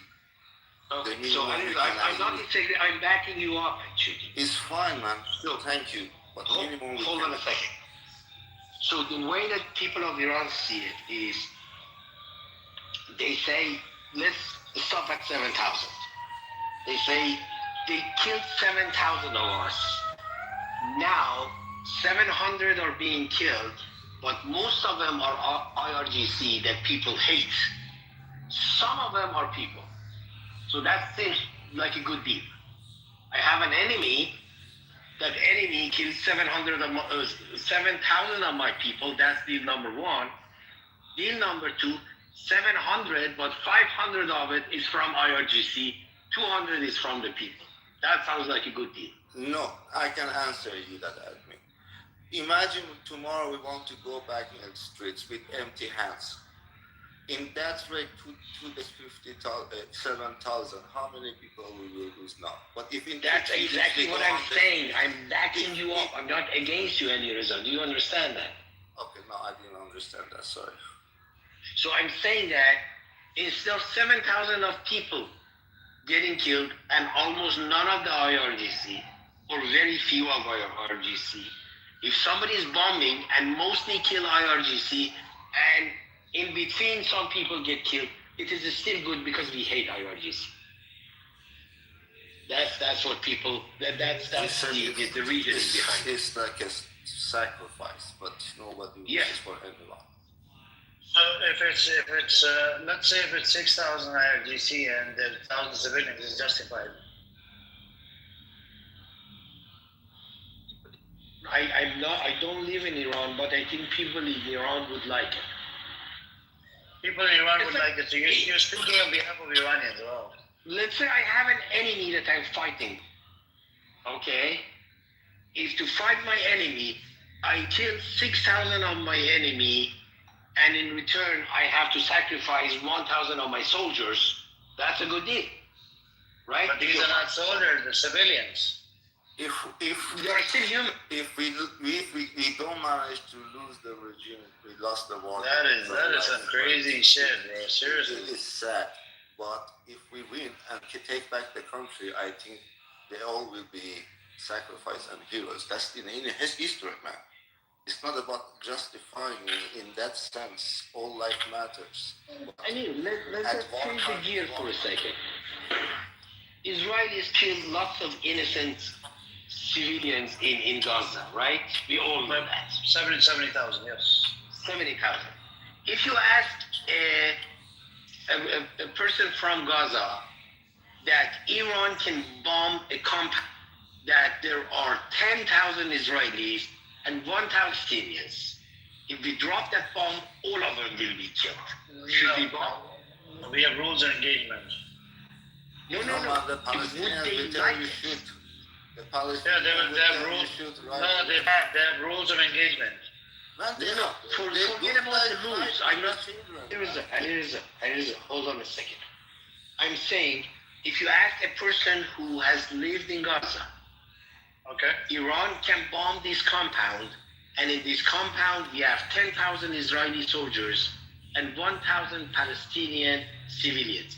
If we bomb it, all of them will be killed. Would you like it? No. And I believe lots of them would say yes. No, they would not, because see, this is where you get it wrong. There's literally forget just the international law. Even according to Islamic paradigm, we have rules of engagement. I don't know if you know about it, okay? From the Muslim paradigm, there's rules of engagement saying we can't attack rabbi, we can't attack innocent children, innocent men, innocent women, elderly. No, but you can't do that. That's what I'm saying. No, you can't do that. Of course you can't. I agree with you. Aliza, hold on a second. You can't do that. I know. I agree with you. You can't do that. It's against the rules of engagement. I'm with you in that. I'm saying if that happens, if Iran bombs a compound that has 10,000 Israeli soldiers and 1,000 Palestinian civilians, women and children, would they be happy about it or would they be sad about it? After their bomb, I don't know. Person to person will depend. I don't know. That's what I'm saying. That's a Palestinian. Lots of them would be happy about it because they hate Israeli soldiers a lot. I don't know. I'm talking about they would be worried about the innocent people that lost lives. You see what I'm saying? The innocent people that weren't part of the idea. That's the whole concern. Look, if it was combatant, if it's idea, then yes, it could be justified. But I'm talking about innocent civilian. You brought up the situation about 1,000 Yeah, but that are those civilians. thousands were innocent when they died. That's what I'm telling you. It's not justified. Then it won't be justified. If it's 1,000, then it can't be justified. If it's combatant, it's a different story.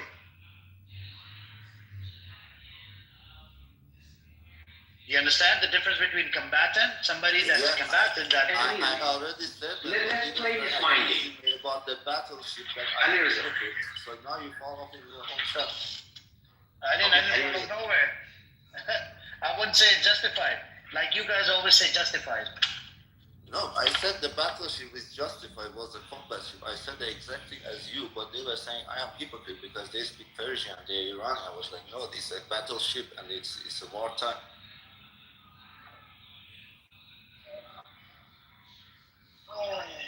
Crazy. Okay, so are you saying this is school attack on school? It was justified? Ami, did you see what happened in the schools? Did you see the Hang on a second. Ami, did you see the pictures people inside the Iran sent? Hang on, Ali, hang on. Inside the schools and hiding inside the schools and mosques. Did you see those reports too and pictures and movies that people took? I've been holding for I'll look at it. I'll look at it in a bit. If you can put the link in the chat, Ali Reza, go on, Reverend. Oh yeah, Christy Noem, the Department of Homeland Security, she got fired. She was fired like a few hours ago. They let it be known. I was trying to, update everybody like 2 hours. Why did they fire her? Cause she's a moron. Probably because they didn't say specifically, but they just said her tenure has been turbulent, and it has to do with the Americans who got killed, like the lady, and it was like 2 or 3 Americans who were killed by ICE agents. Remember? The first woman who was shot in the face, and that other guy. But they putting somebody in, a man, this white man in. I forget his name. You could look it up. But they already got her replacement and everything. Yeah, but she's out of here. Did you have a crush on her, Amir? Did you like her? No. Oh my God! Why would I have a crush on these random people, man? No, she's not a random person. She's in the spotlight. But you asked about. Are you the jealous type? Yes, I am. That's why Oh my God! Yes, that's why You're very transparent, by the way. Oh my God! That's your type of me. Amir, what's your type? What's my type? No comments. No comments. I'll leave it at that. Come on, it's better than I'm sure politics. someone wants to know. I'm good. Thank you. I'm very old. I know, Amir, but you can still have a type. Everything is gone down the toilet because I'm very old. That's why. Keep doing The that. feelings are gone. All the feelings are gone. You're not married, Amir? You're not married? I heard he's in love and he's about to get engaged. Were you ever married before? What'd you say? I said, were you ever married before? I can't tell you any of my because somebody is recording the room. I can't tell you any personal stuff. There's always somebody recording this room. Oh, Norm? Amir, can you take a little John joke? Kitover. Yes, Kate. Okay, so are you saying that little Amir has gone to permanent vacation? My God, what the hell, bro? Forever and ever. I'm gonna use that joke by the way. Thanks. Oh my God. Reverend seems to like the joke. Oh my God, that's crazy, man. Amir, is it true that you're engaged or about to get engaged? No comments. Okay. Are you in love, Amir? No comments again, because we have somebody that's screening the room. Man, that's a big yes, man. With that, Are you paranoid? that shyness is a big Someone yes. wants to know if you're available. Paranoid, Amir. There's nobody recording. Yeah, I'm not available, by the way, Reverend. I'm sorry. I'm booked. I never asked. I didn't ask. I'm just letting you know. I'm asking on behalf of someone who is. What she wants to know. She's trying to shoot her shot. Yeah, someone is interested, and I'm asking on their behalf. Can you? Who's interested? There's somebody named Anonymous in here. Yeah, anonymous person. There's two. Where's the anonymous? Where's it? It's two of them. One is in the bottom in the audience, and one is a house member. So you got two of them down there. Yeah. Oh wow. One is currently on stage. You saying they're recording you? Yeah, the John Kitover with the flower picture. That's John Kitover. John, Kitover, you listening to us? Make yourself known. Hey, what's up, Benny Goy? Benny Goy found love of his life yesterday. Would you like to come up? Just come on up. We're talking about how some of these Iranian folks. I can't believe it, justifying the killing. Hey, I can't believe it, man. It rubs you the wrong way when you look at the children that were killed, and then you have sometimes people from your camp. What do you get? What do you talking about? No, I get it. These people are disgusting. I mean, who advocates for the bombing of his own country? I don't know, man. Right? Right in here? Hi, Benny Gore. Yeah, Kay, you sound like a sane person. You don't accept this, right, Kay? Bombing your own people or your own country? Yeah, you don't sound like a Bahraini, do you? I didn't mention it clearly. I'm not just I'm saying that's how they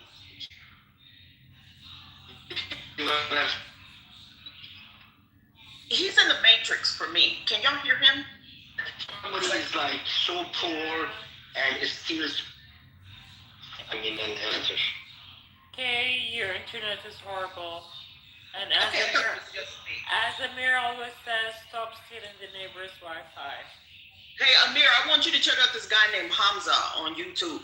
He's a podcaster, a streamer, and he's really good. He's a Palestinian. Is he friend? Hamza. Is he No. Maybe to you he might be. I don't watch for his content. Does he wear glasses? Yeah. Oh yeah, I know him. He's handsome. He's really, when he gets a hold of these Israelis who are just they're fucking nuclear, man. They're insane. This one, he had a driver on yesterday. He was, he asked him if he was ever served in the IDF, and he was like, I said, did you kill any Palestinian children? And he was like, no, unfortunately. He's like, if I was just a driver, but if I was a driver today, I wish I would run over every Palestinian baby with my trunk. And I literally said that? Yes. You literally said that? Oh God. I can find the link. Put it. By the way, let me make something clear, Amir. I didn't say that I justify the killing. I hate it. I hate it. What I said was, this is what I think people in Iran believe. That's how they justify it. Yeah, I don't think majority of them think like that, right? No, I don't know. Maybe I'm hanging out with the wrong people, but No, I don't mean you. The people I know and I talk to, you're so fed up, so they say we don't have a problem with it. That's why you don't hear I check lots of videos coming out from Iran, and I don't see that many people that are condemning these attacks. Most of the people in Iran actually supporting it, knowing that lots of civilians will be killed as well.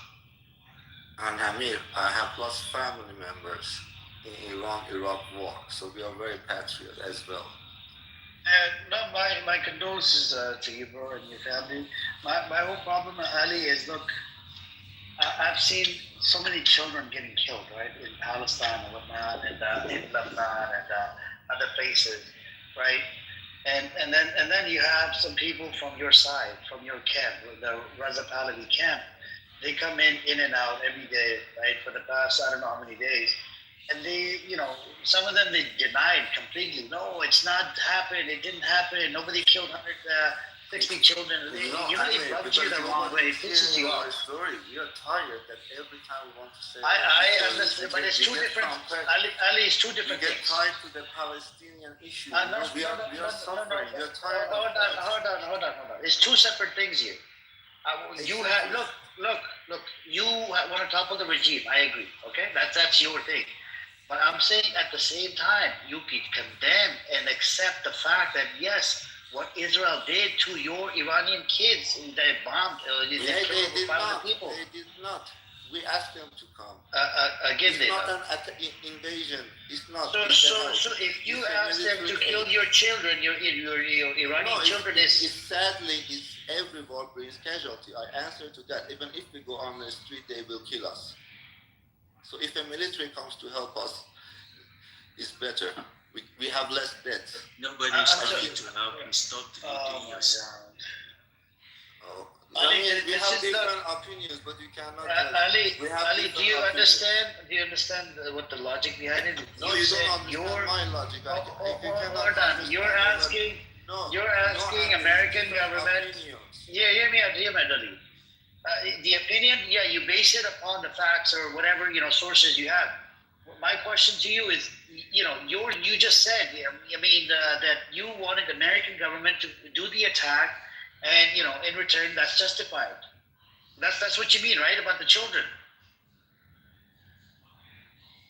We are already because we are already in a war. We are occupied by a regime. We are already in a war with the regime. They are already killing us. If our allies comes to and help us, and if we have civil casualties, it's very sad. It's like nobody can say put any price to a life, but it's not about they are our enemy. No, it's our ally fighting by our side. True. Oh my God, Ali, listen. Do you believe that? Listen, if you are from Hezbollah, I don't want to talk to you. I'm not from Hezbollah. What the fuck are you talking about? Because I hate Hezbollah. Yesterday I was. No, I hate Hezbollah. Listen I hate to me.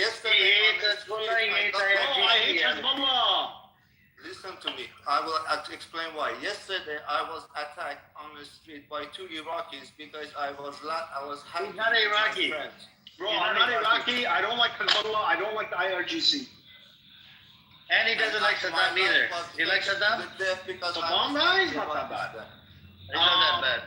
Yeah. I mean, he did bad things, but overall, I mean, whatever.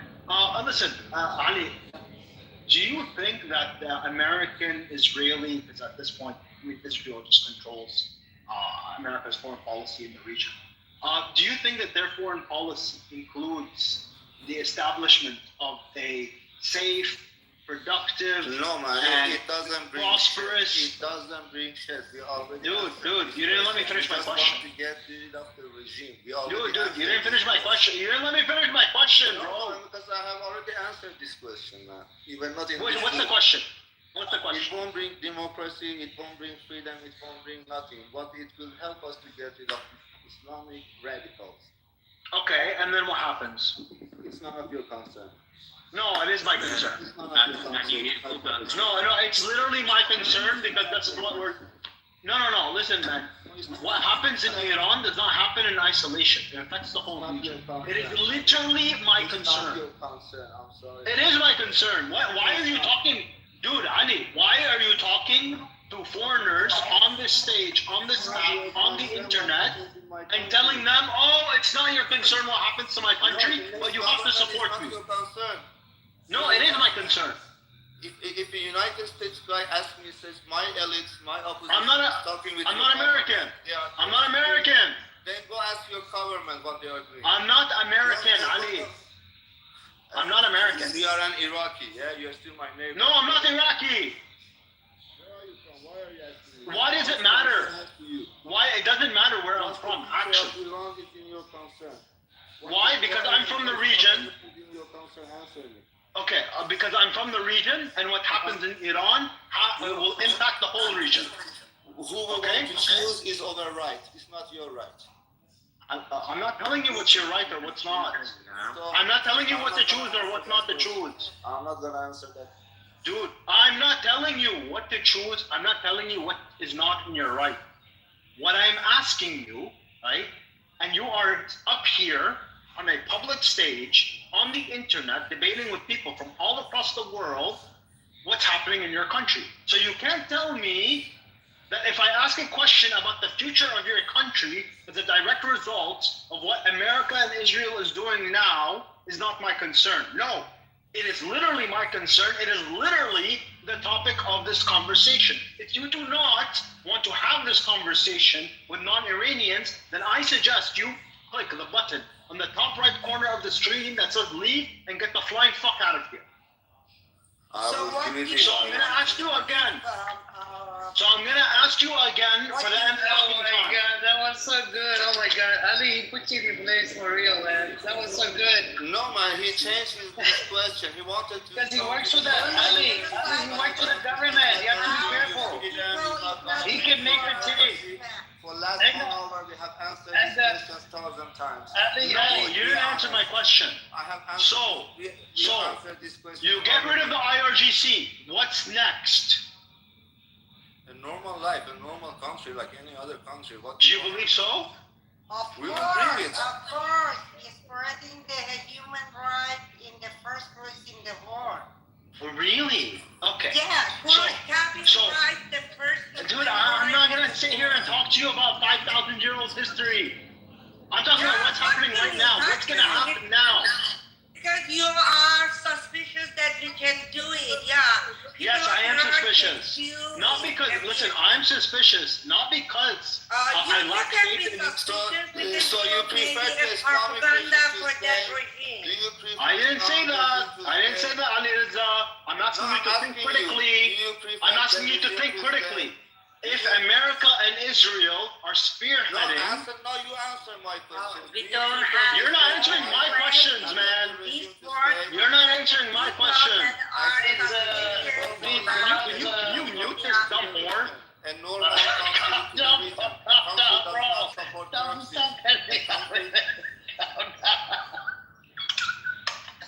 some like retarded fucking... I don't know.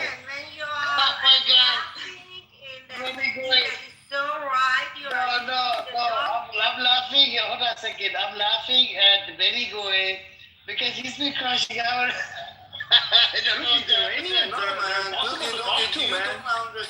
Man, you ask them a question, they say, oh, I don't want to answer, you're a foreigner. I just want you to support me, give me your tax dollars, send your troops, send your money, send everything that you have. You have to support me, but it has nothing to do with you. You're not. Out of my face.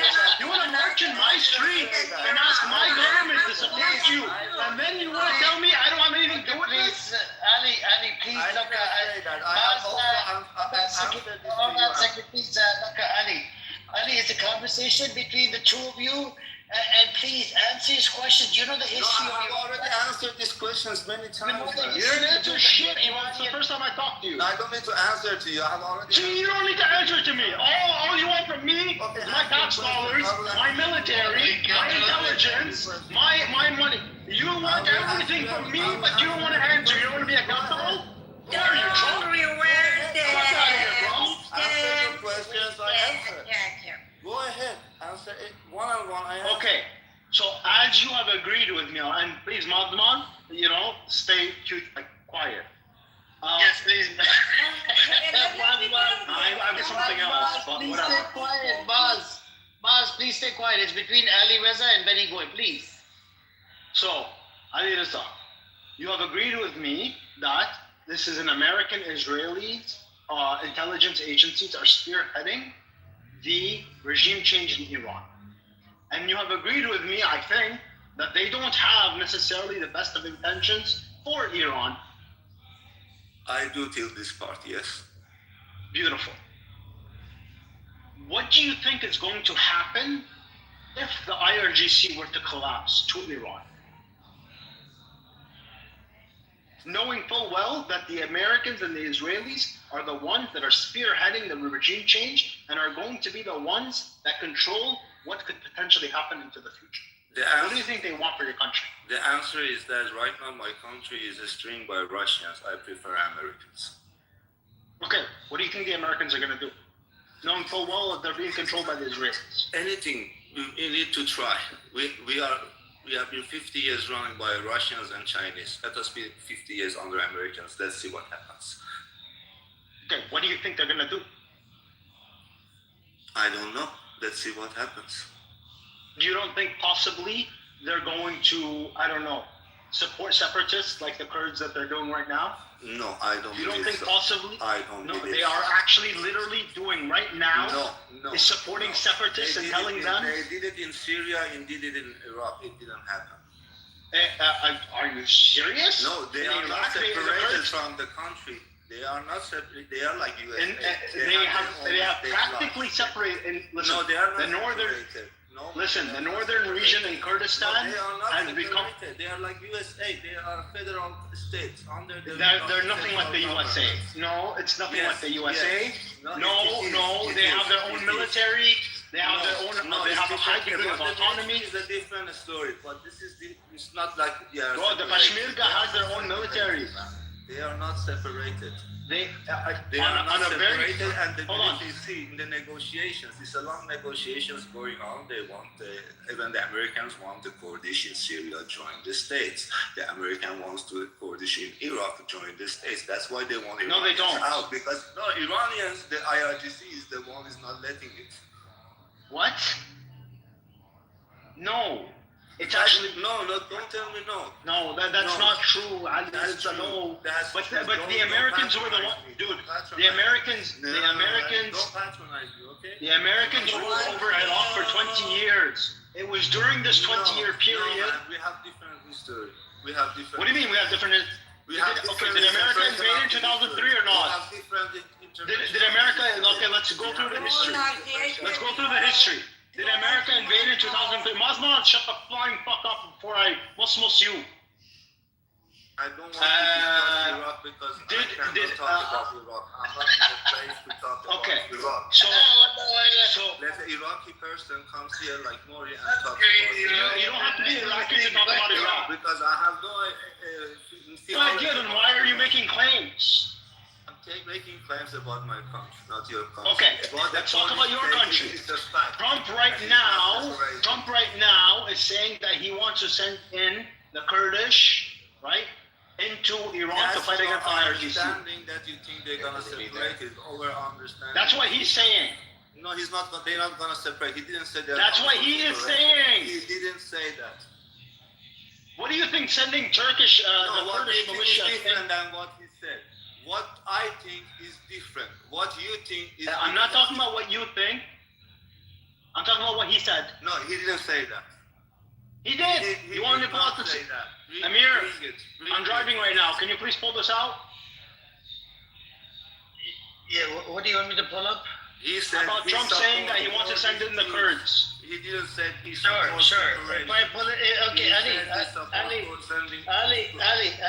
if I pull up the statement, and let's say Benigo is correct, how much are you willing to lose? How much money you got in your savings account? Even though it's against my religion. How much you got? How much you got? These separations for 26 years that they're gonna separate you. They're gonna separate you. Yes, and they have tried several times. Stories of separation.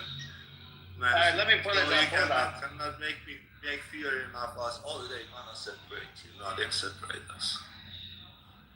Dude, that's literally the game plan.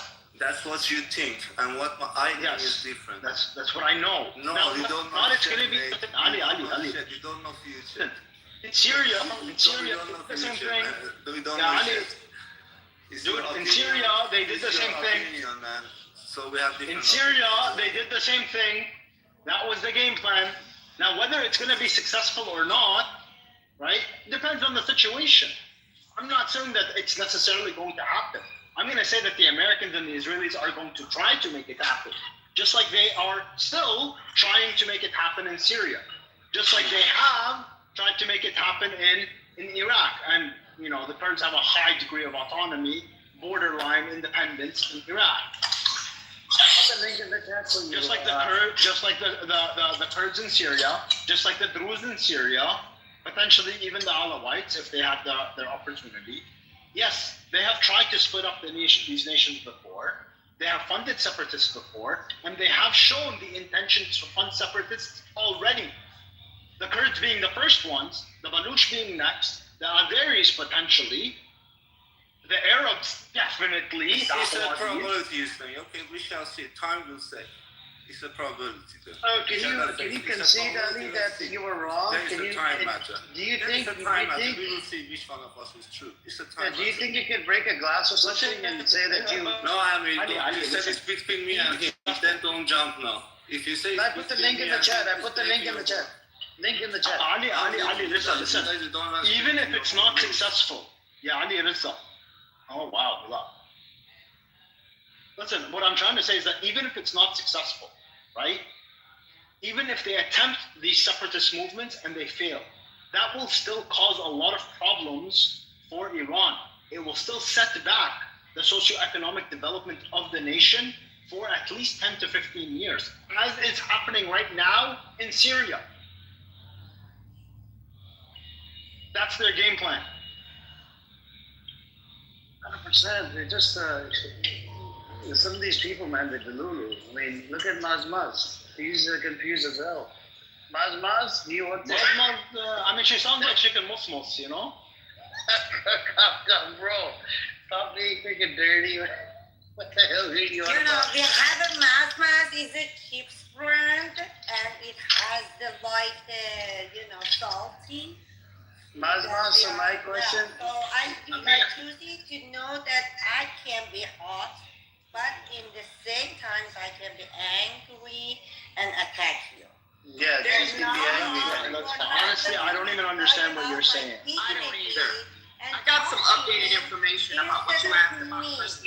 Honestly, I can't really understand what you're saying, but that's not important. Yeah, if you can that's very important because you don't want to understand. She's talking about nonsense going. That's why. Please let them hash it out. Benny Goy is on a roll right now.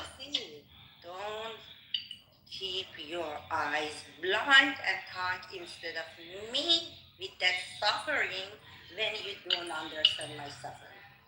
Okay, I don't understand your song. Roger, what's the update? Of course you don't understand because you are Okay, Maz.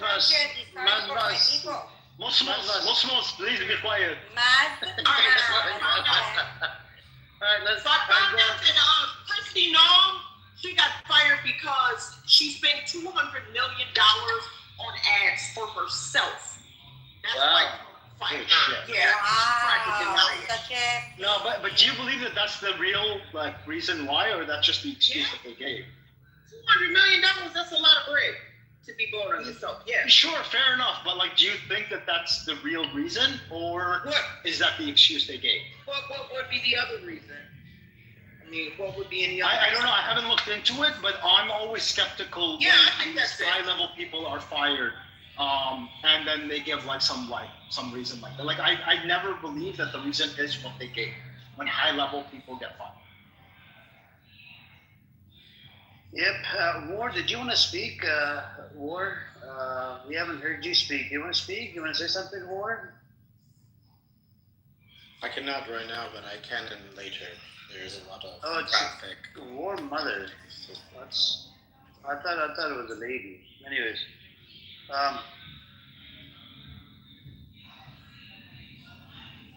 All right. Hey, can I ask Benjoy a few questions if you guys let me? Sure. Go on. Benjoy, you said you hate Hezbollah, right? Yeah. Are you happy that Israel is bombing Hezbollah? Yeah, listen, so when Hassan Nasrallah was killed by the Israelis, you were happy? Because I also hate the Israelis. So I was happy that he died. I just wasn't happy about who killed him. I think the Syrians had every right to kill that father. Right. And I feel the same way about Khamenei. I think I'm happy he died, but I think it was the right of the Iranians to kill that father. Right. And you're not even able to form a militia or armed force to confront Hezbollah right now. The only way to take them down is either by Israel bombing them or the Iranian regime collapse. At this point, or back then? Like right now.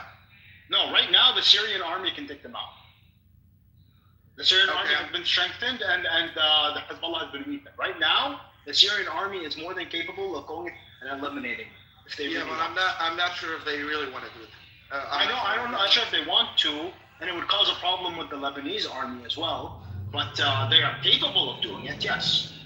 So I think like that's same concept of some Iranian are happy that Israel is bombing them because it's coming from that the enemy of my enemy is my friend. So when the IRGC or Khamenei is their enemy, they are okay with Israel to bomb them. No, I get that. But when you asked, just give me 1 second. When you asked Ali, like, what is gonna happen? What I think is after Khamenei regime collapse, Hezbollah will collapse as well, and you can imagine what's gonna happen in Lebanon when Hezbollah collapse. Hezbollah is irrelevant. Because that's the only relation that Lebanese have with Iran, right? Like they don't have any relations with them besides. Yeah, but that's irrelevant at this point. Hezbollah is no longer relevant, right? What I'm saying is what's going to happen to Iran after the IRGC collapses, or if the IRGC collapses, or if the reason why I said that because it's my concern. I'm in the region, affect me. So I think the only effect that will be on you is Hezbollah's. No, absolutely not. I'm listening to you. What else? So you have all the Shia in the region, right? Not necessarily just Hezbollah, just the Shia themselves. They are right now very fucking pissed off. So you see what they're doing in Bahrain, what they're doing in Iraq. That's gonna be a launch point, like a Shia jihad, in a sense, right? Against, and that's gonna cause a lot of havoc in the region. In addition to that, you're gonna have refugees flowing out of Iran, going to Iraq, going to Turkey, potentially Syria, potentially Lebanon, all over the region. That's true. That could be very true. Right. And in addition, the Straits of Hormuz, right? As long as they stay closed or insurance companies don't want to insure the tankers, that's going to cause a lot of problems for the region as well. It's going to skyrocket oil prices, which is good for some of the monarchies that sell the oil. But the people who need the oil, that's going to be a big problem for them. But what do you think is better for America? To make Iran just like the Gulf countries, their allies, or to see them in chaos and killing each other? What do you think is better for the United States? Well, it depends on who in the United States, right? I don't think American foreign policy in the Middle East is actually being dictated by Americans. I think it's being dictated by Israelis. I don't disagree and with that's that. And that's why I think that the Israelis don't want to see a powerful Iran, period. Because they're always have in the back of their mind that if Iran ever becomes powerful, even if they are allied to us, even if they are a puppet, they can grow enough to establish sovereignty and maybe one day oppose us. So I think Israel wants to see a fragmented Iran. Has Iran ever had, power, like sovereign power on its own? And when it did that threaten the U.S.? And if so, how? To a certain extent, yeah. Iran got quite powerful under the Shah in the 70s, especially after the Shah abolished effectively the parliament. But it's not a Muslim country, is it, right? It's just because of where they're located? Yeah. Because China has power, right? China's very powerful. The U.S. is not. They're not bombing China, right? They're not trying to get everybody underneath, like India. No, I'm talking about the Middle East specifically. So the U.S. has a problem with Iran gaining power because of its geographic location, and really that's it. Yes, and its proximity to Israel. That's why we're talking about how American foreign policy in the region is being dictated by Israel. How do we know that everything that they're doing being how do done? We know that they hate Israel? Like, what has happened between Iran and Israel that made them bitter enemies? Israel is not even an Arab country, right? Obviously not. Okay. So, I mean, just in plain terms, Israel wants to position itself to be the regional hegemon, right? And in order to do so, they have to take down all potential competition. That would be Iran, that would be Turkey, and that would be Saudi Arabia. And that's the only reason. Now, Turkey is actually a Muslim country, but it's not Arab. These are all Muslim countries. No, Israel is not. No, right? I know. All other countries in the region aren't technically Muslim countries. I mean, but Turkey is not Muslim. Turkey's Muslim, but it's not Arabic. It's not Arab. Correct. It's not Arab, it's Muslim. But it doesn't matter. Even if it's a Christian nation. They don't want any other powerful nations in the region. They want to be the regional hegemon. And in order to do so, they have to take down a lot of these countries. The countries with the most potential for... Just because other people want to gain power, want to like protect themselves? And yes. Okay, you said Turkey and... Turkey, Iran, and then to a lesser extent, Saudi Arabia and Egypt. But are they fucking with Saudi Arabia? Yeah, potentially, yes. I mean, there are allegations that Mossad agents were arrested in Saudi Arabia that were planning to bomb something. There are allegations that the Ras Tanura facility, the oil facility, was bombed by Israel because Iran is denying having done this, and Iran's been pretty honest about what they have and have not bombed so far. I'm sorry. Why are you giving the wrong information? What did I say that was wrong? Iran attacked the Saudi Arabia like a few days ago. There are allegations that it was not them because they're saying that they didn't do it. They did it. I'm an Iranian. We are starting a war with all over the world. Yeah. So they are saying that one was not them, right? No. We attacked Saudi Arabia. We attacked Oman. We attacked UAE. We attacked Azerbaijan. Oman was a mistake. So okay, this is actually a good thing. Oman, they said that we did this and that was a mistake, but we're not going to do this again. Because Oman was only done once, and they admitted that they did it, and they admitted that it was a mistake, and they Saudi Arabia, we did to Saudi Arabia. So Saudi Arabia, there have been several attacks on Saudi Arabia, which Iran has no problem. We attacked to Dubai and UAE. Yes, that's correct. So there have been several attacks. It's our power, you know. Rahman, listen to me very carefully. There have been several attacks on Saudi Arabia, which Iran has admitted to doing. In the case specifically of the Ras Tanura facility, this specific incident, they have denied doing it. Yeah, okay. Right? And Iran... We have denied it. We have denied it because of the political reason. But we did it. I don't know, man. And they don't have that much political leverage. There isn't much political leverage left in Iran, man. All over the world. We are a Muslim nation. Yeah, there's not a lot of political leverage left in Iran's pocket, so like, I don't understand why. What's a Muslim nation? Oh, God. Muslim nation, for example, Iran is a Shia country, okay? That was very rude. Whoever said that. Okay? And Israel gonna fuck Khamenei, himself, his son, and they're gonna destroy this motherfucking regime who kills the kids, and fuck Hamas, fuck Gaza, fuck all lefties, fuck who the motherfuckers who support this regime, okay? This is the Muslim country. Muslim countries are the killers. Muslim countries are the killers. Calm your nipples down. Calm your nipples down. Calm your nipples down, Rahman. Calm your tits. You can't say about the Gaza. Idiot. Muslim country killed 40,000 people in... Screw your Reza Pahlavi. Go suck his dick. Go suck his Reza Pahlavi's dick. Go. I'm gonna do it with a pleasure. When we got the country, you go suck Reza Pahlavi's dick, baby. You just let him do it with pleasure. You just said it. We're gonna take back our country from this murder regime, from this murder...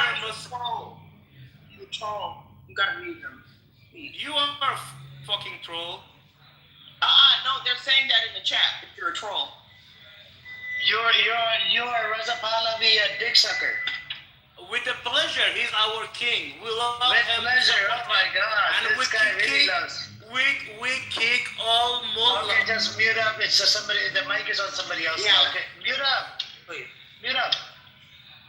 Then, Amir. Then you can Amir. come and predict mother. Move him. Okay. Go kick him. He won't shut up. He's just an idiot, man. Hey, Amir, did Iran do something specific to Israel recently, other than just, being sovereign and So Israel is trying everything in their power to hide everything. The reason why, because it's they're even during that 12. That's what I was telling somebody earlier. During the 12-day war, I don't know if you guys remember with Iran and Israel. I remember. There was a journalist. I forgot his name. He was from Gray Zone. They arrested him because what he did, he took pictures of the stuff that got destroyed, because of Iranian missiles or whatever, and he recorded that. He made a video. He took pictures. They arrested him. I think he was locked up for about a couple weeks, I think. And then they, finally they were let out. He had, had to go through his U.S. embassy and try to put pressure. He wasn't even a Palestinian. He's just a white American from America, And they let him out. And there's even a whistleblower from BBC. She was told as well not to, report any of this stuff during wartime. Try to keep it to the minimum, and it has to go through IDF, for approval before he gets released out to the public. So And they don't want to. you keep on removing Iranians just to push your own narrative. Amir, You just keep on removing Iranians from your room just to push your own narrative. When did I move Iranian? You just removed Rahman. Oh, Rahman it doesn't shut up. What do I do, Alex? How do I control it? So there are other people who don't shut up. No, I can bring them up. I can bring him, but if he's willing to listen and shut up, I don't mind. I can't summarize it for you, Amni. The way it's working out is U.S. and Israel attacked Iran. Iran attacks all the other Muslim countries. People in U.S. are protesting to stop U.S. attacks. Iranians are protesting to continue the U.S. attacks. But Iran is not attacking. Just let me finish the sentence. Iranian supreme leader dies. All these Muslims are But why would you attack innocent countries around you? Why not attack the country that attacked you? Iranians are celebrating. So you They can see are. how this narrative is differing from You see what I'm saying? your narrative and you guys. Wouldn't it make sense? Wouldn't it make sense for Iran? Let me answer this question for you, Reverend. Alex, can you tell me one country that Iran has attacked that does not have U.S. military assets and has not used those military assets to attack Iran from that country? Yeah, don't want even do it. Which one? Every single country that Iran has attacked has U.S. military assets and has used those military assets in one way or another in order to attack Iran. That Iran attacked, first they did not let U.S. use the assets from their country. Yes, they did. Second, Alex, why are you lying? Why are you lying? Why do you know misinformation? Yeah, so they actively campaigned to stop the U.S. attacking Iran. Oman was, for example, the main middleman. Qatar heavily campaigned against Iranian wishes, Iranian nation. Correct, Alex. That is the one country. Alex from Iran. Hold on, Alex. You have answered my question correctly. That is the one country. That is the one country, Alex, which was attacked one time. You have all imagination about what will happen. How about Saudi, Alex? How about Saudi, Alex? Alex, that is the one country that was attacked one time, and Iran apologized for it. Whether they attack them or not is irrelevant because look how many bases are actually surrounding Iran. So Iran is actually rechanging the map, and it's going to make all of these countries think differently about how it allows U.S. bases. Iran has redrawn the map. It's pretty much over. Iran is going to defeat U.S. violence. Look, I know the government support. Is Alex from Iran? Yes, I'm government supporter. No, I'm a person who actually just sees what's going on the ground. We're fighting a country for a foreign nation, and you're embarrassing, Alex. You're embarrassing yourself. And I know who you are. We know. We are at this point point of Oh, good for you. Good for you. You're Iranian. What's your point? What's your point? Alex, he's a celebrity, by the please respect him, okay? He's an actor. He's an actor, right? He's a celebrity. He's a celebrity. He's a celebrity. For Iranian government. No, not for Iranian government. He's a celebrity in America. I don't even know. Okay, can I say something, please, quickly, please? Yes.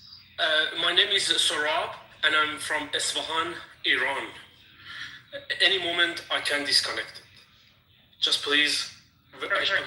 Sorry about my English is not very perfect, and apologize about my accent as well. God bless America. God bless Israel, and God bless Iran. God bless any country they looking. You're not Let me inside of finish, Iran, please. man. You're Please not let me inside of finish. Iran. Be quiet. No, And you're done. I'm exactly You're in after you in Iran. I'm exactly You're from Islam. done. You're done. Okay. Now you know I'm not This regime need to be changed. He's This inside the regime Iran. need You understand to in be the silence changed. of the internet. Sorab, there's no internet, bro. How the hell are you getting internet? There is the internet. There is the internet. I'm from Islam, and this regime need to be changed. We need to America attacking the Islamic Republic. We need this regime last 47 years destroying the Middle East. You are what they call a khayin. A khayin. You see what they did in the Syria. You see what they did in Afghanistan. They used the Fatimiyun. They used the Hezbollah. They put all the terrorists whole in the Middle East. Thanks Trump. He first step killed the Qasem Soleimani. But you know what Trump said about Reza Pahlavi? He said he's not a good candidate. Mahmoud guy, it's not even Iranian, he's the Egyptian guy. You guys are on a different path from Iranian. What's your point? What's your point if I'm Egyptian or not? The point is, you have no idea about Iran, and you keep on making these. I actually know quite well about their capabilities, and yeah. You're Egyptian. What's your point, my man? It doesn't Alex, it doesn't matter. You know why? Alex, look, it doesn't matter. You know why? I bring up. I talk about. I told you, the narrative Alex, hear me out, Alex. Hear me out. Good, you IMDb me. You Google search me, Alex. Hold on. So you're working for the intelligence? I found that you're Egyptian. What's your point? What's your point? And where are you from? Well, I tried to Google search your name. I got 1,000 different results. Yeah, I know, but And where are you from? You're happy that your country is getting bombed by a foreign nation? That makes Maybe you. from Hezbollah or from Hamas. None of those, except those, all the human can understand suffering of the other. Absolutely, 100%. Thank you. Even Egypt was what was it? Morsi, right? Wasn't he toppled, right, Mahmoud? He was. Yeah, and I think the West wanted to plant a puppet in there, right? Absolutely, 100%. Yeah, so Alex, these are live examples. Iraq, Egypt. Explain that to our narrative. No, but what I was saying to you is I don't have to be in the Let's just take a look. Let's just take a look at the one cause of every single country that's been destabilized. Who's the name country? We're not in fight with Israel. You are. You're right. What? Yeah, us, Libya. I know. Lebanon. How many countries in Palestine. Yeah, because are not in a fight with Israel. Okay, let me help you to understand a little bit better. If there's one person in a neighborhood that's starting the problems with everybody in that neighborhood, is that person the problem or is everybody else the problem? We see it. Okay, because you are a khayin. Just learn to speak Farsi with it. Okay, teach it. All right, so tell me how to say traitor in Farsi. Hold on, Alex and Amir. Mahmoud is an honorary Iranian. We have adopted him. Thank you. Well, honorary is different with being Egyptian and trying to make this false. Wow. Did you change the diapers, Fazi? What is that? When did this happen? I'm not Iranian. I can't have an I know him. I'm just kidding, bro. The Iranian nation. I mean, you guys should be proud of, against the biggest military power. No, we are the biggest military powers. All right, hey, did everybody hear about what happened in the Indian Ocean? That the What happened?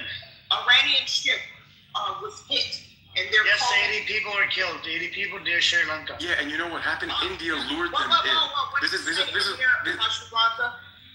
what happened. They something, brother. Sure, No, so it happened near Sri Lanka, which ended up killing 80 Iranians that were in that ship. Yeah, but they're blaming India for it. Yeah, because they were holding naval. I'm gonna say what happened. They were holding naval drills. Bullying something accomplished. It was exercises that the Iranians sent their navy as part of these exercises, and then America did a sneak attack. They shouldn't have happened. They weren't involved in the fighting over there. And yeah, they were doing naval drills with Hong India. Kong, and Iranians are okay with it. Man, I'm out. They're calling India like the traitor nation or nation of betrayal. Something like that. Yeah. No, but India is playing a role. Modi, that leader, that disgusting animal, he was actually in Israel trying to bow down to Netanyahu. So he's an animal. And he likes to oppress and suppress minorities in India.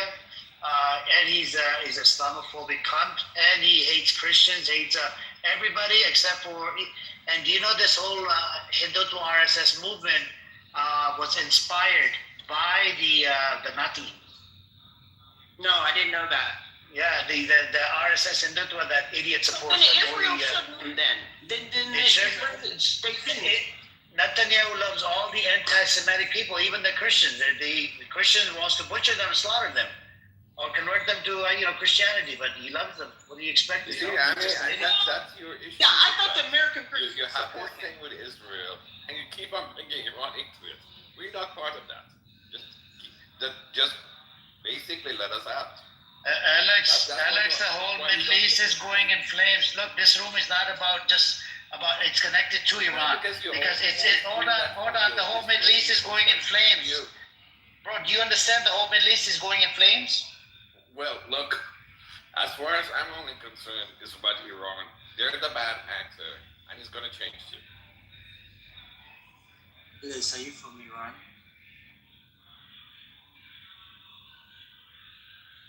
I keep on telling you, we will never fix your narrative. Are you living in Iran or you're living I see us Indian. I mean, like this actor, so Mr. Mahmoud or whatever. Alex, are you living inside Iran or outside? Israel. He puts Iran in the middle of it. You know what? Once all it takes is for the APAC to lose power. Right, they need to lose power, need to lose money. I don't know how, but that is what is going to stop Israel from being and having such control over it. Would you say that?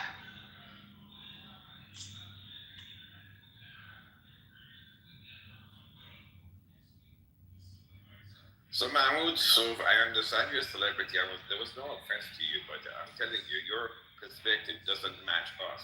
We have a different perspective, and you guys always try to bring your own perspective and put Iran in between that. He's an American as well, by the way. He's American, Remember what I said? but I presume his. Yeah, okay, but Alex Raza Pahlavi and the supporters are begging America to do the attack. It's not that. My tax dollar, Alex. Innocent civilian lives are at risk. Yeah, we are willing to pay the price. Yeah. But you have your crowd. That's the Pahlavi. Did you just say you're willing to pay the price? It's not Pahlavi. You keep on what do you trying mean you're to willing to pay the price? Yeah, he doesn't want to sacrifice his family members. But the whole issue is the will of a nation, not a person.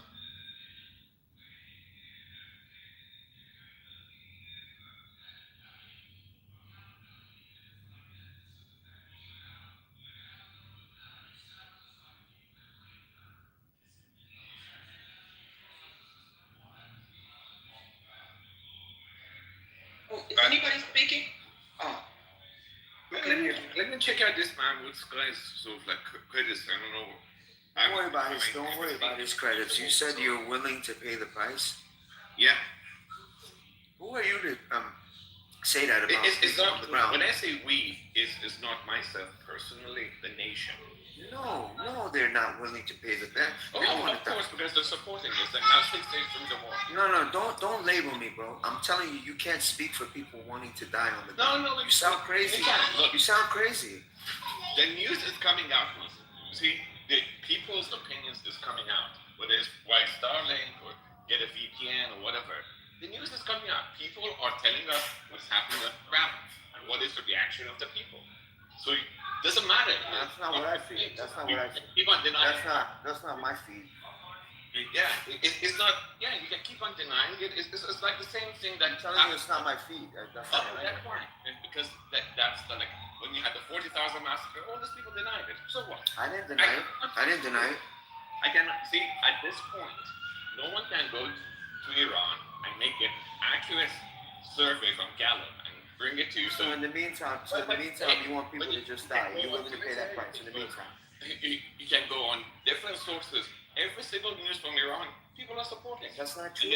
That's not true. And by the way, it's not a pretty war. It's pretty devastating war. Yeah, but your president, your friend Trump says it's not a war. What's the price? Well, just saying that we're willing to pay the price sounds nuts, bro. It's very, very, very, very insensitive and spoken from a place of privilege. I can't believe you said that. No, there's a place of privilege. We're all in the same damn boat. I would never say my people. It's not because it's not an easy decision.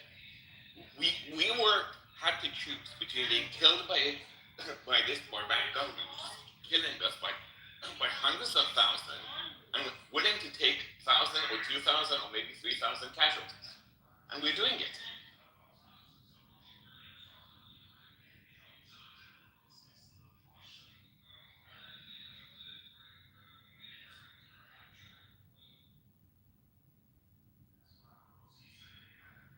Yeah, as I said, the problem with Iranians is they don't fit into the regional narrative. I mean, I see where you guys are coming from, whether you're Egyptian, Syrian, or Palestinian. You all guys have your own grievances,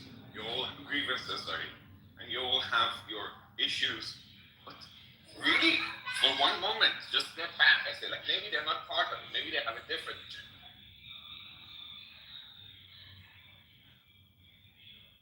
Yeah, man, I'm not concerned with the agenda that Iranians have for themselves. I'm concerned for the agenda that America. Yeah, but your stories are kind of like fertile imagination. And by the way, Bangui are not running to the border. They're not even leaving their cities. As a matter of fact, we're all kind of looking forward when they can come back and try to invest in that damn country which is being destroyed as we speak.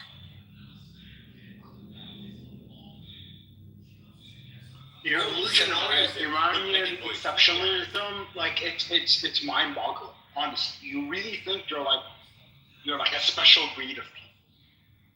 It's truly disgusting. You're worse than we've shown that we are different. Look at no, you haven't actually. You've shown that you're exactly the same. Went and started to ask Israel and US for help. None of you guys would ever do that. Alex. What are you talking about? Alex, hold on. The Alawites did that like 6 months ago. Alex, the Iranian people want the same thing the Gazans want. Food, water, shelter, freedom, liberation. Exactly. It's the same but thing. we're willing to approach it differently. These people have a major grievance with Israel. And I maybe even rightly so. But the whole point is, we're not part of that conflict. And they keep on dragging us into it. They're not dragging you into it. They're saying, look what they did to us. Do you want the same things to happen to you guys? That's what they're saying. They keep on no one says the fact that Israel is about 2,000 miles away from Iran. That the Iranians really have no fight with Israel like you guys have. It's the nature of the beast, Alex. It's the nature of the beast. The nature of the beast. If they did that to Palestinians, what do you think they're going to do to us if they wanted to? This whole narrative of the beast and stuff. A snake is a snake, bro. This Iranians, like, you have this imaginary enemy which we don't have. It's not going to work anymore. This has been the narrative of the Iranian government, and it has really cost the nation dearly. What are the reasons that people are pissed off to get out of that narrative?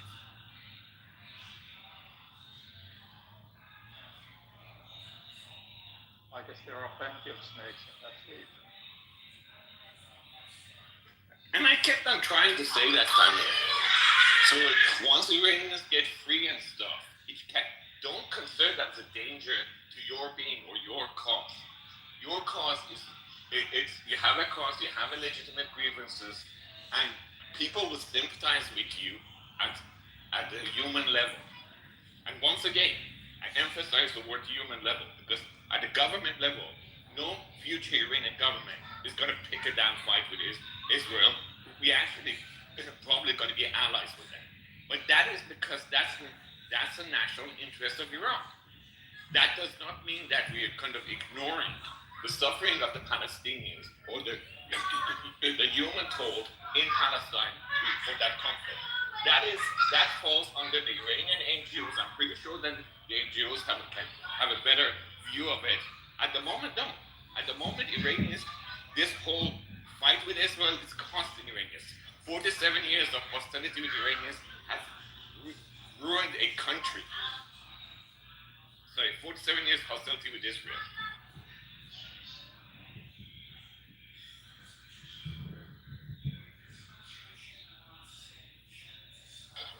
But is that really hard for you guys to understand?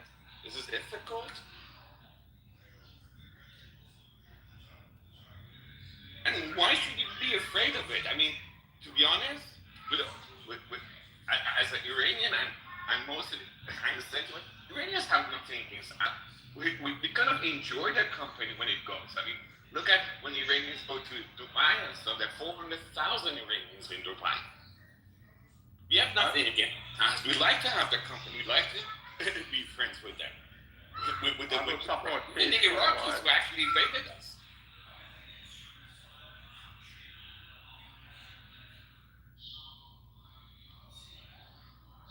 Alex, was the West involved in your 79 revolution? I'm sorry, can you repeat your question? I said, was the West in during your 79 revolution?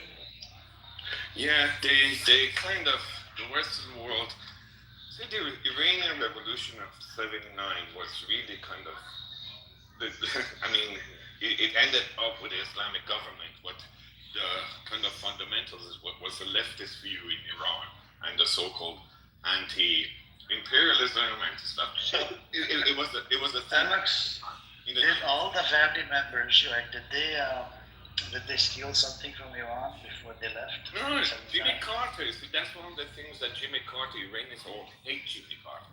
Jimmy Carter backed Khomeini because in his stupid leftist utopia, he thought that it's time for Iran to change from monarchy to a presidential, and the man he fucking chose for that was this idiot which completely destroyed the country. That's one of the reasons Iranians particularly hate Jimmy Carter. You ask every single Iranian, they consider Jimmy Carter not only one of the worst presidents, one of the worst people who ever had to deal with Iran. He ruined this country.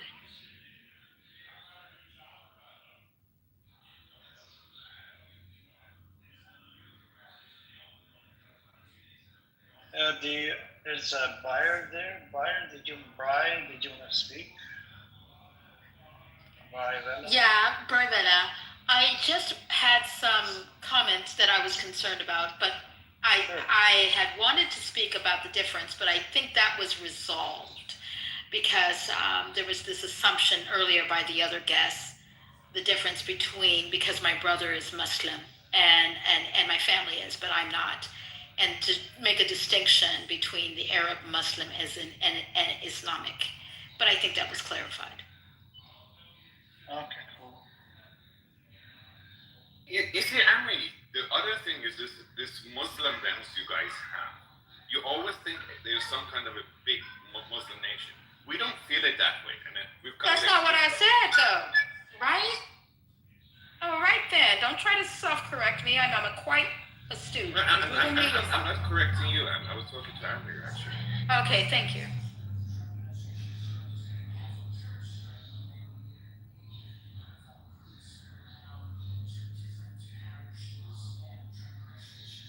Yes, but I did. About forgetting all this hate. Yeah, so Barbarella, so what's your take in the Middle East? My take is one that can be very complicated because I agree that Jimmy Carter, from the perspective, right, was a failure because he backed the wrong regime. But you have to know the history that the CIA propped up since the late 60s, 50s and 60s, the Shah anyway. And so this false allegiance, I feel like it's just that the Iranian people need to find their own sovereignty and use the money that is frozen by the U.S., by China, which I think is almost $100 billion to reset up and repatriate those Iranians that would like to go back and help build an infrastructure. But this requires a level of streamlining and getting a government that is open to fostering business, but also creating a humanitarian safe zone. But again, I am of a mind that by playing in the Western hands, because I'm very transparent, you're going to set yourself up for failure because the CIA is not your friend.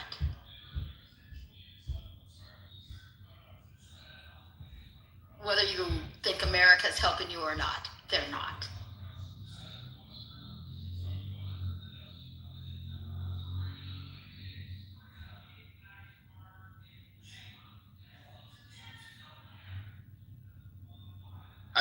I think people are kind of resorting to too many boogeymen and something like that. See, the reality is, like, Iranians are not that naive. No one's saying that, for example, the US help or the Israeli help is because of the freedom for Iranians and they love us so much. No, that's not the case.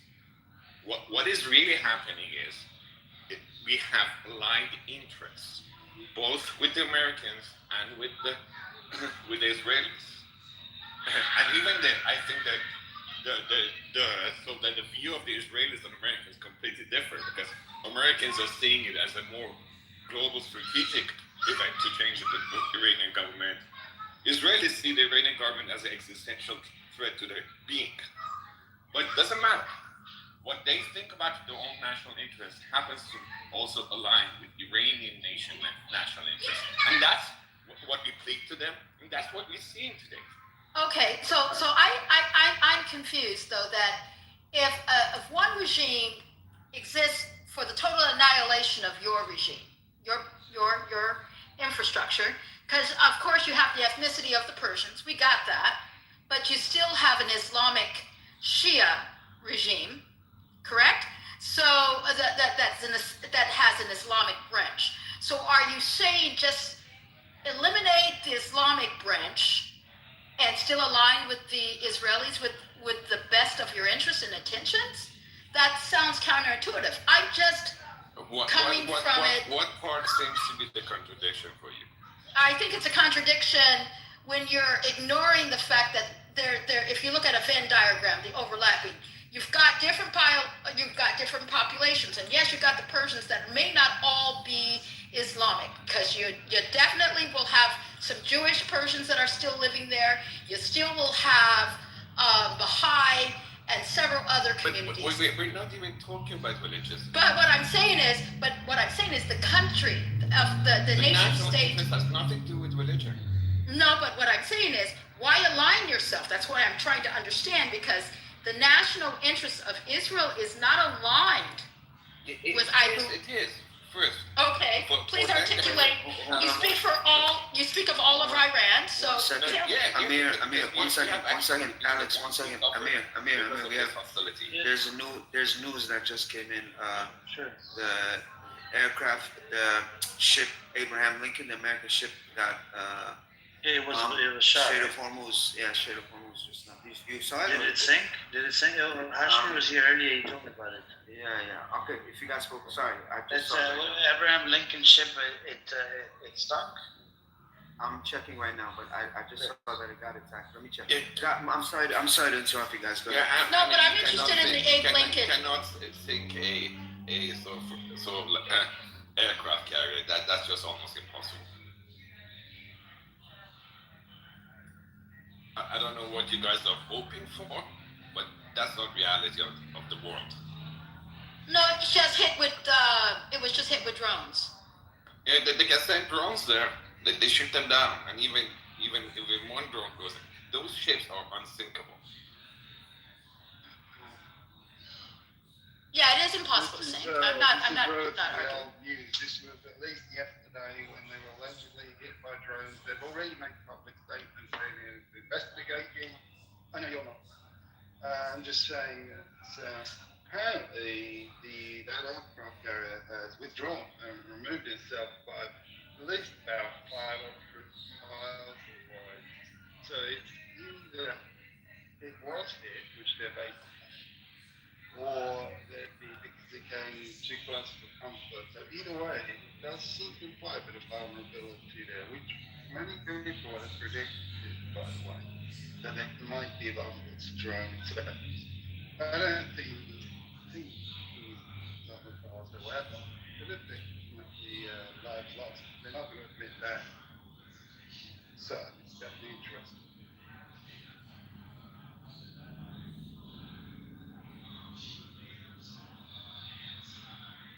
The firepower of U.S. versus Iran is just not even comparable. It's so uneven fight.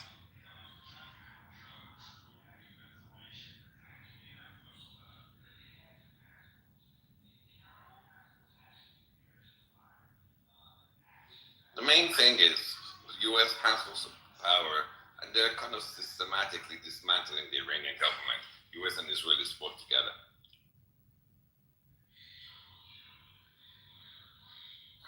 Most of the Iranian security forces and the anti-riot forces, everything, they're now homeless.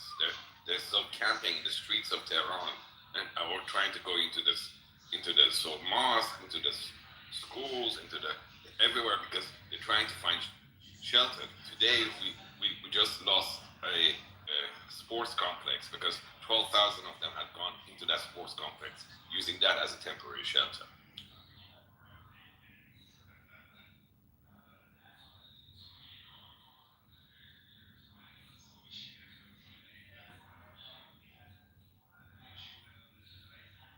It's happening. So like whether people like it or not, it's just day by day.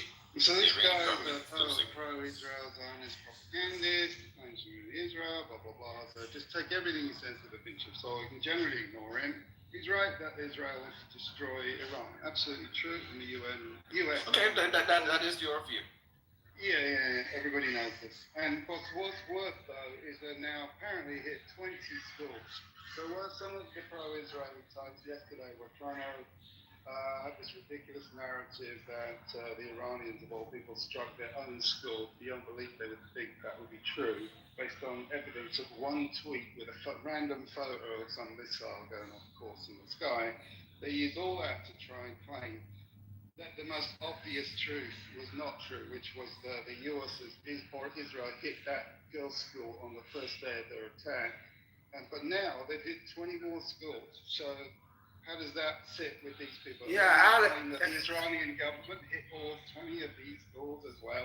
Yeah, ridiculous. Alex, you said that. Yeah, to his point, Alex, you said that Iranians are not naive and they know that Israel is not there to save the Iranian people. So what are they there to do?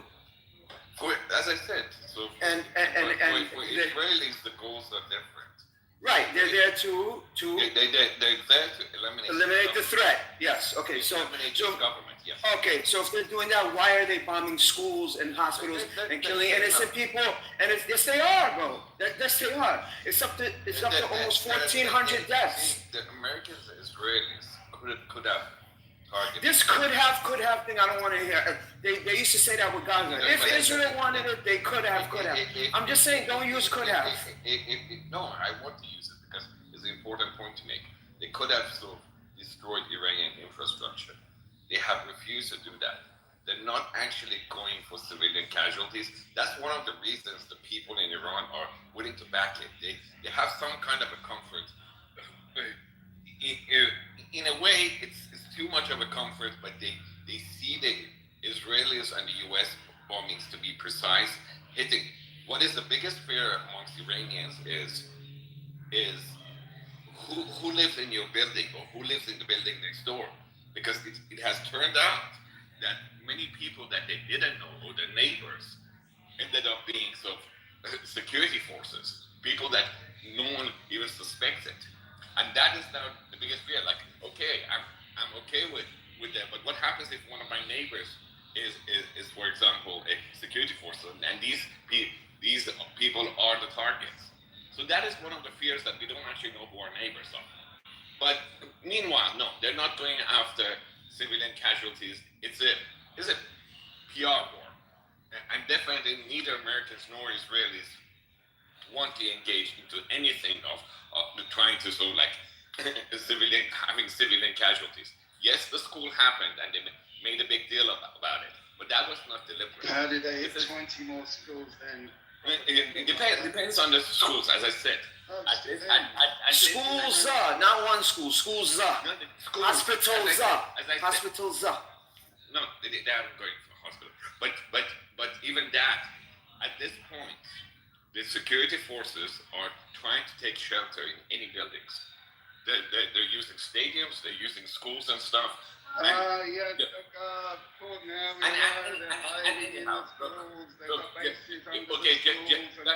Yo, Ralph, insert Zionist tactic 101 here. Okay, so you guys think that, that's fine. The main point is, the main point is for the people in Iran, the people on the ground. Yeah, you're a propagandist. Everybody's bored. Yeah, I'm a propagandist. But the most important part is how the people in Tehran feel, because at the moment they're still feeling safe. And how do you know, Ralph? I'm just curious on how do you know what the people on the ground feel? Because my advice to anybody out here in this room is be skeptical of everything you hear.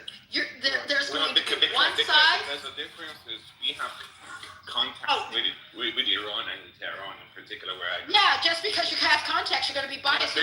Because I speak to the people on the ground, and this is we're going to be biased to our family members. Yeah. So that doesn't make your information right. This is the dominant feeling amongst the people. They are feeling safe enough. They're not. You see, last time when we had the 12-day war, also it was exasperated by the fact that the president of U.S. and Israel said, like, leave the city, and everyone left. No one is leaving Tehran this time. And the amount of damage, bombings, is like 10 times worse. They tell me that. They say, like, it's nothing even compared to a 12-day war. It's much more fierce, much more destructive. But people are holding up for the last moment that President Trump has promised them, that when is the time to come to the streets. I still disagree with you, because that is your comfort zone, your people that you are talking to that are giving you their best, their version. That doesn't mean your family and your context speaks. Can you let me land? I just let you land. That doesn't mean, so I take your opinion with a grain of salt.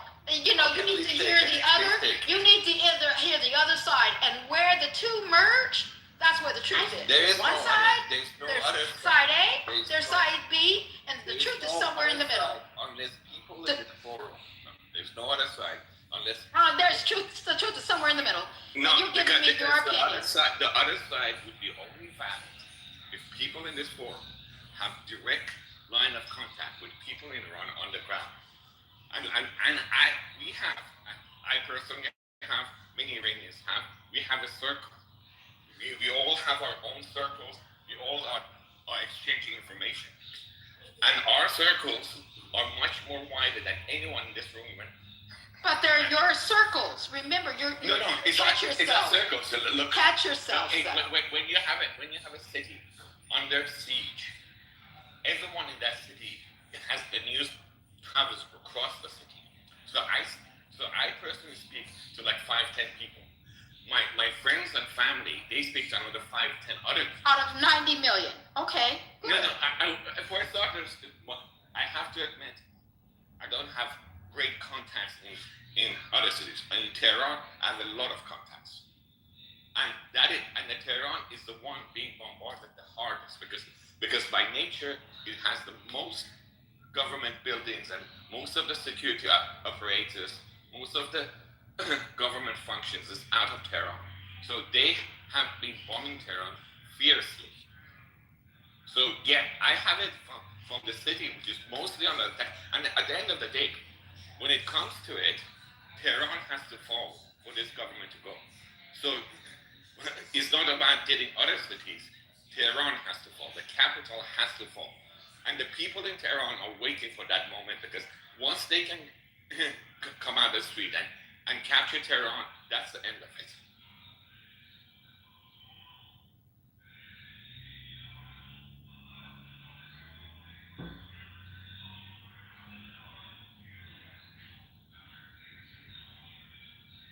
So if you guys have a better network than my network, please feel free. But don't just come and tell me, oh, I don't know, man. I don't believe your opinion, so don't believe it. No, I used to be in intelligence. I used to work, and you can look at my job. You can Google me, do my name research. I'm a professor, and I work in tech, and I used to do business, and I work with sanctions. So I'm quite familiar with what's going on. My only concern is that because you're in intelligence, you don't validate all your sources. Your goal in intelligence is to look at both sides and know that there's going to be propaganda spread on both sides.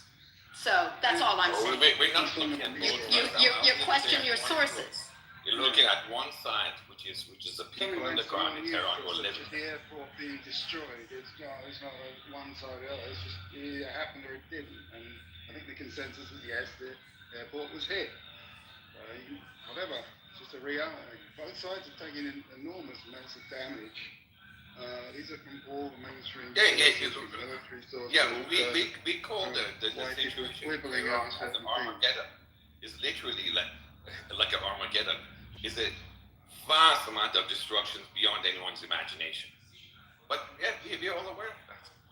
No, it's not beyond anyone's imagination. I've been predicting exactly what's unfolding for years and months. Yeah. You're not various dumb. sources, including military planners. Yeah.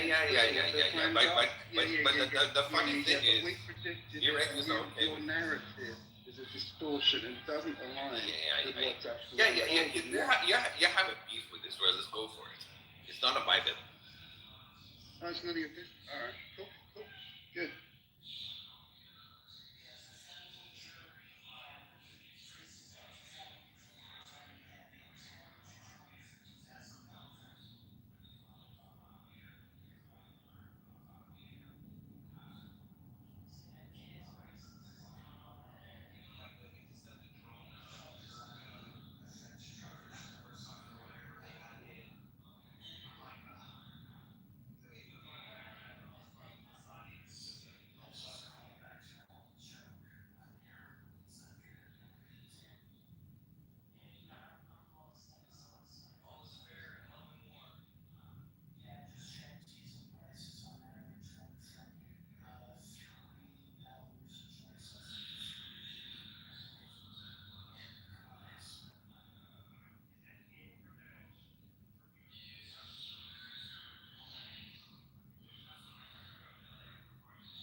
Why did the conversation die? Just because I didn't want to listen to sort of whatever Rolf's daily Israeli rant. So let's move back, like Iran, war, all these goodies. People like thirsty, I guess. They use all the arguments. So instead we have to hear your pro-Israel propaganda instead of my anti-Israel rants. Okay. Unabated, continual pro-Israeli propaganda. People expect you to put up with that shit. I think the argument that Alex has said that Iran and Hezbollah are so distant, they could as well be friends. Yeah, we're not part of that Israeli-Arab conflict, which is very real.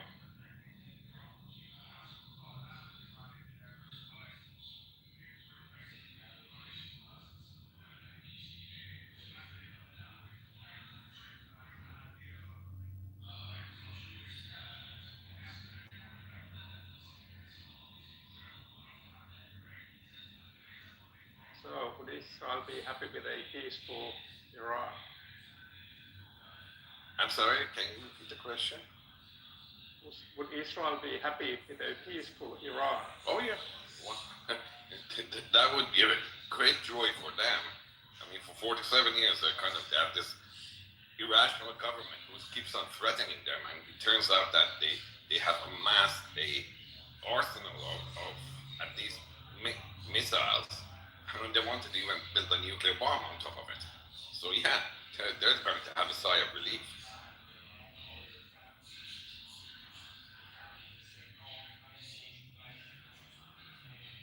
Well, we will see a regime change in Iran. It's not that obvious. Right now there are no signs of that happening, but that might happen. The government of Iran is being dismantled bit by bit. As I said to you, so like all the security forces, they don't even have now barracks. They are now camping on the streets of Tehran, behind buildings in alleys. They're putting up these camps. This is just ridiculous. Like they don't no longer have even barracks, and one day will come. So either a drone comes and takes them, and then people will come in the street. I think that considering the experience they had in last month when the government forces massacred 40,000 people, this time they're trying to weaken them as much as possible. That when the people come, it's not going to be a repeat of a 40,000 massacre. Yeah, I guess that is what Israel and US hope for, but there are limits to what they can do. Well, one thing there will not be boots on the ground. There will be not boots on the ground, and that means that you cannot do everything with the airplanes and bombs. So that means that the war has to end at some point. And then can you create a room yourself and loop yourselves up with each other? Don't loop yourselves up in a private room. We don't want to hear this shit. Okay, so you bring up your stuff. Thank you. You should bring an alternative. You can loop each other up in a private room. Go on. You're on the sixth day of Go on. Good boys, go on. Take your lead. I would welcome also other ideas. Take your lead. Please, and go and loop each other up. Please bring your ideas as well in the game. I don't need to share my ideas with scumbags like you. Okay, so take your leave. Yeah, this is a room about Iran. You can go and take your leave. If you like. Look at the title of the room. Yeah, and it can be, well, we don't really care what the title is. You two can leave.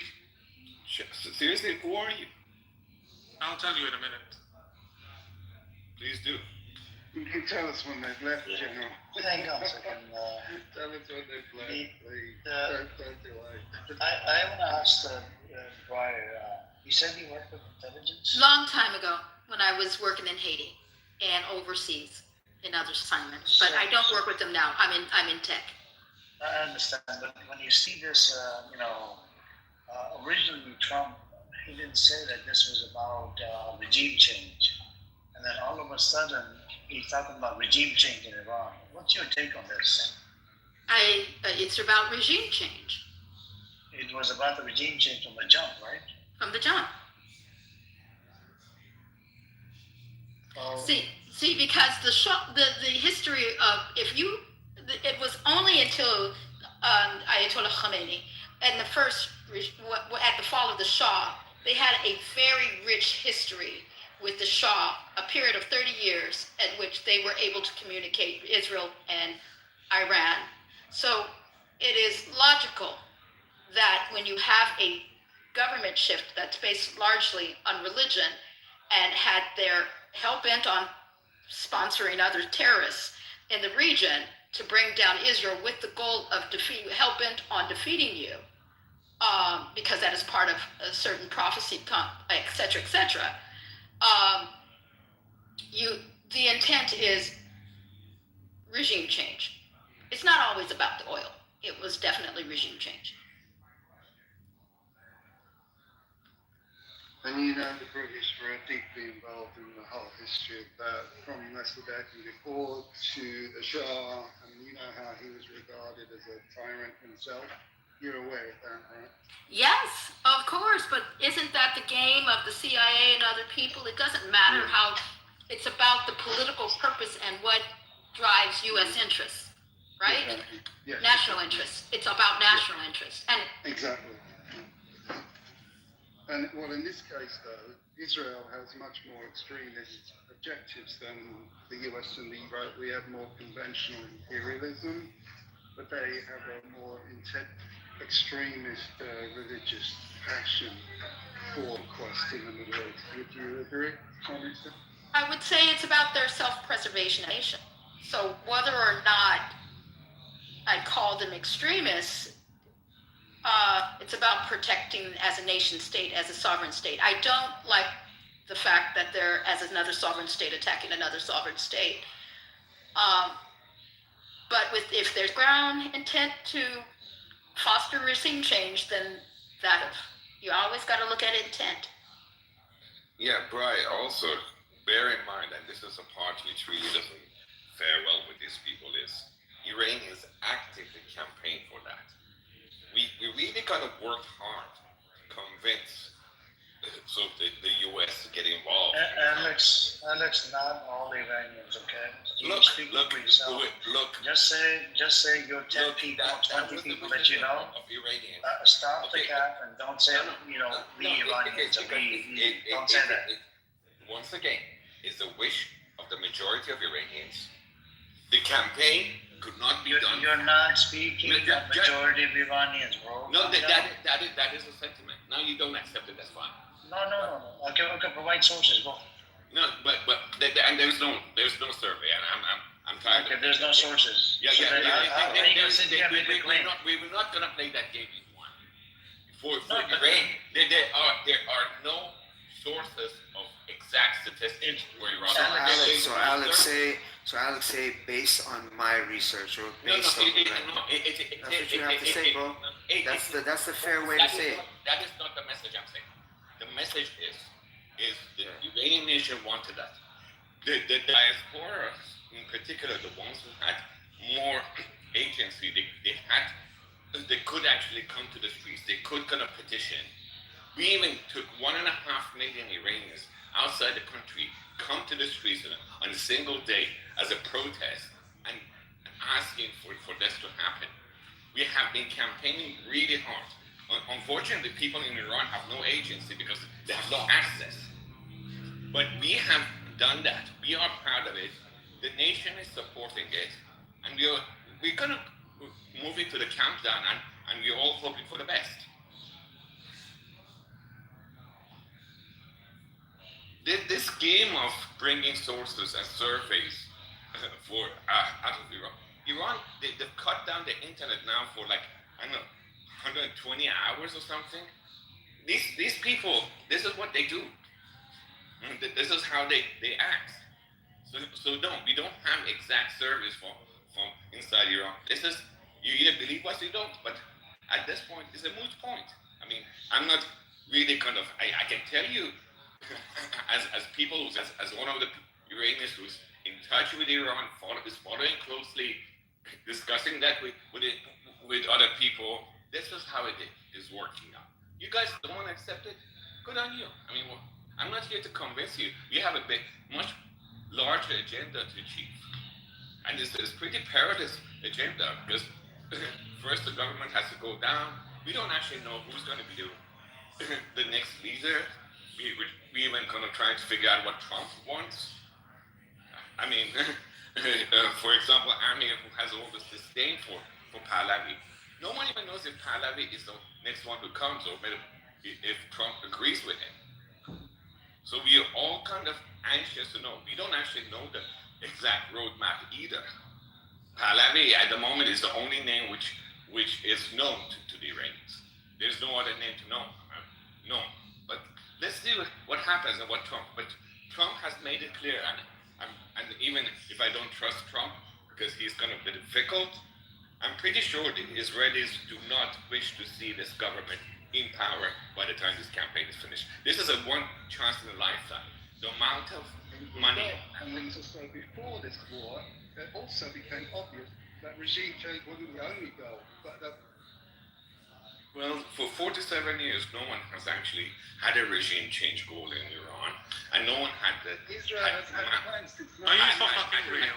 Do we have to listen to this bullshit, this monologue bullshit? Yeah, and I haven't. No, we don't have to listen to it. Shut your face up. You barking just- like you're a beast just without sitting there anyone actually insulting contesting people your point. without even offering a single point of view. Complete monologue. Yeah, I know. You're I'm the literally monologue. looping yourself. The room keeps on going on, and you don't actually say anything. You're breaking up, Rolf. Rolf, you're breaking up.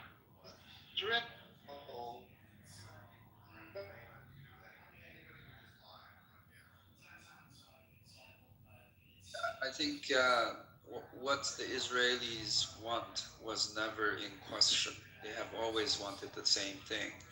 It's irrelevant because they always wanted regime change. But I think the real question is... They never had the opportunity of it. Exactly. The real question is not what they want. The real question is whether they are going to achieve at this time. No, what I'm saying is that there's a lot of resources, tigers. As the time goes on, it's looking increasingly less likely. Okay, that is good. See, that's the different point for us with the government being dismantled by that. It's looking more likely than ever. We've never been that close. That is true. It is close, but it is not guaranteed. Nothing is guaranteed. That's what that was my statement of saying it's a perilous journey. I want to ask, For some reason, the Iranians can feel this one is happening. Hold on. Amin is here. Hey, Amin, how you doing today? Hey, Andrew.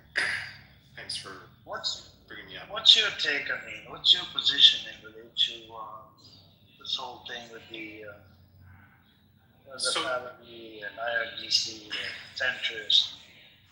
I don't know. It's difficult for me to comment on it because my family left Iran just before the 1979 revolution, and I think there's different groups outside of Iran in the diaspora.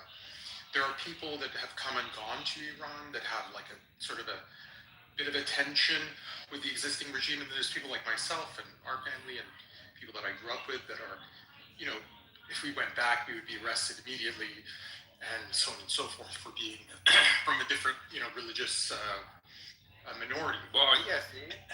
Yeah. I'm Baha'i family. So, Baha'is, for example, have been persecuted in Iran since the 1850s, 1860s, and being killed. And so, there's different groups of diaspora that have a different concept of what they want to have in Iran. And, as things get worse and worse in Iran over the last over the last decades, you have university persecutions, you have different groups, and now the public, the general public in Iran, anybody that stands up or resists the regime is kind of being punished and imprisoned. And so, I think there is a very big diversity within the diaspora, and then also within Iran.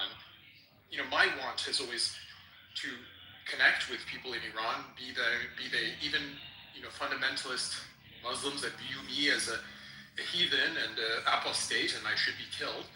I would like to, know where they're coming from, and to figure out if there's any common ground and if there's a possible way for us to live in harmony. I don't expect people to convert to my belief system. I don't expect to have to be forced to convert to their belief system. And I think historically, Iran has been a group of disparate cultures, religions, and so on and so forth. And we should try to aim for a unified thing, just as people agree about not killing each other, not stealing from each other, and so on and so forth. This kind of fundamental set of rules that we can all live by. What concerns me in all of these rooms, be it Pahlavi, be it IRGC, be it anything, is that, people are harboring a lot of hatred in their hearts and, wishing on each other. And I think that's really what we need to confront first, is trying to come to a peace within ourselves if we can. Otherwise, how are we going to live together? And that's really where that's all I kind of want to point out. And I'll leave it there. Yeah, at the moment, the emotions are raw.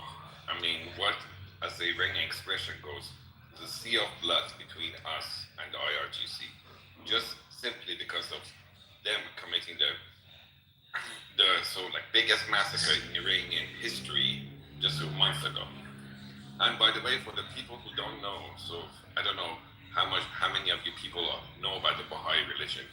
These people, the Baha'i faith is, I mean, not saying that Iran was kind to all religions or this government was kind, but I mean, there were subtle discriminations or even more than subtle discriminations against different religions in the last 47 years. But in the case of Baha'is, it's not just discrimination.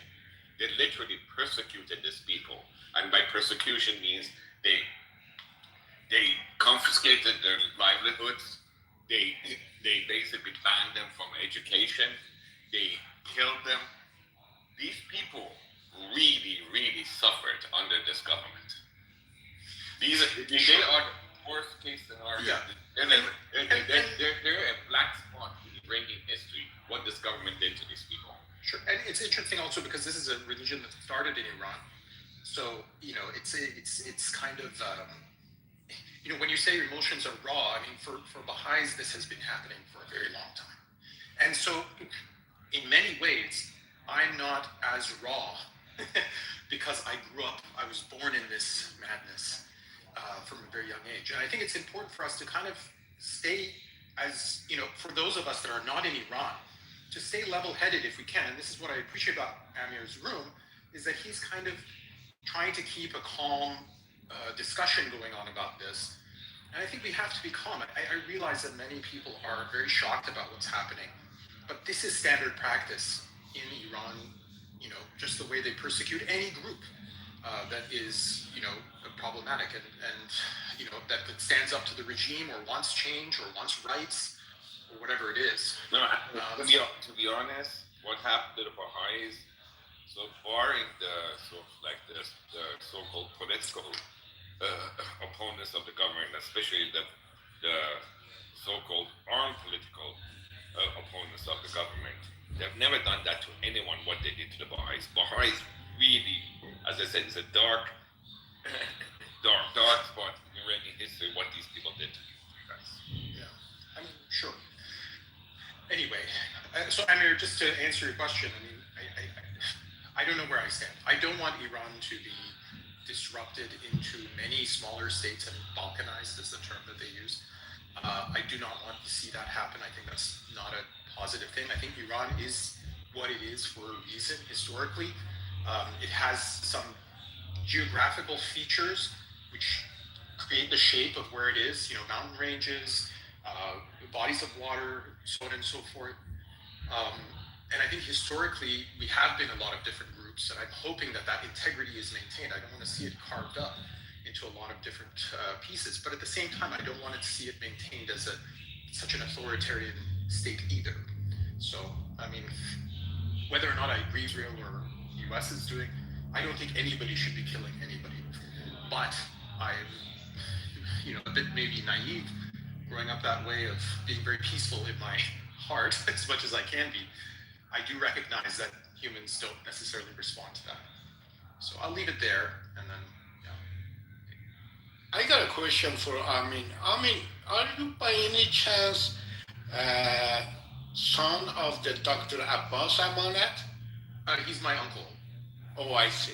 Yeah. He is the only historian that within Iranian society that does not have even a bit of chauvinist culture. He is really fantastic. You should be proud of him. Yeah, I just saw him the other day actually, and we were talking about what's happening in Iran, and he's very concerned. Very concerned about the damage that's going to be done to the country. Sorry, he was supposed to give a lecture in equality. The last Sunday, he did cancel that lecture. I love him. The guy is fantastic. Thank you. Yeah, Cyrus, I was just curious, when you use the word chauvinist, what did you mean by that exactly? There is, hold on, there is some kind of, within Iranian society, a bunch of these Persians, they think Iran belongs for them. All of us, I'm coming from Turkish ethnicity, we are about 35, 40 million within Iran. I'm from Tabriz. the other guys are Kurd, the other guys are Arab, the other guys are Baluchi. They think they own Iran. Iran belongs to them, and we all are tenant for a temporary, or for example, people like me, Genghis Khan attacked Iran, changed our language. Otherwise, we were a pure Aryan race. I don't believe any of those things, my friends. Those things are all fake news, came to Iranian society. You can ask this guy's uncle, Dr. Amana, only last 100 years.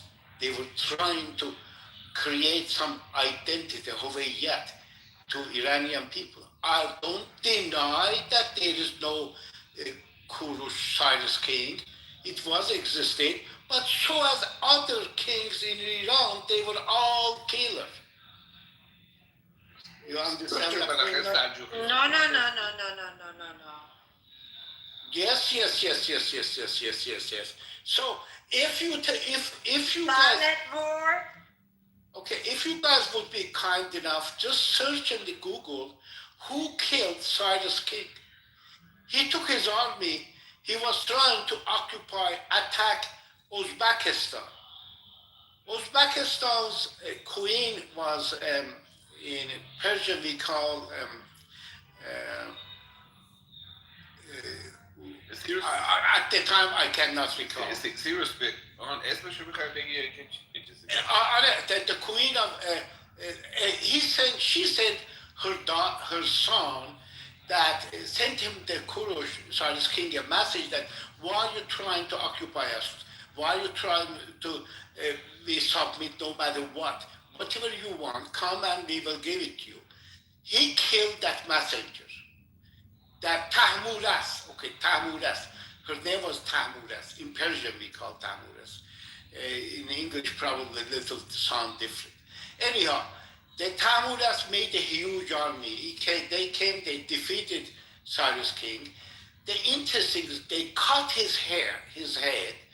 They took it to the area that they kill, usually pig, all kind of animals, and they put that inside the bath of the blood.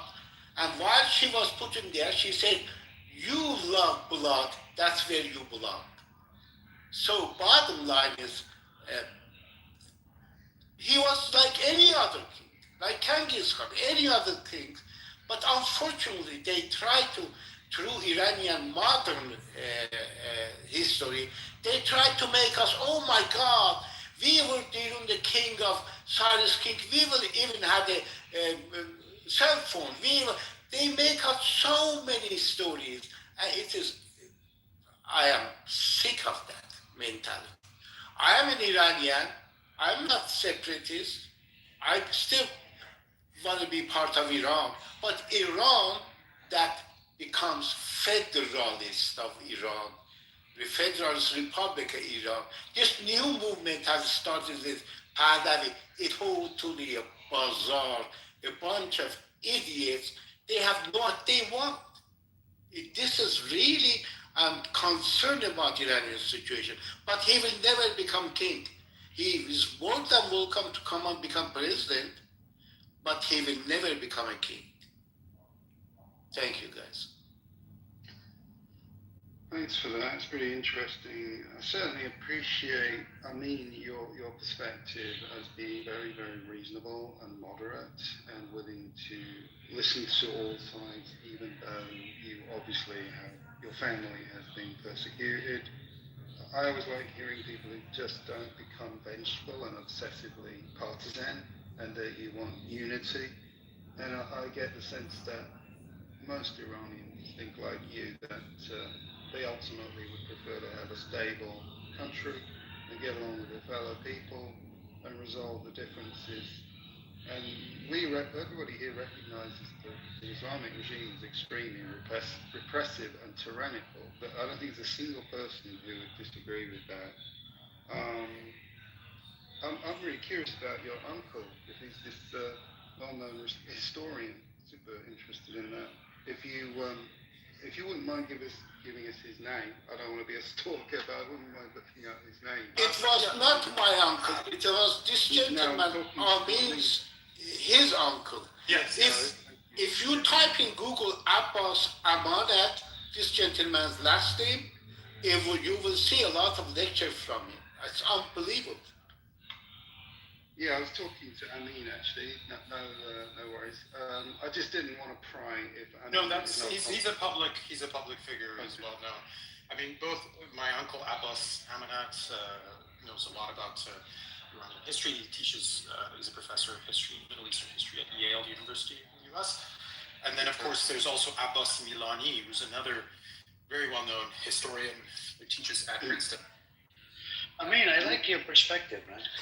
You sound like a sane person. I believe Milani is actually at Stanford. Unlike some of the Abbas Milani, friend of mine, I know him inside. Yeah, I just want to say something to Amin. You sound like a very sane person, but unlike some of the Raza Pahlavi supporters here.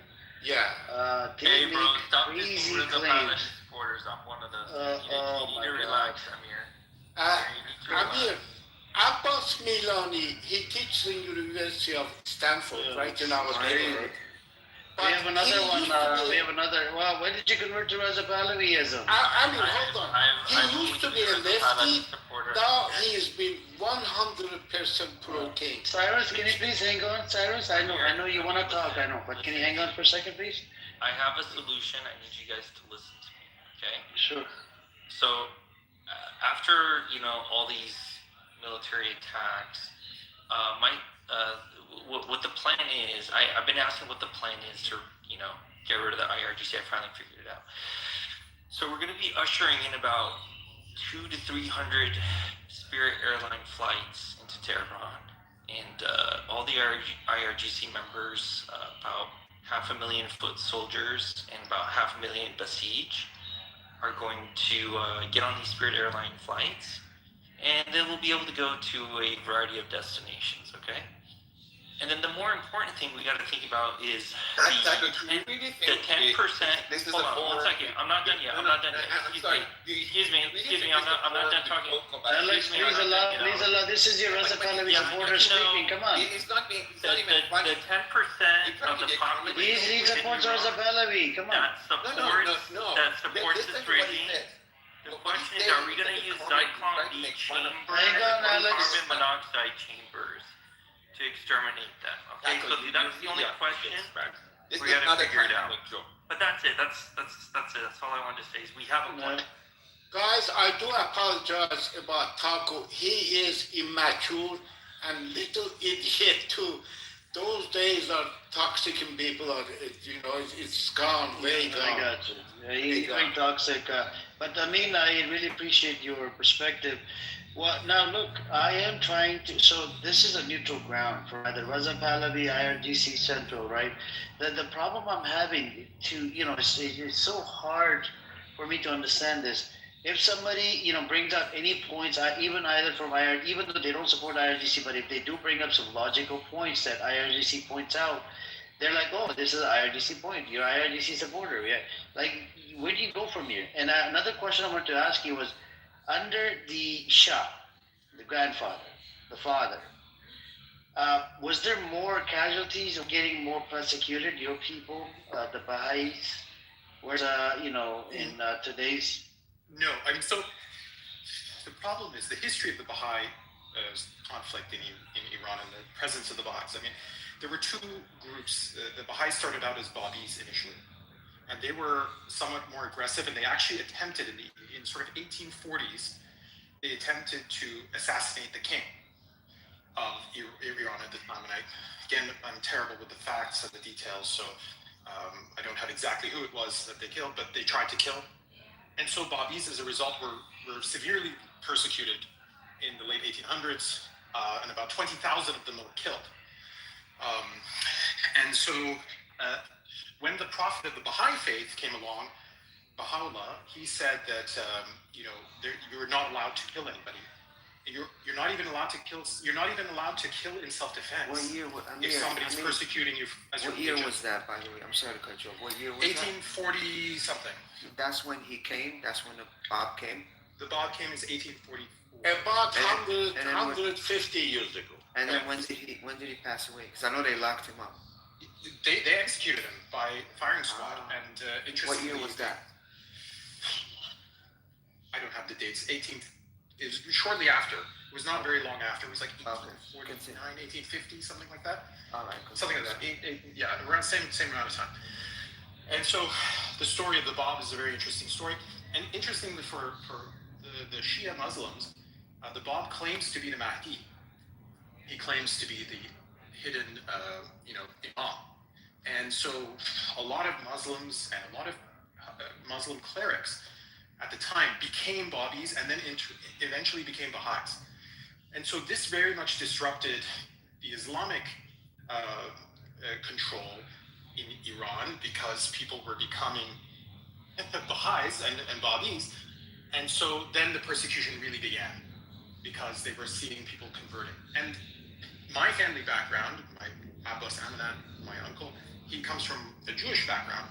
They've been Baha'is for several generations. My mother's side comes from a Muslim background. So I have these both sides in my genetics. I'm both from a Jewish background and an Islamic background, but I've been Baha'i for several generations. And so I see and I feel the pain of both of these groups.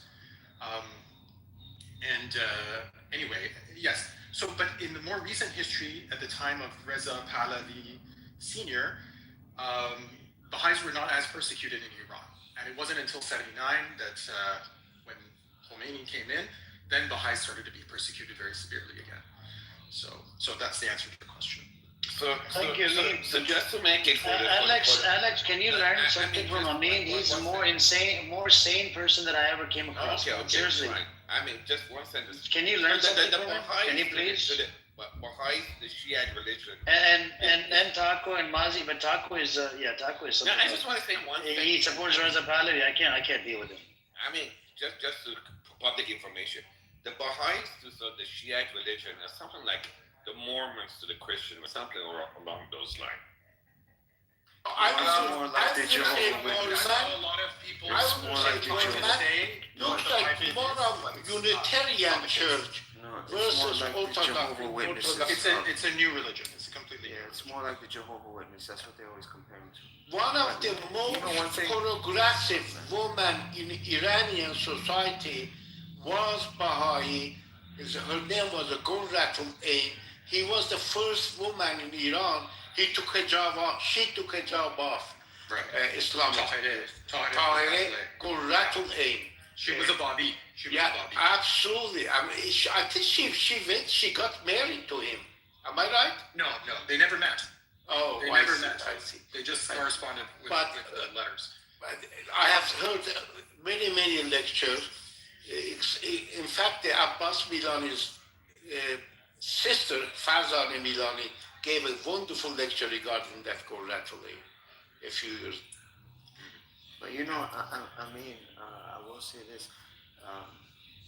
Aside from how the government treated the Baha'is in Iran, the Iranian Muslims never really had that same sentiment toward the Baha'is. Because growing up in an Iranian environment in New York, there wasn't many of us, but we did have our schools, we did have our Islamic teachings. And anytime, even when I went to Iran, anytime Baha'is came up, the things that I would consistently always hear, they were persecuted and they're good people. Every single time, without fail, they're good people. Yes, they were persecuted.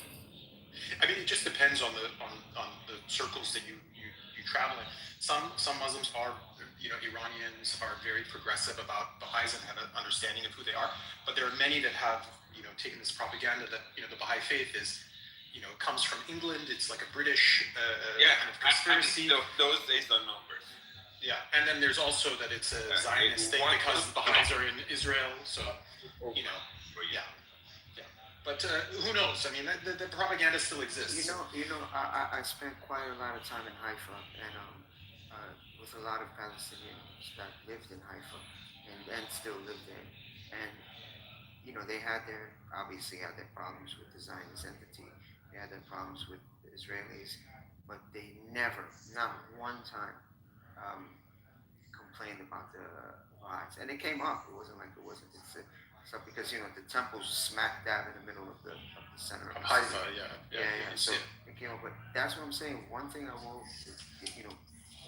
give you about the Bible, from the Palestinian perspective. Again, this is my experiences, or from the Palestinian perspective. Every Palestinian ever that vibes came up, to the Iranians in Iran who were Muslim, or the Iranians who were Muslim that I grew up with, in my upbringing, they never complained about it. They always stressed that they were good people and peaceful people.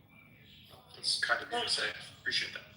Let me talk about the history of Islam that coming to the Iran. In the history, the Iran occupied by the Arab nation, that Islam coming as their religion, and they have to follow that religion. That's why the minority at that moment in Islam was Shia. So the Iranian in the history, in some point, working on the Shia to bring it as a majority of the Islam in Iran to just fight. This is incorrect.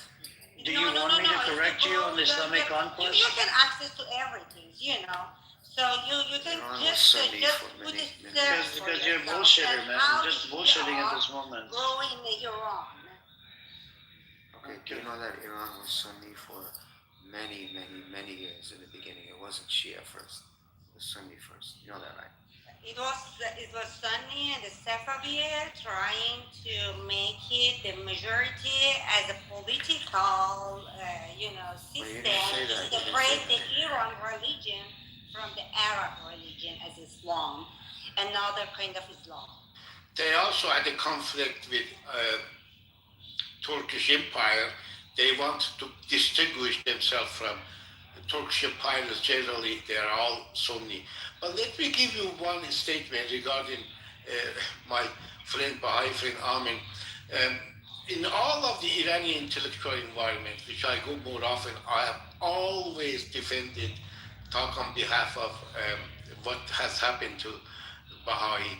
I am from Azerbaijan, but when it comes to Azerbaijani national identity, language within Iran, as soon as I try to say that this is wrong what they do with Turkish people in Iran, those Baha'i that I always try to defend them, they come up, they say, oh no, immediately you're trying to break the country, this, that, and that was not right.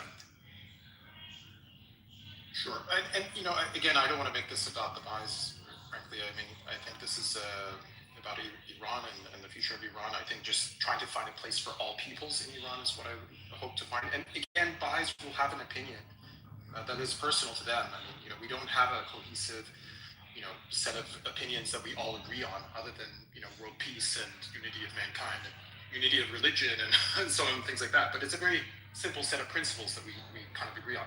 That's just that person's personal opinion. So, I'll leave it at that. Yeah, no, I'm just, so, I mean, when you, now the IRGC, do you support the attack on Iran by America and Israel? I mean, I really, I don't know what to say about it, to be honest, John. I mean, in some ways, there is a bit of a hope that things will change and I could, let's say, go back. And from a completely selfish perspective, for myself, that I think to myself, oh, maybe I can go back to Iran one day, my home country, which I haven't been there since I was 3 years old. But the destruction of Iran and the killing of Iranians, I don't want that to happen. I also am suspicious of their intentions because the U.S. has meddled in Iran so many times historically. They disrupted the, the constitutional revolution. They put in Pahlavi. They disrupted Pahlavi's rule. They, supported bringing Khomeini back in. So again, it's very hard to be, not suspicious of American intentions in the region, especially after the Gulf War, right? with what they've done. So I don't know. And the American government and the way that the dynamics are in American politics with these 4-year terms and whatnot, it's very hard to figure out what they're trying to do. I think people expecting Trump to state, oh, we're not going to do regime change, but now it's about regime change and so on and so forth. I mean, expecting a U.S. president to give you directly answers or direct intentions in a war scenario, I think is a bit of a strange expectation to have what they're up to. We don't know what they really want. That's true. And yet at the same time, my want is for Iranians to unify, to figure out a common ground that we can all agree on. Be you Pahlavi, be you Islamic State, Islamic Republic, or if you are Kurdish, find a common ground. Find a common ground. Let's unify. Let's find something that we can all work together with, and we don't need to rely on foreign interference. As Baha'is, we are supportive of our Islamic brothers and sisters, our Christian brothers and sisters, and our Jewish brothers and sisters. We believe that all the religions are trying to solve the same problem, trying to understand what existence is and what our role it is and how that we can, honor the spiritual aspects of our existence. So I have no desire to eradicate any group based on religion or ethnicity. What do you think about Israel doing the attack on Iran? Again, I don't know. I mean, the current government in Israel, what can I say? They are a bit aggressive. I understand Israelis. Yes. Would you say they're baby killers? Would you say they're baby killers? No, there's documentation to show that all of these groups, U.S. government, Israeli government, and the Iranian government, and even the British government, we are seeing that they don't seem to care very much about children, and they are willing to let them die. I mean, that's something that this is the problem that I'm trying to say, is that we're looking to governments that have blood on their hands. All of them have blood on their hands. Yeah, that's true. And then we're looking to those groups to come and resolve and create peace when all they know is war. Whereas the people that don't have blood on their hands, people like ourselves in this room, who have never killed anybody, I don't know, maybe somebody has in this room, but it's the problem. I don't know about Alex. I kill a hamburger, like a meat hamburger. Exactly. And I don't know about Black Rabbi either. He thinks everybody's terrorists, including the Gaza. Exactly. So I'm just saying is that the people that have no blood on their hands, we have no power. And we are the ones that maybe need to get together and really implement democracy. And this is my fundamental question. Are the people in Iran ready for democracy? They've been under different types of extreme rule for 100 years, be it the Islamic Republic or be it the Shah before that, who was quite strict at times. And, there's always been a very strict rule in Iran. So do people understand what democracy is?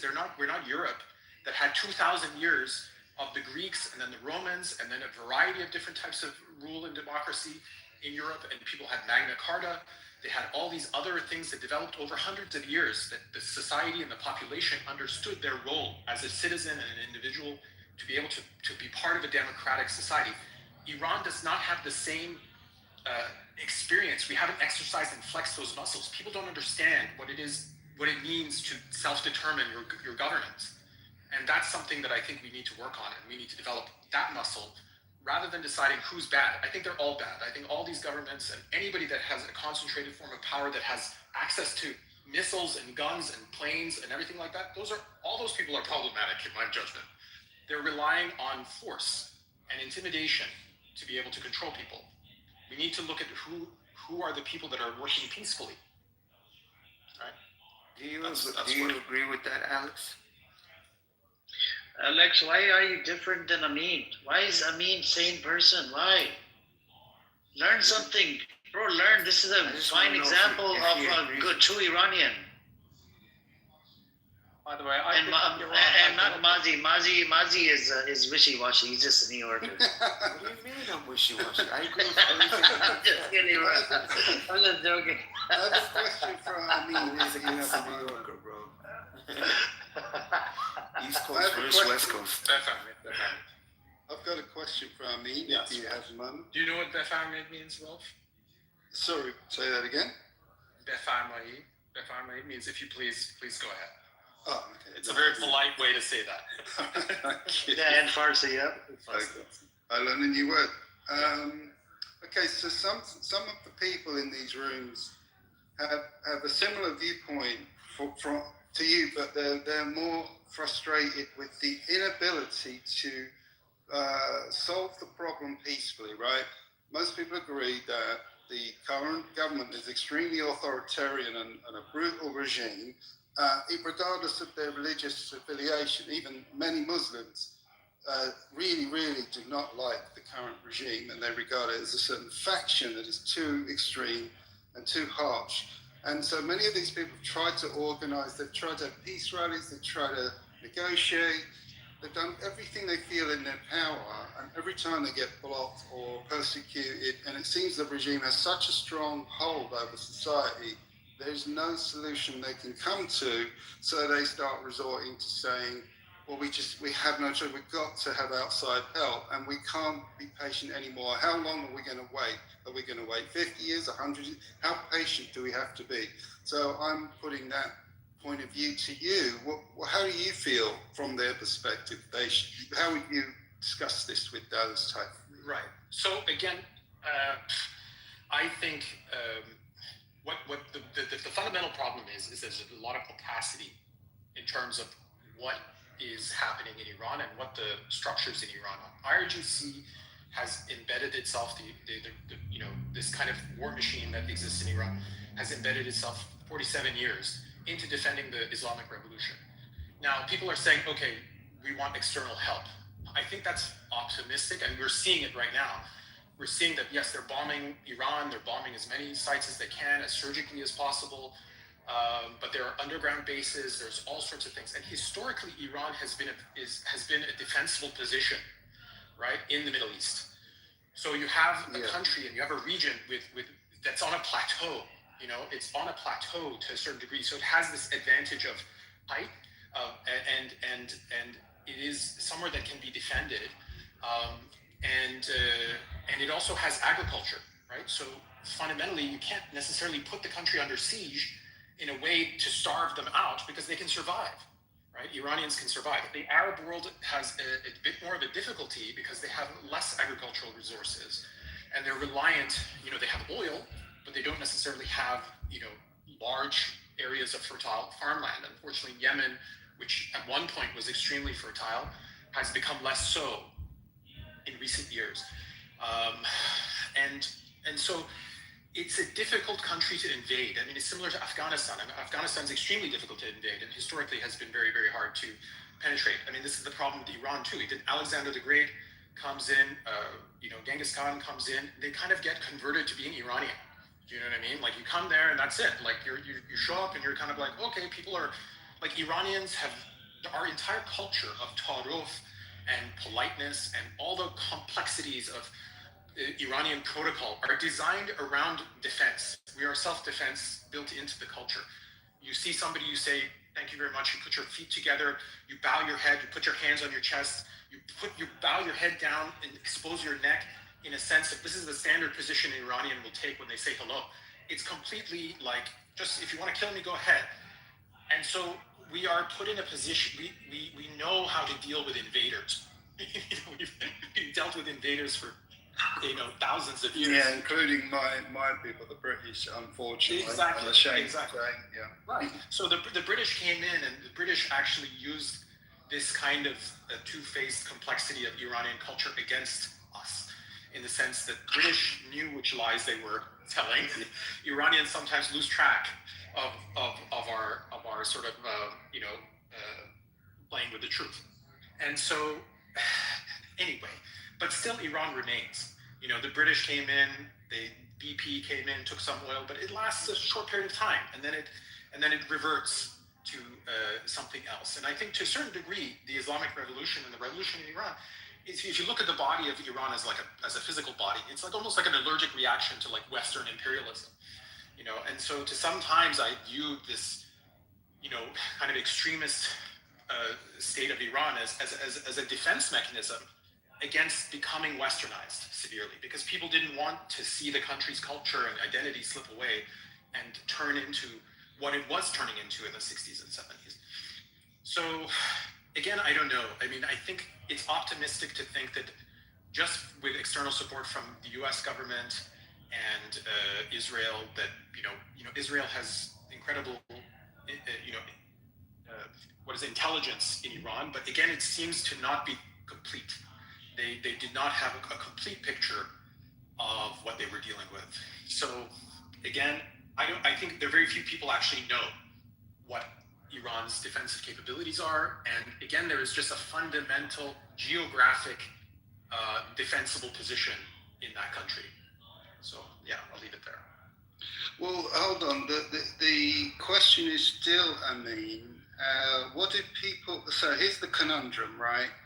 The conundrum is most Iranians now know that the British, the Americans, the Israelis especially, do not have good intentions with their military intervention. In other words, in an ideal world, we would come in as benign, wonderful people, and we would do the minimum requirement, which is a regime change, and then hand the country over to democratic people, and you guys decide who you really want to run your country.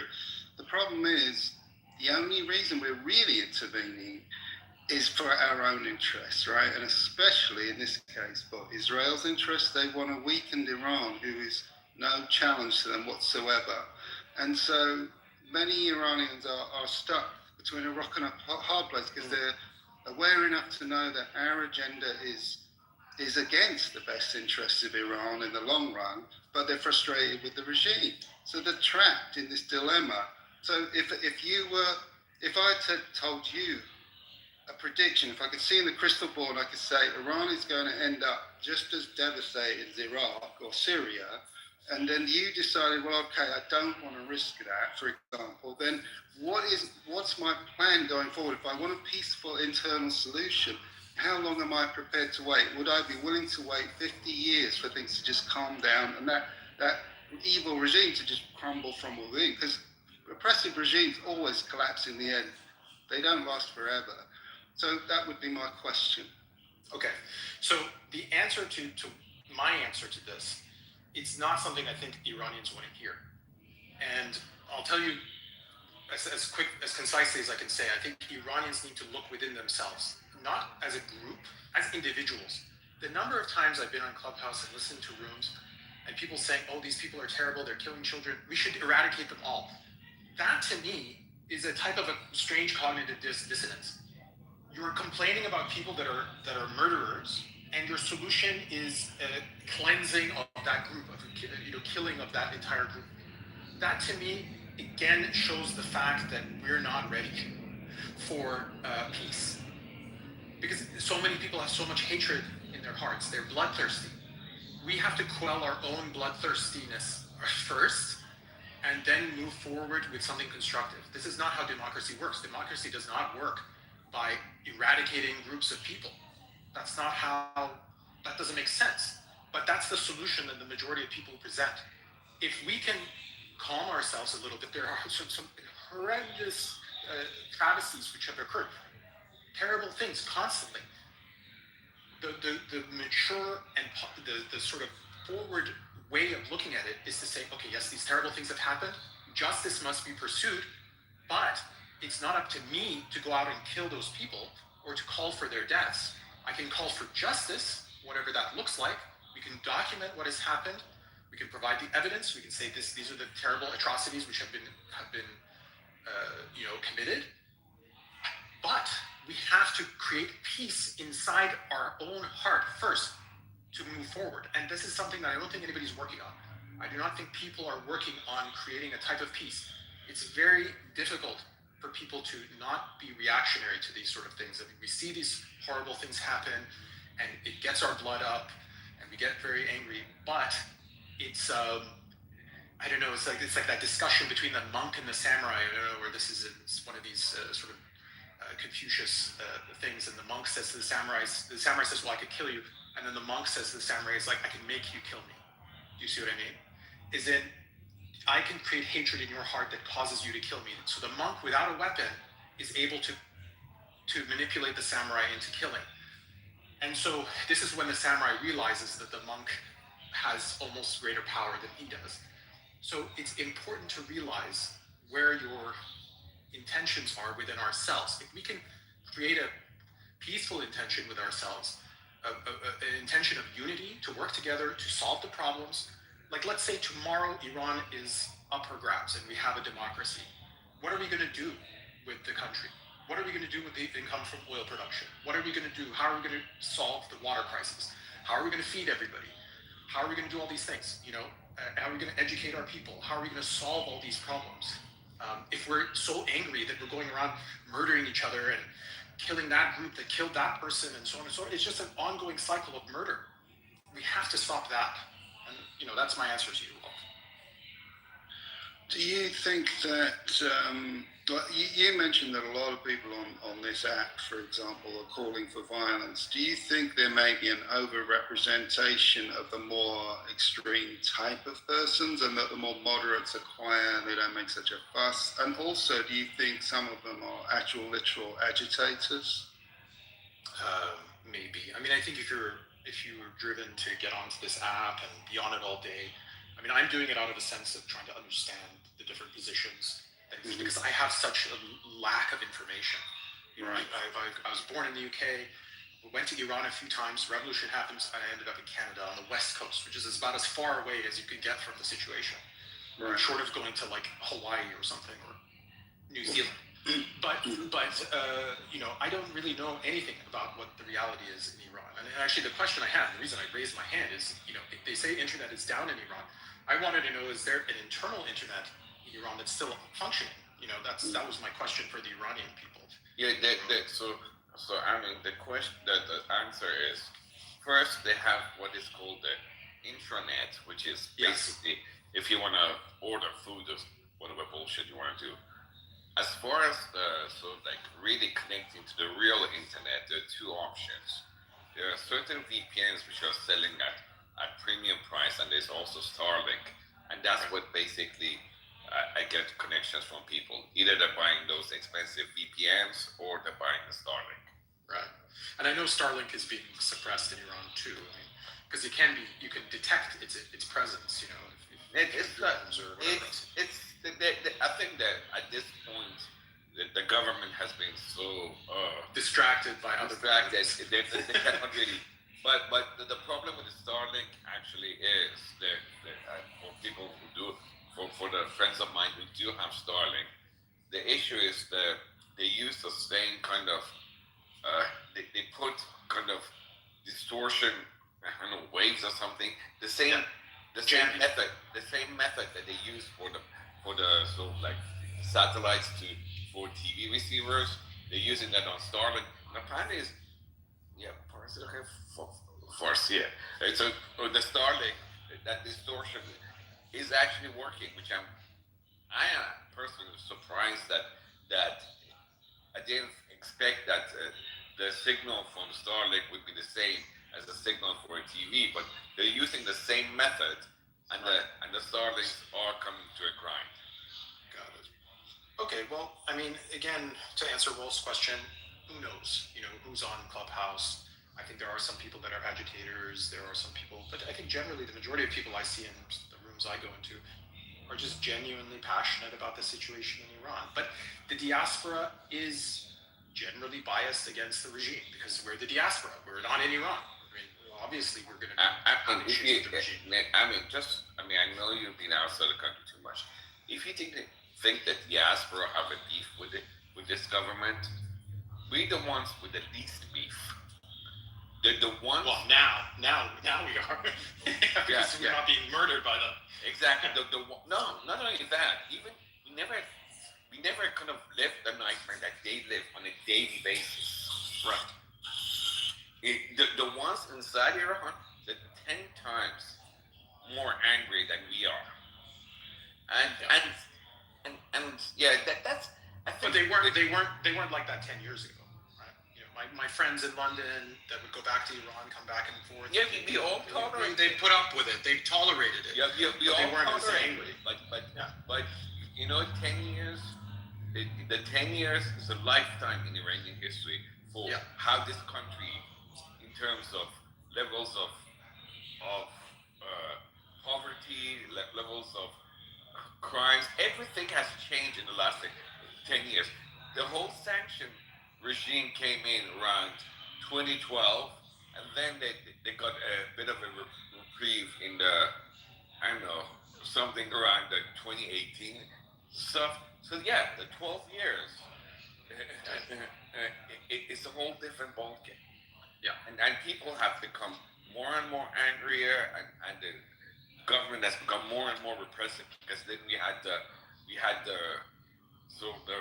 I wouldn't call it, I don't know, what do you call it, the protests, the mass Armenian stuff. Mass Armenian university protests. Yeah, exactly. And so they kept them adding to it.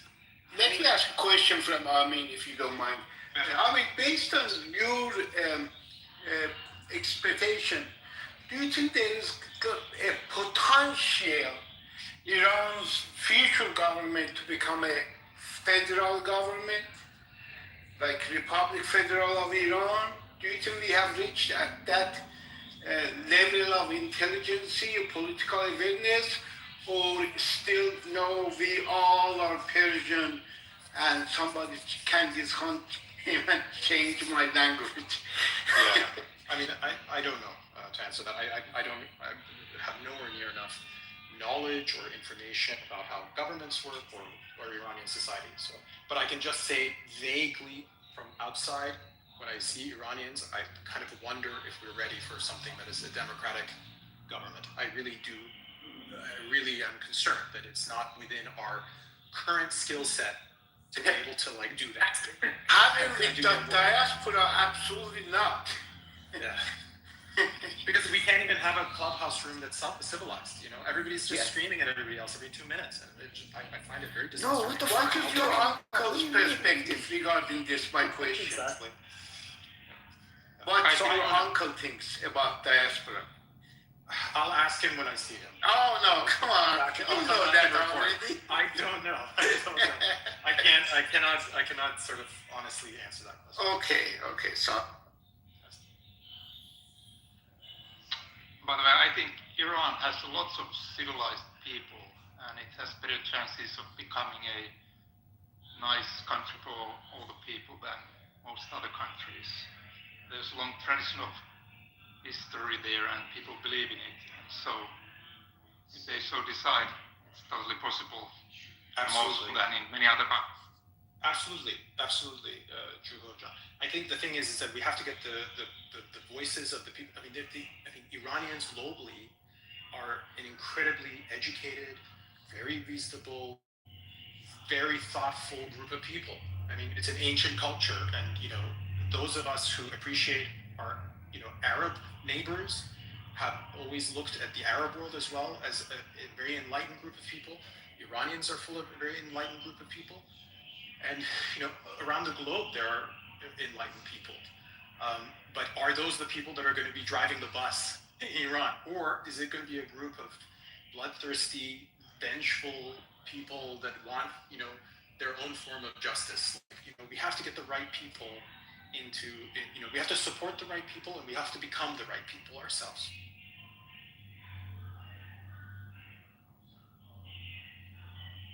Yes, we'll hope for the best. You want to know a fun fact about paying for your education when you go to state school if you happen to want to leave the country?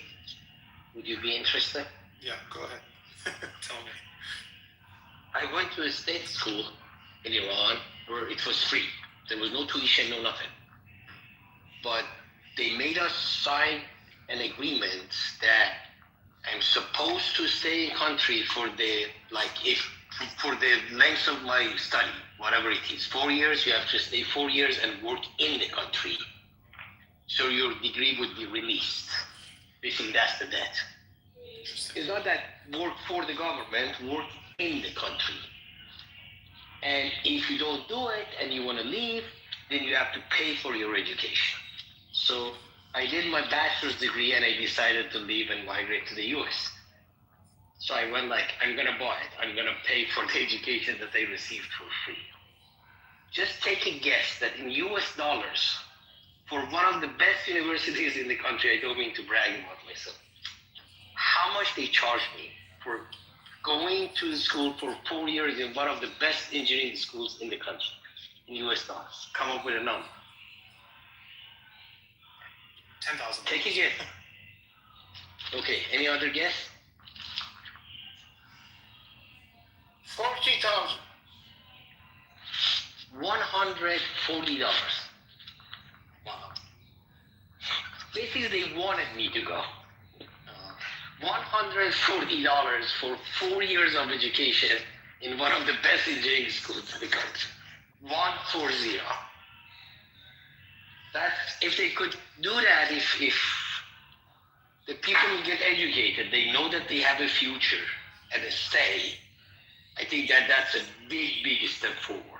When I worked there for a short amount of time as a like fresh out of college from one of the good engineering schools. I was making less than $250 a month. That's why I left. Well, okay, John. I mean, like, I don't know where you are now, but you're outside of Iran. But I mean, if Iran became a peaceful, democratic, open society, how many Iranians globally do you think would come to or help contribute to rebuilding the infrastructure of Iran and the society of Iran? I mean, do you think people would want to pitch in to help out? I even talked to friends of mine who are like university professors or like directors and CEOs of the companies. I'm not that big, but my friends are. And I talked to them that would you be willing to help like people back there, even with the current government? Like, for example, I can be a TA for one of the courses that they are offering in the schools. And do you believe that? You can't do it. It is the US doesn't let you do that. And I think Iranians wouldn't let you do that either. So you have a problem on both sides. Yeah, but I'm saying if the government changes and we have a definitely. new situation, I would be on the front line. Everybody would pitch in. Everybody. I mean, who wouldn't out of the Iranians want to help rebuild the country? Everybody would. The company I work for, not for a top engineer, for a good engineer. An engineer that you let him know what he's supposed to do and he goes and does it. He doesn't do problem solving. Somebody else solves the problem, then we give it to him and say, okay, implement it. They get paid at least $50 an hour, at least, easily. So if you could do that in Iran, not only lots of money would go there, but also lots of knowledge would go there as well. I can't wait for that. Yeah, that's my, again, I think it's just important to try to conceive of a positive future in Iran, and then, you know, if we can figure out, okay, well, what do we want to see happen there? Fine, everybody's coming, everybody's contributing, we're building a society, we're taking the money from oil production and funneling it into infrastructure and improving oil production, improving education, fixing the ecology of Iran, which has been somewhat destroyed by the creation of so many dams. You know, there's a lot of things which need to be rectified in Iran. It needs to heal. And this is why I don't want seeing it being attacked. I don't want to see it be attacked. I think a lot of people would help. I mean, I myself, who no real drive, I live in California. I have a good life. I mean, I'm pretty easy. I walk outside. I'm safe. Nothing is happening. But I would go back to Iran. I would risk, you know, my own health and safety to go back to help out. I really would. I want to go back there now. It's totally insane to go back there now. But you know, that's my feeling inside my heart. Actually, I mean, I'm in the agriculture industry. We do all the software part of it. I did talk to the lawyers in my company that we have tons of technology behind what we're doing. And lots of it is public domain. I'm not talking about what we have patents on. I'm not talking about confidential stuff. I'm talking about what's public domain as far as technology, farming technology is concerned. I asked them, am I allowed to collaborate with people in Iran and transfer that knowledge and let them know how to do it? So they can be way more fruitful but putting technology behind what they have. And they said, no, you're not allowed to do it. I'm like, what if I'm not getting paid? I don't want any money, nothing. I do it for free. I just want your approval, your permission to do so. And they said no. And you know what's the sad part? Even if they do, the current regime wouldn't let me do that. You see what I'm saying? If I go to Iranians and say, okay, let me help you out. Let me show you how you can put this technology behind your farming so your yield goes up. It's not easy to do, but it is doable. We have done it and we know how to do it. I have 17 years of experience behind it. But you have a problem on both sides. And if the regime falls, that problem can go away, can evaporate, hopefully. So how do we move forward with a country which can remain independent, keep its sovereignty, not become a sort of a puppet of external regimes, whatever they are, work with our neighbors, and also rebuild our own country? How do we get there? That's a very kind of utopian question. And I think that's what I try to think about if I can. I think, that's what Rolf asked you a little bit ago, and I wanted to ask you the same thing. How are you going to initiate this, or like how are you going to preach for this concept of love and peace within all the hatred that we see right now, all the division that we see right now? You got people from IRGC, they hate Reza Pahlavi supporters and vice versa, and everyone seems like they want to kill each other. Unfortunately, that's how the civil war in Iraq started, because people start to feel weak and they wanted to be in groups. So Shia people wanted some protection. They start together as Shia. Sunni did the same. Kurd did the same, and they forgot they are Iraqis. They forgot their nationality, and they start fighting for their religious beliefs, and instead of being united and as Iraqis. So I wanted to ask you, what do you think? Like, how are you gonna start this? Because it looks like there's only few people that think like you. But most what I've been seeing on this app here is people have some hatred toward each other. It's very unfortunate, though. I don't know the answer to that. Answer, I mean? Yeah, I don't know the answer, and I think, I'm... You don't have a good distribution here. Yeah, people usually tell me that I'm being far too idealistic, and I agree with them, to be honest. I am very, very idealistic, but I think somebody has to be idealistic in this mess. And so I'm going to continue doing that. I don't have an answer for you. I think it's a matter of communicating my position to people like yourselves in these rooms, and just giving a different perspective from a person who's been under persecution for a very long period of time and has almost to a certain degree I've gotten over my anger.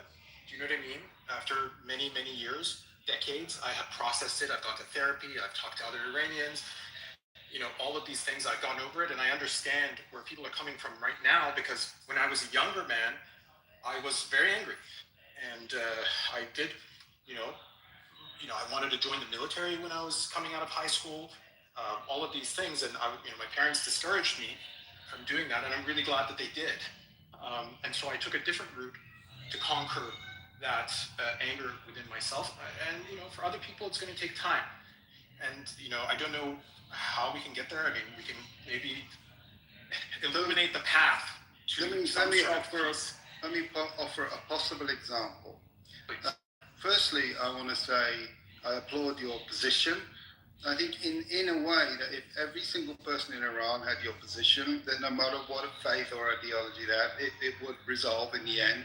Because if people have that kind of intent, they can get around differences. They can figure things out in the end. So the simplest version would be that everyone becomes like you, right? But since that's probably not going to happen, I go back to the idea of seeking help from other countries, but not in a military way. There are many, many other ways you can reach out to help from other countries in peaceful ways. So, for example, I would go back to the problem we had in Northern Ireland. Britain, as you know, was up to its typical colonialism in Ireland, and we somewhat oppressed the Catholic minority in Northern Ireland. The Irish had already had a war with us, a war of independence, and the IRA nearly won the war, but they split off Southern Ireland, now called Ireland, and got their independence. But the Northern Irish basically remained unresolved. And basically there was a conflict between those loyal to the British and those who were on the same team as the Irish Republican Army. So what was happening was the British government basically insisted on a military victory against the IRA and regarded them as terrorists, and they perpetuated the violence by having such a hardline mentality. And in the end, the British could not resolve it. What happened was when Britain joined the European Union, it was the Europeans that stepped in and told the English, you got to stop with this war bullshit. And they helped diplomacy. They helped with funneling money into the economy of Northern Ireland, which helped ease the injustice because there's a lot of inequality of the Irish Catholics versus the Protestants who were treated with privilege. And so that turned out to be the answer at the end, was economic and diplomatic and political support from the European Union, and because it helped all sides, it ended up being a win-win situation, which the British Alex, came to terms with, and I think he doesn't know it. Can you mute him, please? And in the end, it got resolved. Amir, So it's very hopeful that it can be achieved in the end. Notice this fuckface talks over me through that entire thing. Your mic is open. I think there's no noise. Alex and White, close your mic. I don't think he realizes his mic is open. No, he fucking knows. He fucking No, wants to he disrupt doesn't because realize. Your mic is open and he doesn't know. He's talking to somebody else. All genuine people. Alex is not a genuine person. He is here to disrupt and to agitate. Ask him about Israel. He will always toe the Israeli line because he's a traitor and he wants Israel to have everything it wants. He claims Israel has no evil intentions to harm, which gives the game away because his bias towards Iran is a clear indicator he is not a neutral party. So ignore everything Alex says. He's an agitator. Trust me. Ralph, do you think there were any peaceful way to take Saddam Hussein down? And I think you spoke about Iraq yesterday, the Iraqi war. Do you believe Iraqi people were able to have any peaceful way to take Saddam Hussein? Can you wait for a second? Do we have any moderators are here?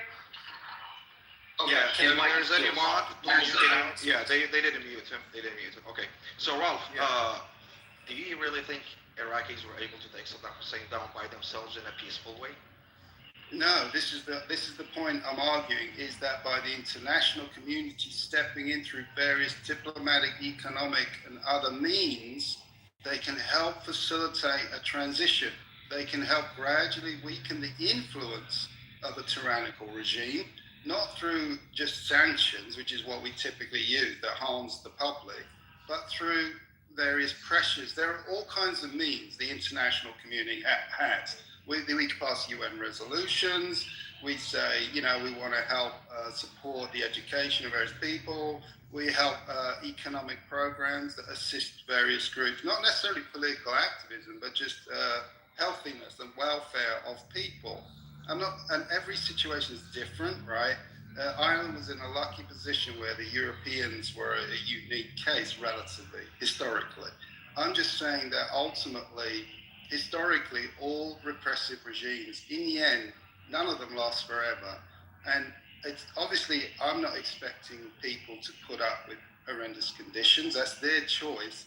But ultimately, many Iraqis now feel that as horrible as it was under Saddam, Iraq is worse off now after being effectively destroyed and turned into a gas station for America. And they felt that if they'd been given more time, they could have resolved Iraq's problems themselves. So I tend to look at all nations. They should be given the right to self-determination. And the last thing they need is being bombed back into the Stone Age by foreign powers who have no interest in their well-being. So what are you exactly suggesting? Do you think if the whole world comes up and says, hey, Islamic Republic, we want to help you, we want to help your education, we want to give you free money, blah, blah, blah, it weakens them to the point that they deteriorate and go away? Is that what you're saying? That is, in principle, that's a very simplistic, simplified version, but in principle, what I'm saying is that the world always progresses, there's always change.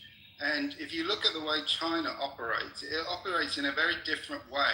It develops trading partner relationships. It doesn't intervene with its economic partners and tell them how to run their country or their culture. I get that. And For a second, assume this war never happened. Assume this war never happened. Yeah, that's my basis. How would you suggest the whole world can help the people of Iran? They would do it through means of, like I said, all means social collaboration, right? There are large organizations called the World, there's the Global South Forum where they meet. And right? do you think the regime in Iran would agree to anything that would weaken them? Let me give you a piece of information. Yeah. There was an earthquake in Iran, a very devastating one in Kerman. U.S. sent help with planes, with medics, supplies, everything, just to help. They didn't let that plane land. Mm-hmm. So do you think the regime would agree to it, even if other countries offered help? Anything that weakens them, and the slight chance of weakening them, they wouldn't agree to it. I agree. The current regime is completely hardline and does not want to soften. But if you look historically, all hardline regimes over generations gradually change. History always changes. They have sons and daughters. The next generation has different attitudes. And even if you look at Zionism in America, for example, North Korea the new generation are not hardline Zionists anymore. The new generation are liberal. North Korea is and still it's going against Israel. So socially, people adapt. How much longer should we wait? Okay. Also, people's religious norms develop and evolve over time. So as you've seen already, even in Iran, there's a softening of attitudes when it comes to certain when practices. When does that softening happen? The hijab, for example, even though it's technically illegal, as a society, they decide, they go back and forth how hard line they want to enforce that hypothetical law. So as countries soften over time, things change. No, you see that in Saudi Arabia. You see that in Kuwait. There were countries that banned you're getting women it wrong. from driving. Now they're legal to drive. So gradually, as generations change, they soften their attitudes. You're also missing the reason why regimes become repressive is because they're surrounded by enemies that want to bring them down. If they're no longer surrounded by enemies, they are not driven to be as repressive anymore. They relax, they calm down. Hold on, 47 people years. who are not obsessively violent. This is how cultures transform over time. I understand. 47 years, we haven't seen any sign of softening. But I have. I've seen sign of softening. That's where we disagree. I'm from the outside. For the hijab, and I see hold Iran as a moderate country now than it was. For the hijab, there is a difference. Well off. It's a wealthy place. It has beautiful cities. Tehran is a more modern city than most British cities. As let me more relaxed and healthy and content, things calm down. Now there are also outside forces who want to agitate. But then you don't know the regime in Iran. And if people are educated, they see signs of external interference and they block them. So Israeli wants to infiltrate. They get caught out. Their influence wanes. When people are naive, they're easily put against each other.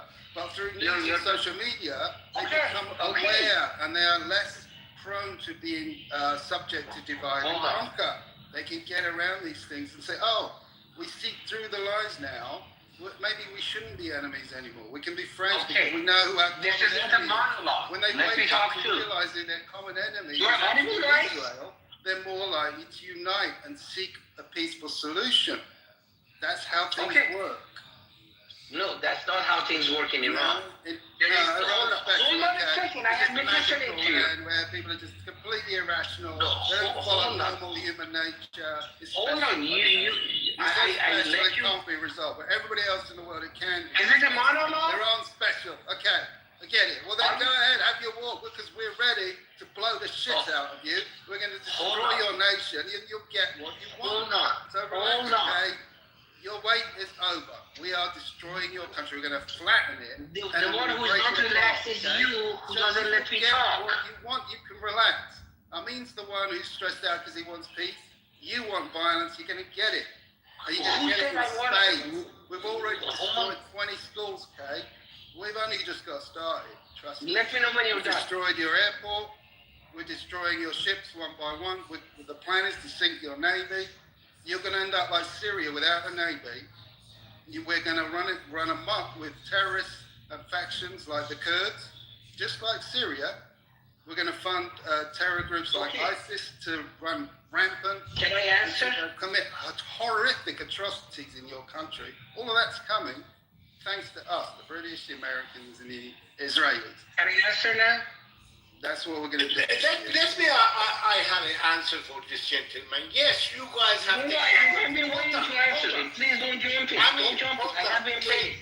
Hold on, guys. Yes, you guys have the technology. Hold on. This is listening to it. We cannot just jump in like that. Could you guys please let me answer? Kay was waiting. No, Kay was waiting. Hold on. I won't talk. I would wait until Kay talks. Okay. First of all, I have never advocated for violence. Before the war, I was against it. Now I'm against it, and I want it to end as soon as possible. That's number one. Don't put labels on me. Second, there is a difference between softening and conceding. We have not seen any sign of softening from this regime for 47 years, and they are not going to soften any time in the next 100 years. I'm done. Now we can talk. Okay. Yes, with all those technology you guys have created, all of you guys know from Iran, and I am a minority within Iran, and there is a big fascism, chauvinism goes on in Iran, which I'm not happy. However, in this war, I do support my country, despite whoever is there, Islamic, Marxist, whatever. I don't want US attack Iran, so as Israel. And you say that we have done this, we have done, you guys come back to us. When 9/11 happened, a lot of us was saying, oh my God, Arabic guys are not smart to do this shit. What the hell has happened? Bill Clinton came up saying, oh my God, what we have done to the world to deserve this catastrophic event, right? I am telling you, Mr. Roth, I don't know if you put my glass. Mr. Roth, human mind is very complicated. You will see within a few years, 10 years, 5 years, one Arabic guy, one Iranian guy, one Turkish guy from Middle East, they would create the hugest amount of catastrophic event. Then I'm going to ask you, how do you feel? That's my answer for you. Well, you're saying the human mind is high, and you're saying between these different factions, different religions, they're going to create a huge catastrophe. That's what you're saying? Yeah, human mind is very complicated. And they all can come up. They fed up with the Western violence. Somebody will come up, 10 times will be worse than Osama bin Laden. I'm telling you. And what will the outcome be then in your prediction?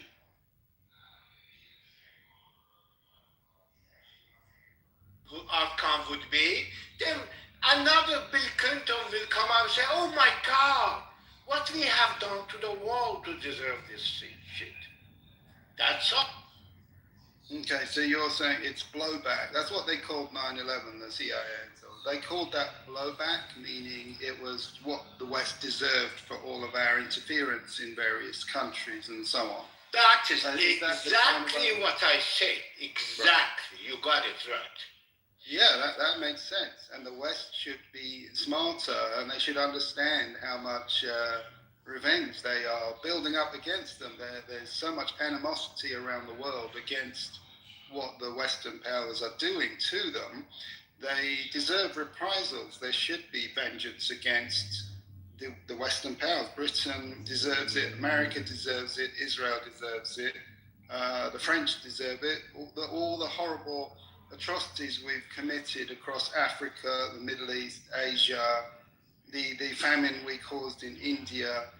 Absolutely, we deserve what's called blowback. No, so far I thought the way you were talking that you guys don't matter what. Remember, we hate you. We can't do this. I thought you are pro for that violence. Looks like you are not. So we are friends. Thank you. Yeah, I think sometimes the devil's advocate, Cyrus, when I get frustrated with Reza Pahlavi supporters who want the Americans to bomb their country, I get frustrated and angry because they're welcoming their destruction. So I remind them what our governments are planning for their country, which is a disaster. So I'm warning them when I'm telling them the truth that the US, Israel, and UK plans to bomb the shit out of Iran. This is something I'm very, very angry about. I don't want it to happen. I'm just telling them the truth, that that's what the intention is. Unfortunately, you get me. You get where I'm coming from. Yep, sir. So I thank you, sir. Yeah, I have a slightly different take on it. Just a subtle difference. I think it's important for people to be held to account, right? But blowback is sometimes it's disproportionate or it's not a very clean way of holding people to account. A lot of the people that have caused those terrible things to happen, and famines in India, even the stuff that happened in Iran, a lot of those people have passed. I mean, those people are dead. We can't visit the sins of the fathers on the children. And one of the things that I always remind myself is that sometimes the best revenge is to live well. And I think we have to focus on that first, as the priority is to build ourselves up, put ourselves in a good position, and so on and so forth. If we prioritize vengeance, then we define our actions by the actions of our aggressors. I'm not saying that those things should be let go, but I do think we should try to focus on the sort of constructive side of a future and envisioning the future rather than envisioning the deaths of our enemies.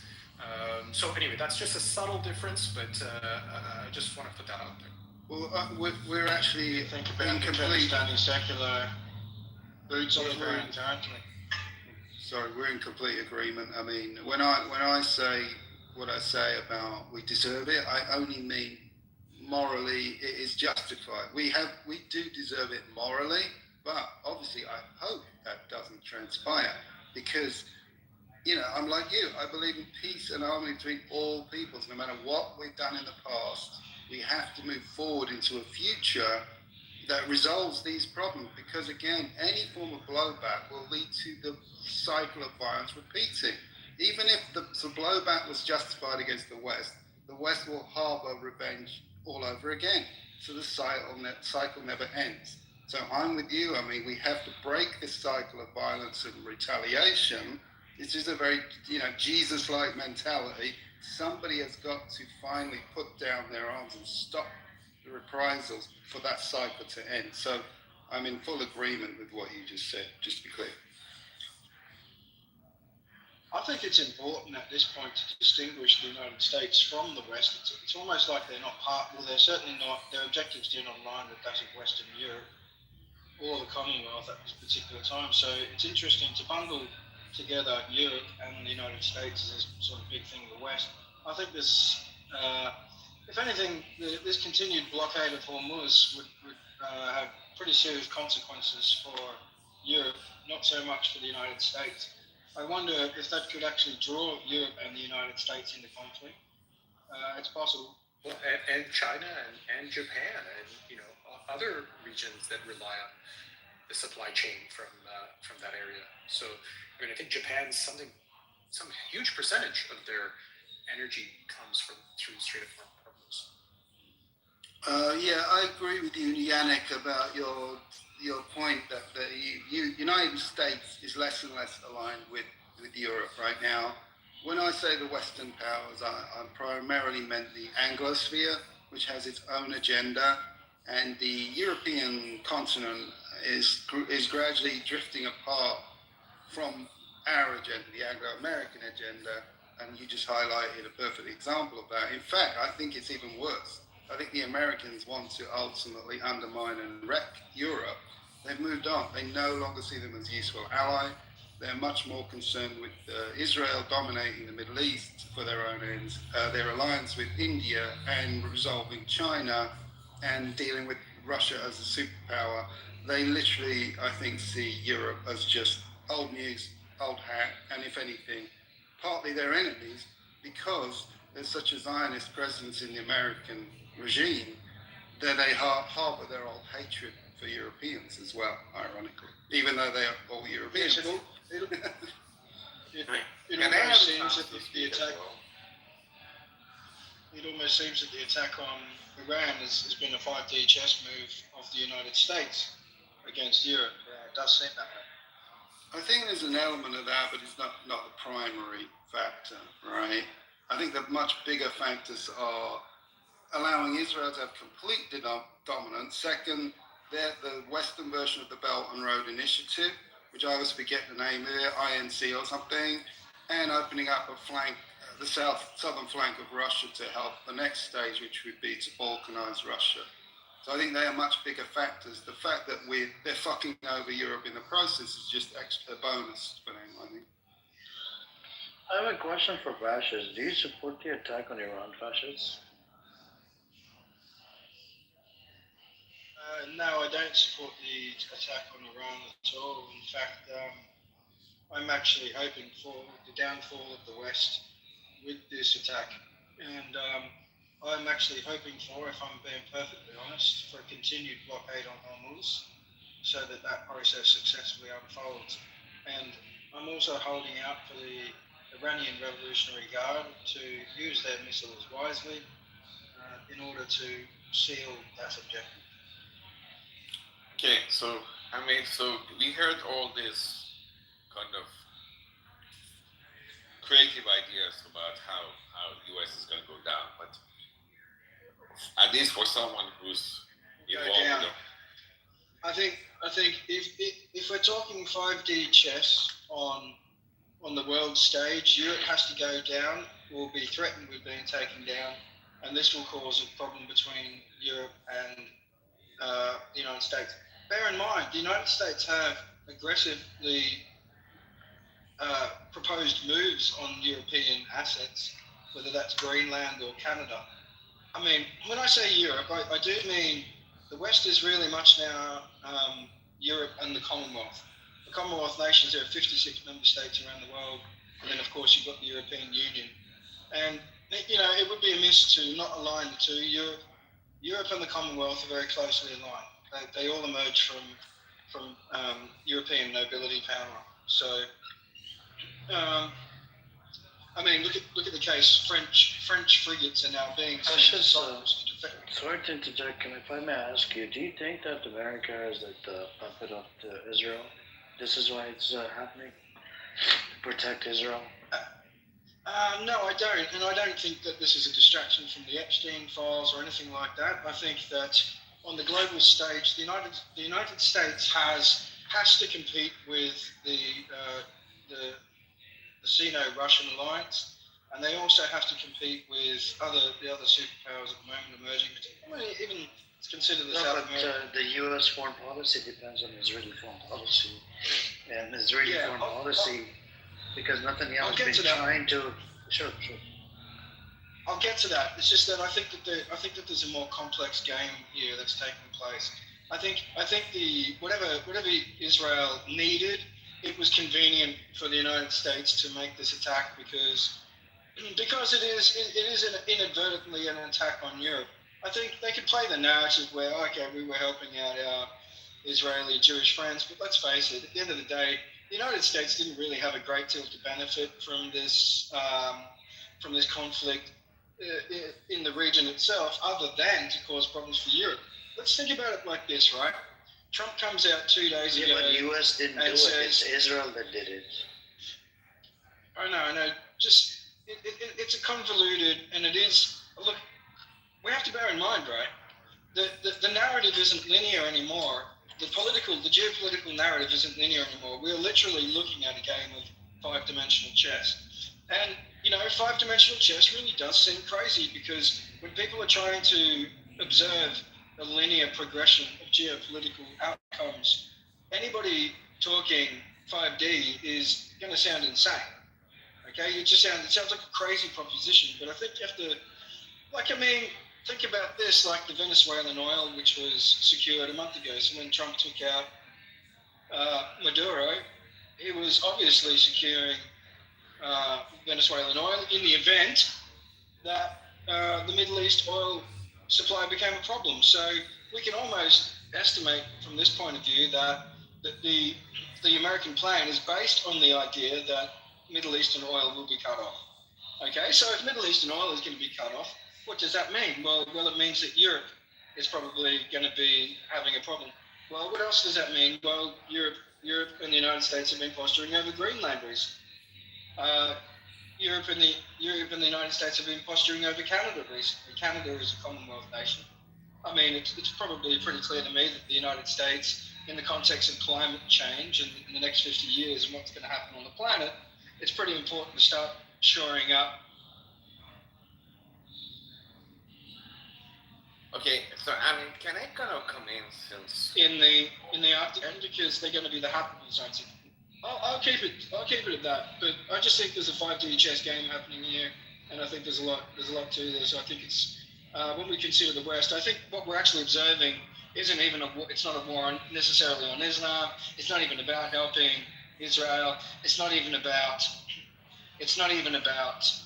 the Epstein files or a distraction from that. There's a big 5D chess game between the world powers. This is why we've seen silence from China and we've seen silence from Russia. I'll leave it at that because I don't want to talk for a long time. But no, I do want to ask you this. Why? I mean, thank you for your for the share, but the bigger picture, did you want to touch on the foreign policy of, how American foreign policy depends on Israeli foreign policy? And Netanyahu was literally here to convince Trump to do the attack on Iran. You know what I'm saying? Yeah, so we can't back that out of it. You know what I'm saying? I think the foreign policy for the United States at the moment, it is just clutching at straws at whatever they can to cause problems in the region. You look now at the latest move, which is to move secular Kurdish from Iraq into Iran. What's their objective? Their objective isn't regime change. Don't tell me these Kurds are going into Iran for the purpose of regime change. The only interest these Kurds have is to go there and kill Muslims. That's their only thing. This, to me, should be a war crime. It's to topple the regime because it happens from within. They've done it before as well. I mean, look at Bashar al-Assad. They were funded by Turkish. Sure. The individual motivation of these troops is to kill Muslims. They want to go there.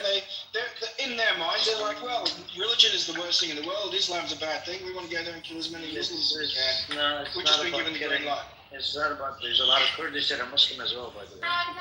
Well, this is where I agree with. That's true, but the ones that have been sent, they're secular Kurds. This is where Muslim Kurds might think anything about the region. Just in enough of this. No, he's right. Yannick is describing the plan, which is destruction and the killing of many Muslims as possible.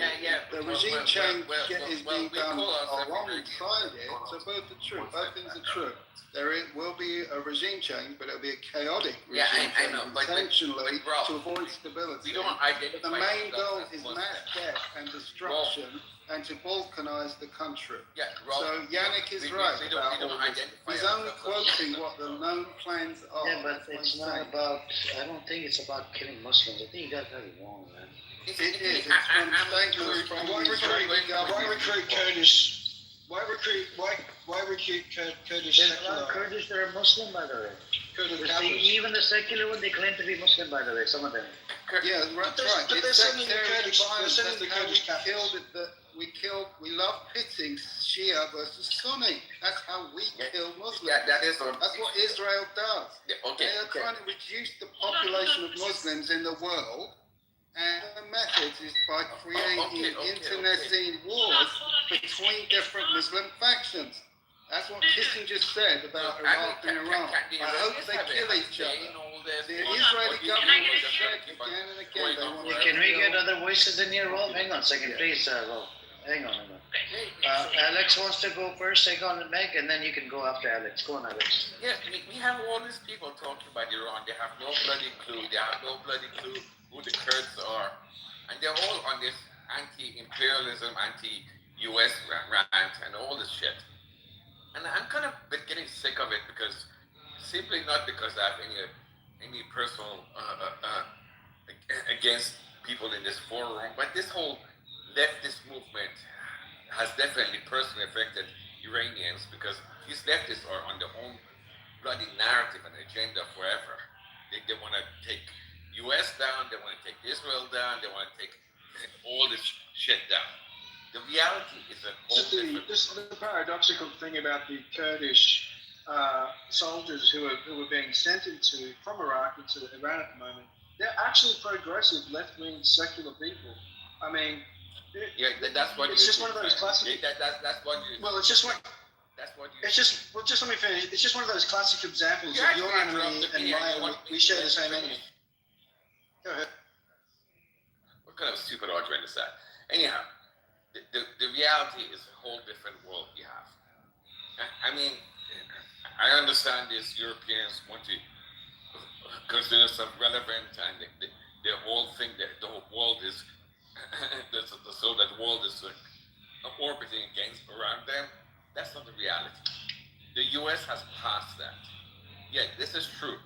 U.S. is ignoring the Europeans.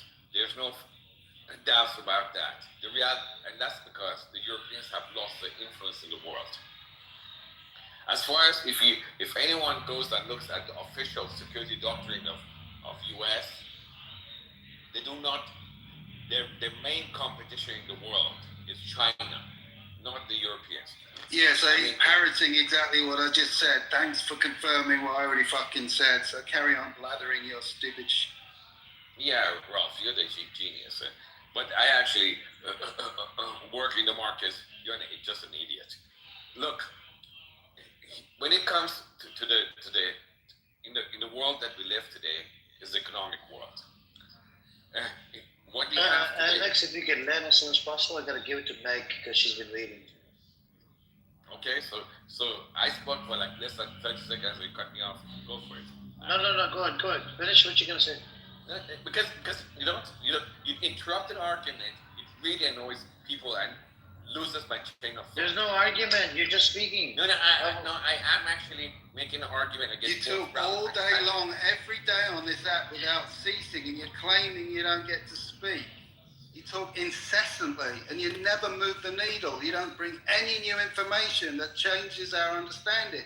You just waffle and waffle and waffle. He's just yapping. Okay, Alex, you want to land really quick? I gotta give it to Meg. I'm not gonna do a quick one. Forget it. Okay, all right, Meg, go on. I just want. Alex, just for the record, you don't let Iranians speak. You let these. You're on a narrative. You have these people like Ralph and fascists who want a different planet. They keep on going on their own agenda, and we don't let anyone opposition to speak. It's not about agenda. It's involves the Middle East. Oh my You God. just did that practically too. Okay. That Thank you. sentiment is not right. I have been speaking all the time in this room, and I am 100% Iranian. We have Amin was speaking the whole time as well. He's Iranian. Who else? No, they did not. Kay. I spoke to Kay as well. Hold on. Narrative. Hold on. So I'm gonna give it to. Hold on. If you're gonna waste time complaining, you can take it. True. Okay. Can you do me a favor? For 20 seconds. I'll send you a corporate email address, and then you can complain to the corporate. Okay. Thank you. Go on, Meg. What did you? I'll send you. What was your last word? I'll send you a corporate email address. Okay, and then you can send a complaining letter. To me? I mean, the people send out letters about Zionists. They're tired of me. The Iranians are tired of me. They all send letters to. What does that mean? And then the corporate's gonna decide if I'm in the wrong or right, man. Come on.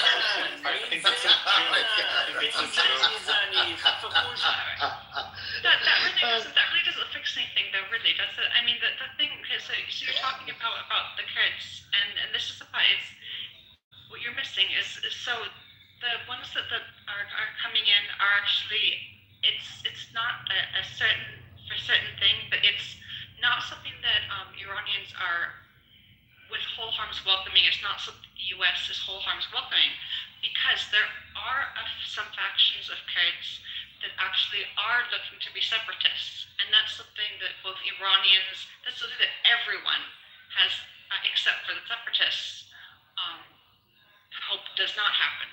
There's a general consensus: do not separate Iran into any pieces. Iran stays whole; its borders stay whole.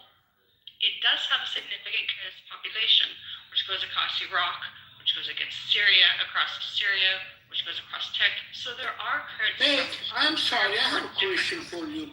I'm sorry, I have a question. Silence, let her finish, please. I do apologize. Let the lady finish. Go on, Meg.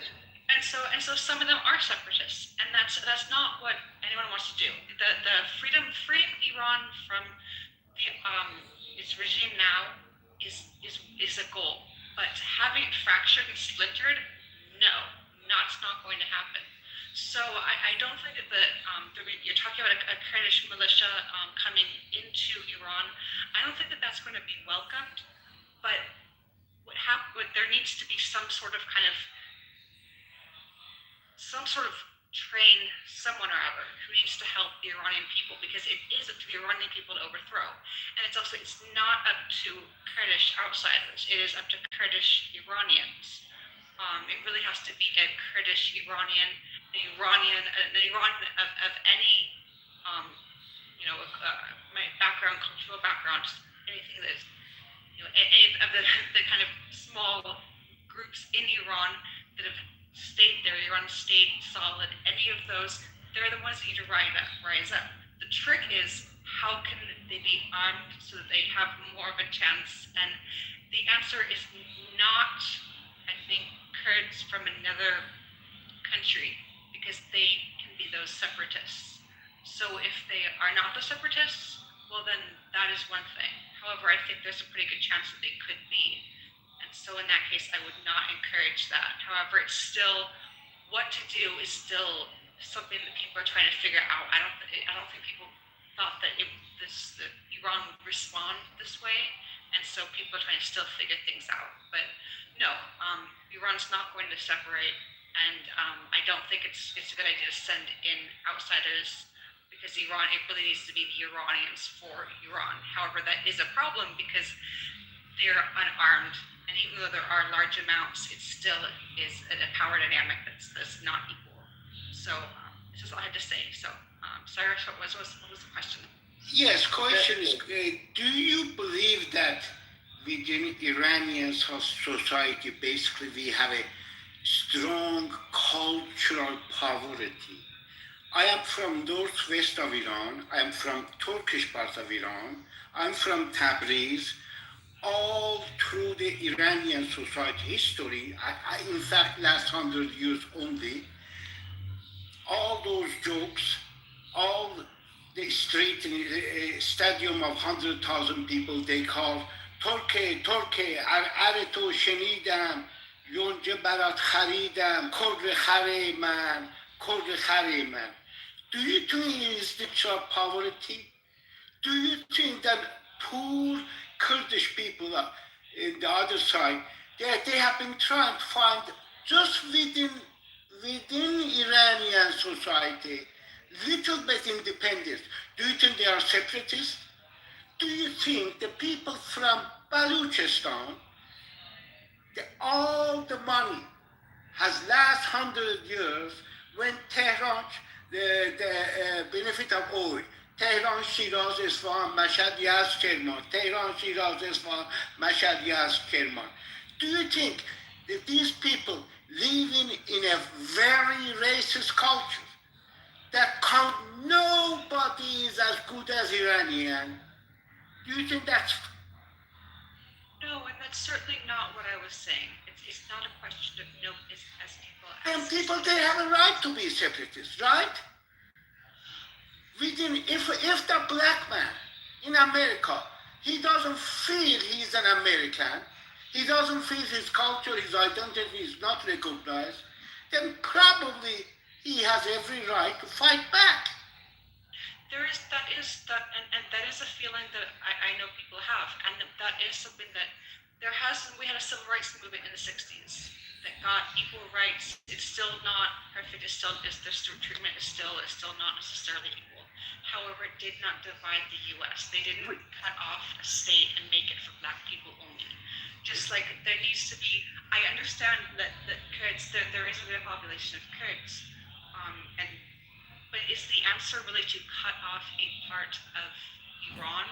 I mean, then if you do it for the Kurds, you do it for the Balochi. I mean, we're not here to carve. We are the most among the minority. We are the majority. We are about 35, 40 million people, and we have very, very important role the developing of civil society, first Iranian constitution, Mashroutiyat, all of it.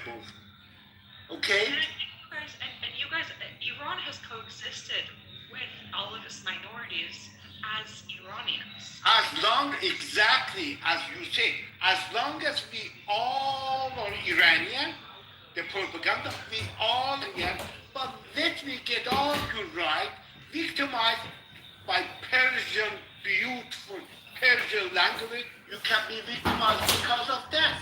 Do you have any understanding where am I coming from? Show me one Iranian intellectual, except this Abbas Amanat, this gentleman's uncle, and a few other intellectuals. They teach highly there. I have a lot of respect. First time I saw him in the room, I said, hey, are you related to Abbas Amanat? What I'm trying to say, show me any intellectual, mainstream intellectual within Iranian society to come and say, hey guys, these things we are doing wrong about the minority. No, all these answers, we all are Iranian. Your language has been changed. Genghis Khan came Iran, changed your language. Yet, my Turkish language, I don't understand Genghis Khan, Mogulistan Turkish language. We are a unique people with unique dances, with unique poetry. We would like to be within Iran, independent within Iran. Do you have a problem with that? No. Then why don't you promote federalism? Why don't you promote federalism? Anybody gets his point? More of a sphere of influence, so you would still be in Iran, you would have more of like a Kurdish province. Is that what you're talking about? Be Kurdish, Baluchi, or this applies for all minorities. Last 100 years, you guys dominated with the Persian hegemony. I want that Persian hegemony to be destroyed. That is all. All these jokes, all this disrespect comes from this Persian hegemony. You guys think you guys are kind of یک تافته جدا بافته از بقیه خلقایی هستید. That is not true. You know that's not true. that you're talking about, does this come from? Does anybody get his point? Does this come from the Iranian people? Jesus,